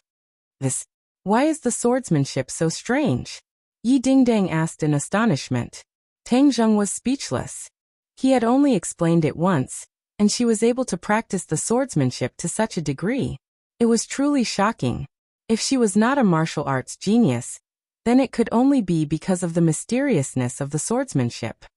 Could it be that this set of swordsmanship can be learned quickly and at such a terrifying speed? Tang Zheng was shocked by this thought. This kind of swordsmanship could be called a peerless swordsmanship. It was a treasure that many people coveted. No matter how powerful a set of swordsmanship was, it was too difficult to learn. It was something that ordinary people could only dream of. But a set of swordsmanship was not only powerful, it did not have any requirements for the cultivator. Moreover, it could be learned in one lesson. How terrifying was that? It could instantly turn a person into an expert. This is too abnormal. Tang Zheng smacked his lips, unable to let go of the shock in his heart for a long time. As expected of the swordsmanship in Qi Yu's heart, this is a peerless treasure. I'm afraid its value is even greater than the heaven-flying immortal's swordsmanship. It was true that the heaven-flying immortal's swordsmanship was powerful. As for whether it was more powerful than the wind-chasing swordsmanship, Tang Zheng was unable to determine. However, one thing was certain. The heaven-flying immortal's swordsmanship was not something that ordinary people could learn. On the other hand, the wind-chasing swordsmanship could be learned by anyone. The difference in value was like heaven and earth. However, the wind-chasing swordsmanship was not simple. If one did not know the sword moves and profoundness within it, they would not be able to learn it. Therefore, he was not afraid that others would secretly learn it during a battle. Tang Zheng was inexplicably excited. He did not know what other treasures Qi Yu had in his heart. Seeing Tang Zheng in a daze and not speaking, Yi Dingdang nudged him and asked, "Hey, why are you in a daze again? How come I didn't notice this before?" Tang Zheng came back to his senses and solemnly said, "The wind-chasing swordsmanship must not be casually taught to outsiders. Do you understand?" "Of course, I'm not an idiot." Yi Dingding rolled her eyes. She did not think that this swordsmanship was too precious and could not be taught to outsiders. Rather, this was the only swordsmanship that Tang Zheng had taught her. In this world, it was unique to her. How could she be willing to share it with others? Boom! Suddenly, a loud sound from outside interrupted the two's thoughts. The ground trembled, and the two jumped in fright. Tang Zheng hurriedly said, "Let's go out and take a look." The two of them walked out of the room, and saw that the courtyard was in a mess. A large portion of the courtyard walls had collapsed and dust filled the air. In the middle of the mess stood two people, Qin Batian and Song Hanjun. Qin Baishan's mouth was dripping with blood. His clothes had been cut in several places, and he appeared to be in a sorry state. Song Hanjuan's aura was even stronger as he held a large blade in his hand. "Qin Batian, you are not my opponent. If you want to seek death, then I will fulfill your wish today," Song Hanjun said with a murderous aura. Qin Batian wiped the blood from the corner of his mouth and arrogantly said, "Song Hanjun, as long as I am here, you can forget about touching a single hair on Tang Zheng's head." "Reckless fool, what benefits did Tang Zheng give you to make you so dead set on following him?" Qin Batian coldly snorted but did not reply. Song Hanjun was preparing to make another move when he saw Tang Zheng standing at the entrance from the corner of his eyes. His eyes narrowed as he roared with killing intent. "Tang Zheng, quickly come and accept your death." "Tang Zheng, leave quickly. I will block him first." Qin Batian leaped, blocking Song Hanjuan's path as he shouted.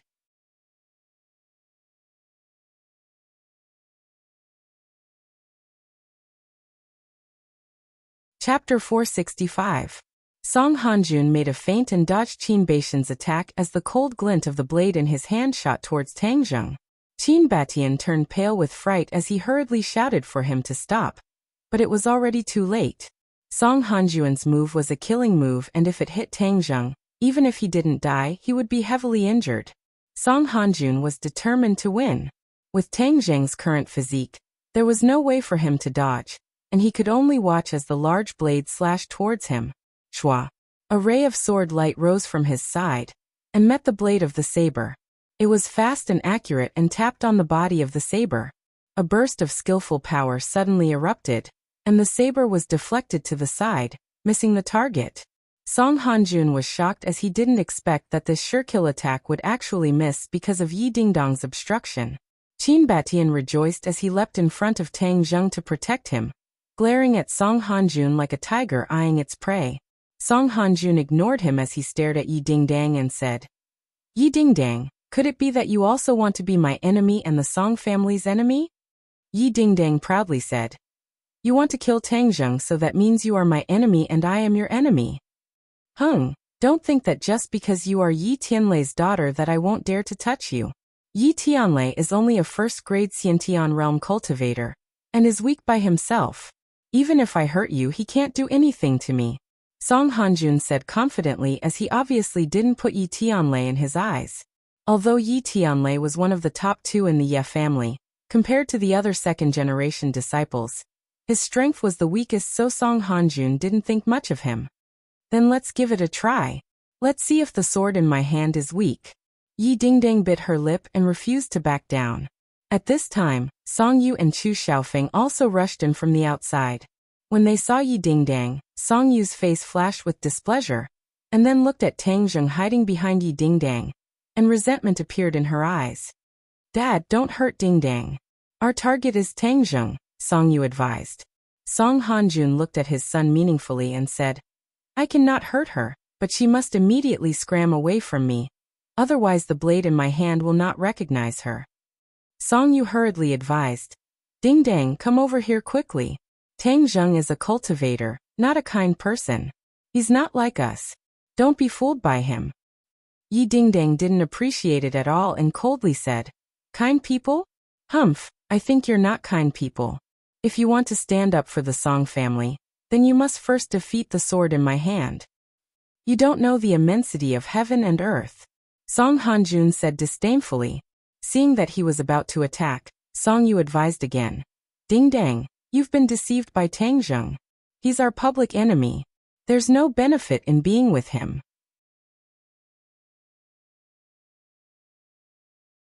There's no benefit in being with you. Besides, Song Yu, I have nothing to do with you.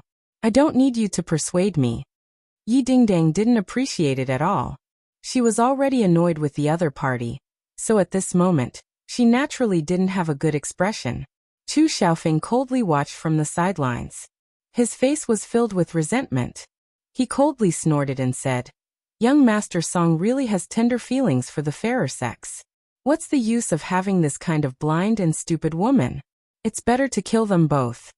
Song Yu was extremely disappointed. At the beginning, he had an indifferent attitude towards Yi Dingdang. But after his repeated failures, his interest towards Yi Dingdang grew. In the end, he made up his mind to take her for himself. But it seemed that this goal would be extremely difficult to achieve. Song Hanjun saw his son's expression and murderously said, Yi Dingdang, since you don't know what's good for you, then don't blame me for being impolite. How many moves do you think you can take from me? Yi Dingdang raised her head and jokingly asked, Then how many moves do you think you can take to defeat me? Haha, you still want to use a few moves? Good. You really won't shed tears until you see the coffin. Then I'll help you. Within 10 moves, you will definitely fall. I want you to watch with your own eyes as Tang Zheng dies in front of you. Song Hanjun wildly laughed. Ha, then let's make a bet. Yi Dingdang said. Bet. Bet on what? Bet that you won't be able to take me down within 10 moves. Song Hanjun was stunned for a moment, then immediately began to laugh loudly. This was truly the biggest joke in the world. Yi Dingdang was a Hotian realm martial artist, and Song Hanjun was indeed a Xiantian realm martial artist. There was an insurmountable chasm between the two. This was a principle that any martial artist would understand. That was why Song Hanjun was so confident. In fact, in his opinion, he would be able to defeat Yi Dingdang within 5 moves. Saying that he would be able to defeat her within 10 moves was already giving him face. The others looked at Yi Dingdang in disbelief. Qin Batian hurriedly stopped her. Miss Yi, you must not let your guard down. With me here, it won't be easy for him to kill Tang Zheng. Yi Dingdang glanced at him. Qin Batian's body was already covered in wounds. It was obvious that he was not Song Hanjun's opponent. If the two of them continued to fight, then Qin Batian might even lose his life. This point was obvious to anyone with eyes, but Qin Batian still did not hesitate. This kind of spirit was worthy of respect. Tang Zheng's heart trembled as he persuaded. Mr. Qin, you have already done so much for me. There is no need to throw your life away. If I really am destined to die, then I have nothing to say. Qin Batian retorted. No, I said that I will protect you, so I will definitely protect you. I, Qin Batian, may not be a powerful character, but my words are like nails. Haha, Qin Batian, you really have a backbone and are loyal to your friends. After I take care of Tang Zheng, I will naturally take care of you. Don't think that you are a big shot. The reason why you can stand firm in the capital is because we can't be bothered to take care of you. If we really wanted to take care of you, we could easily crush you to death. Song Hanjun said with disdain. Come then. Qin Batian stepped forward. Yi Dingdang hurriedly stopped him. Song Hanjun, don't change the topic. I bet that you won't be able to defeat me within 10 moves. Do you dare to bet with me? You can't be feeling guilty, right? Haha, so the Song family is only SOSO? Song Hanjuan's eyebrows twitched. Humph, what do I not dare to bet with you? Since you are so intent on sending yourself to death, then I will fulfill your wish. However, I am not prepared to kill you. If you lose, then you will accompany my son tonight. Accompany Song Yu? The meaning was too obvious. Yi Dingdong's face flushed red as she glanced at the father and son pair. She did not expect that he would raise such a condition. Song Yu was slightly startled as she looked at her father. She suddenly realized that Yi Dingdang could already be considered as his inner demons. If he could not obtain her and get rid of this inner demons, then his future martial path would be filled with difficulties. If he could get rid of this inner demons, then his future cultivation would be twice the result with half the effort. As someone who had been through this before, Song Hanjun was clearly very experienced. When Tang Zheng heard this condition, his eyes flashed with anger as he immediately rejected. No, I won't bet with you. If you want to kill me, then do it. Haha. Tang Zheng, I still thought that you were a little man who hid behind a woman. I never thought that you still had some backbone. Song Hanjun said with ridicule. Chu Xiaofeng sarcastically said with bad intentions. What backbone does he have? He only knows how to hide behind others. Chu Xiaofeng, don't make sarcastic remarks. You know very well who is usually hiding behind others. Without the Chu family, what are you? How could Yi Dingdang tolerate her beloved being humiliated? She immediately retorted. Chu Xiaofeng was poked in the back, and his face was as red as a monkey's butt. He was so angry that smoke was coming out of his 7 orifices as he roared. I see that you are arrogant now, but in a moment you will know how to beg for mercy. Tang Zheng turned a deaf ear to these sarcastic remarks. He tugged at Yi Dingdong's sleeve and advised in a low voice. Don't be impulsive. You go first, I have a way to escape. Yi Dingdang rolled her eyes at him and said. What way do you have to escape? Now you want to lie to me. Do you think I am so easy to fool? But the stakes are too high. You don't need to fall into it. Tang Zheng was really worried about her. After all, the difference in cultivation between the two sides was too great. Yi Dingdang shrugged and said without fear. If the stakes are not high, how can it be fun? Could it be that you have so little confidence in me that you are afraid that I will lose? Song Hanjun is not an ordinary person. Tang Zheng said with hesitation. Yi Dingdang stared at him. Then I am not an ordinary person. Moreover, didn't you just teach me the wind-chasing sword technique? This is a good opportunity for Song Hanjun to test it out. Tang Zheng did not know whether to laugh or cry. He had just imparted the wind-chasing sword technique to her on a whim, and she was actually so confident. He did not know if he should say that his heart was too big. Could it be that you have no confidence in your own sword technique? Yi Dingdang stared at him and asked. Tang Zheng felt bitter. Although he could see that the wind-chasing sword technique was not an ordinary technique, Yi Dingdang had just demonstrated it once. If she were to face an opponent like Song Hanjun, Tang Zheng did not have the confidence that she could last more than 10 moves. If she lost, then her loss would be too great. Humph, since you have no confidence in me, then I will let you see my strength today. Moreover, you have saved me before, so today I will save you once. I will let you know that I, Yi Dingdang, am not an ungrateful person. Yi Dingdang pouted and vowed. What are you two whispering to each other for? Do you not want to agree to this condition? Fine, then there is no need for us to continue talking. I will directly deal with you too. Song Hanjun said with a murderous look. I promise you. Yi Dingdang said without fear. But I also have a condition. If you lose, then scram as far away as you can. Don't have any ideas about Tang Zheng. Haha, this kind of situation will never happen. Song Hanjun laughed. You don't dare to agree to this condition, right? Yi Dingdang curled her lips and said with disdain. What is there to be afraid of, I promise you? Song Hanjun said with a smile, as if Yi Dingdang really was a lamb waiting to be slaughtered, allowing him to knead her however he wanted. Actually, Song Hanjun agreed to this bet, because he wanted Yi Dingdang to willingly accompany Song Yu. This would not only get rid of Song Yu's inner demons, but it would also shut the Ye family's mouth. It was killing two birds with one stone. Moreover, he would not suffer any losses. It was a sure win situation. Now that things have come to this, there was no way to change it.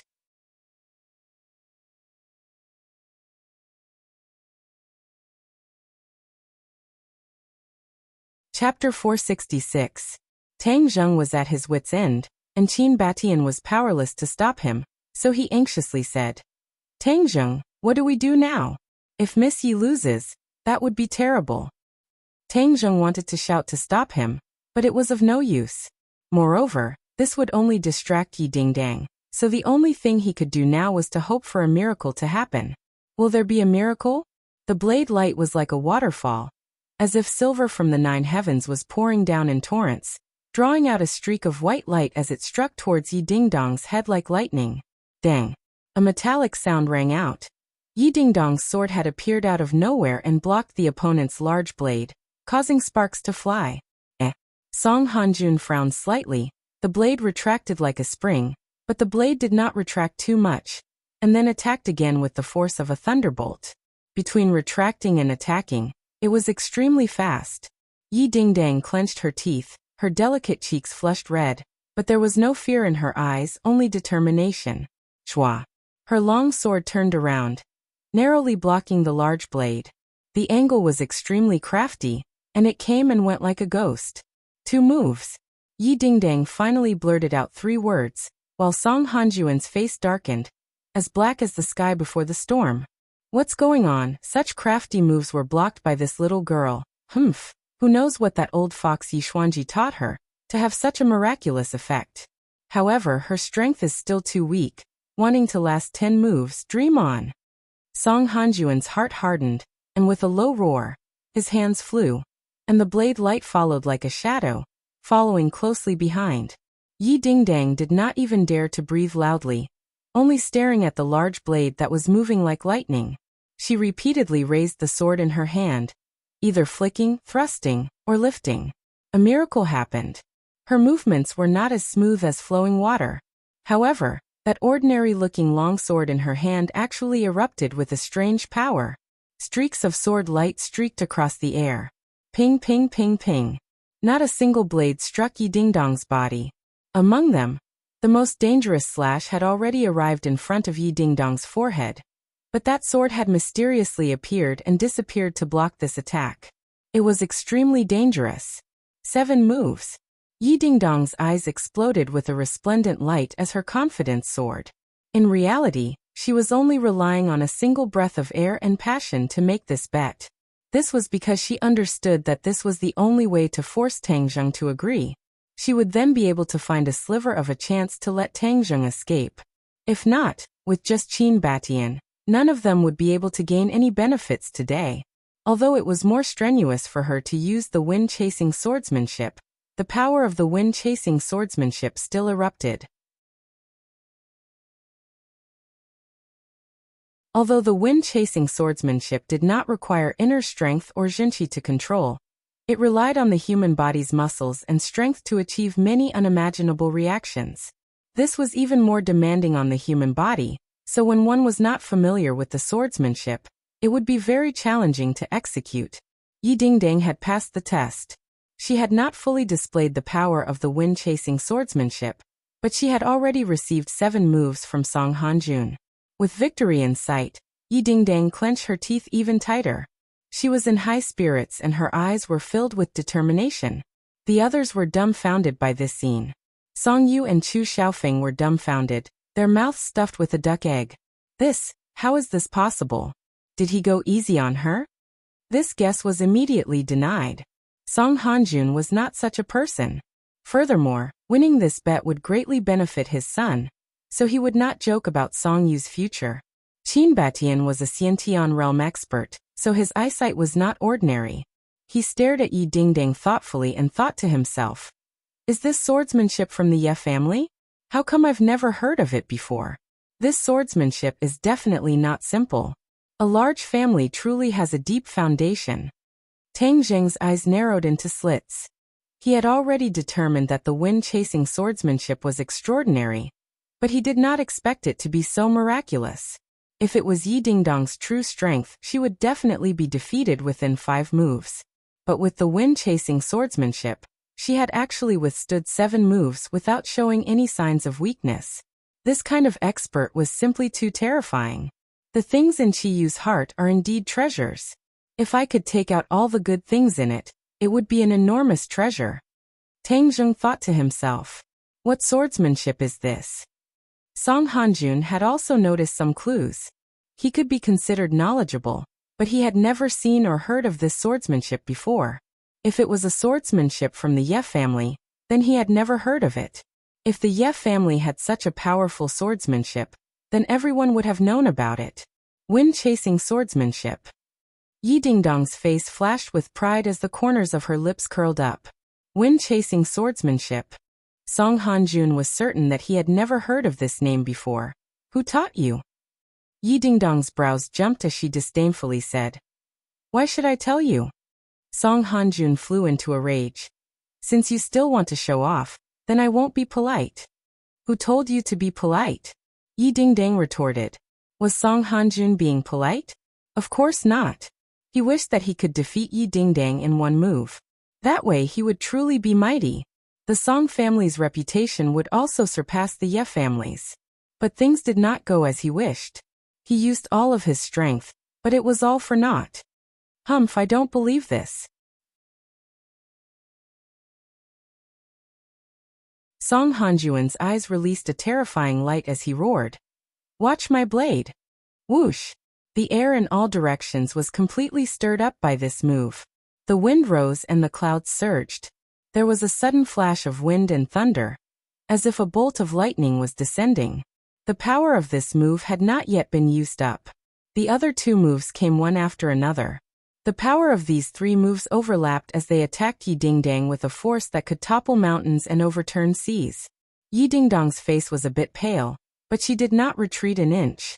Relying on the 3-foot-long sword in her hand, she continuously attacked. Every move was fast, ruthless, and accurate.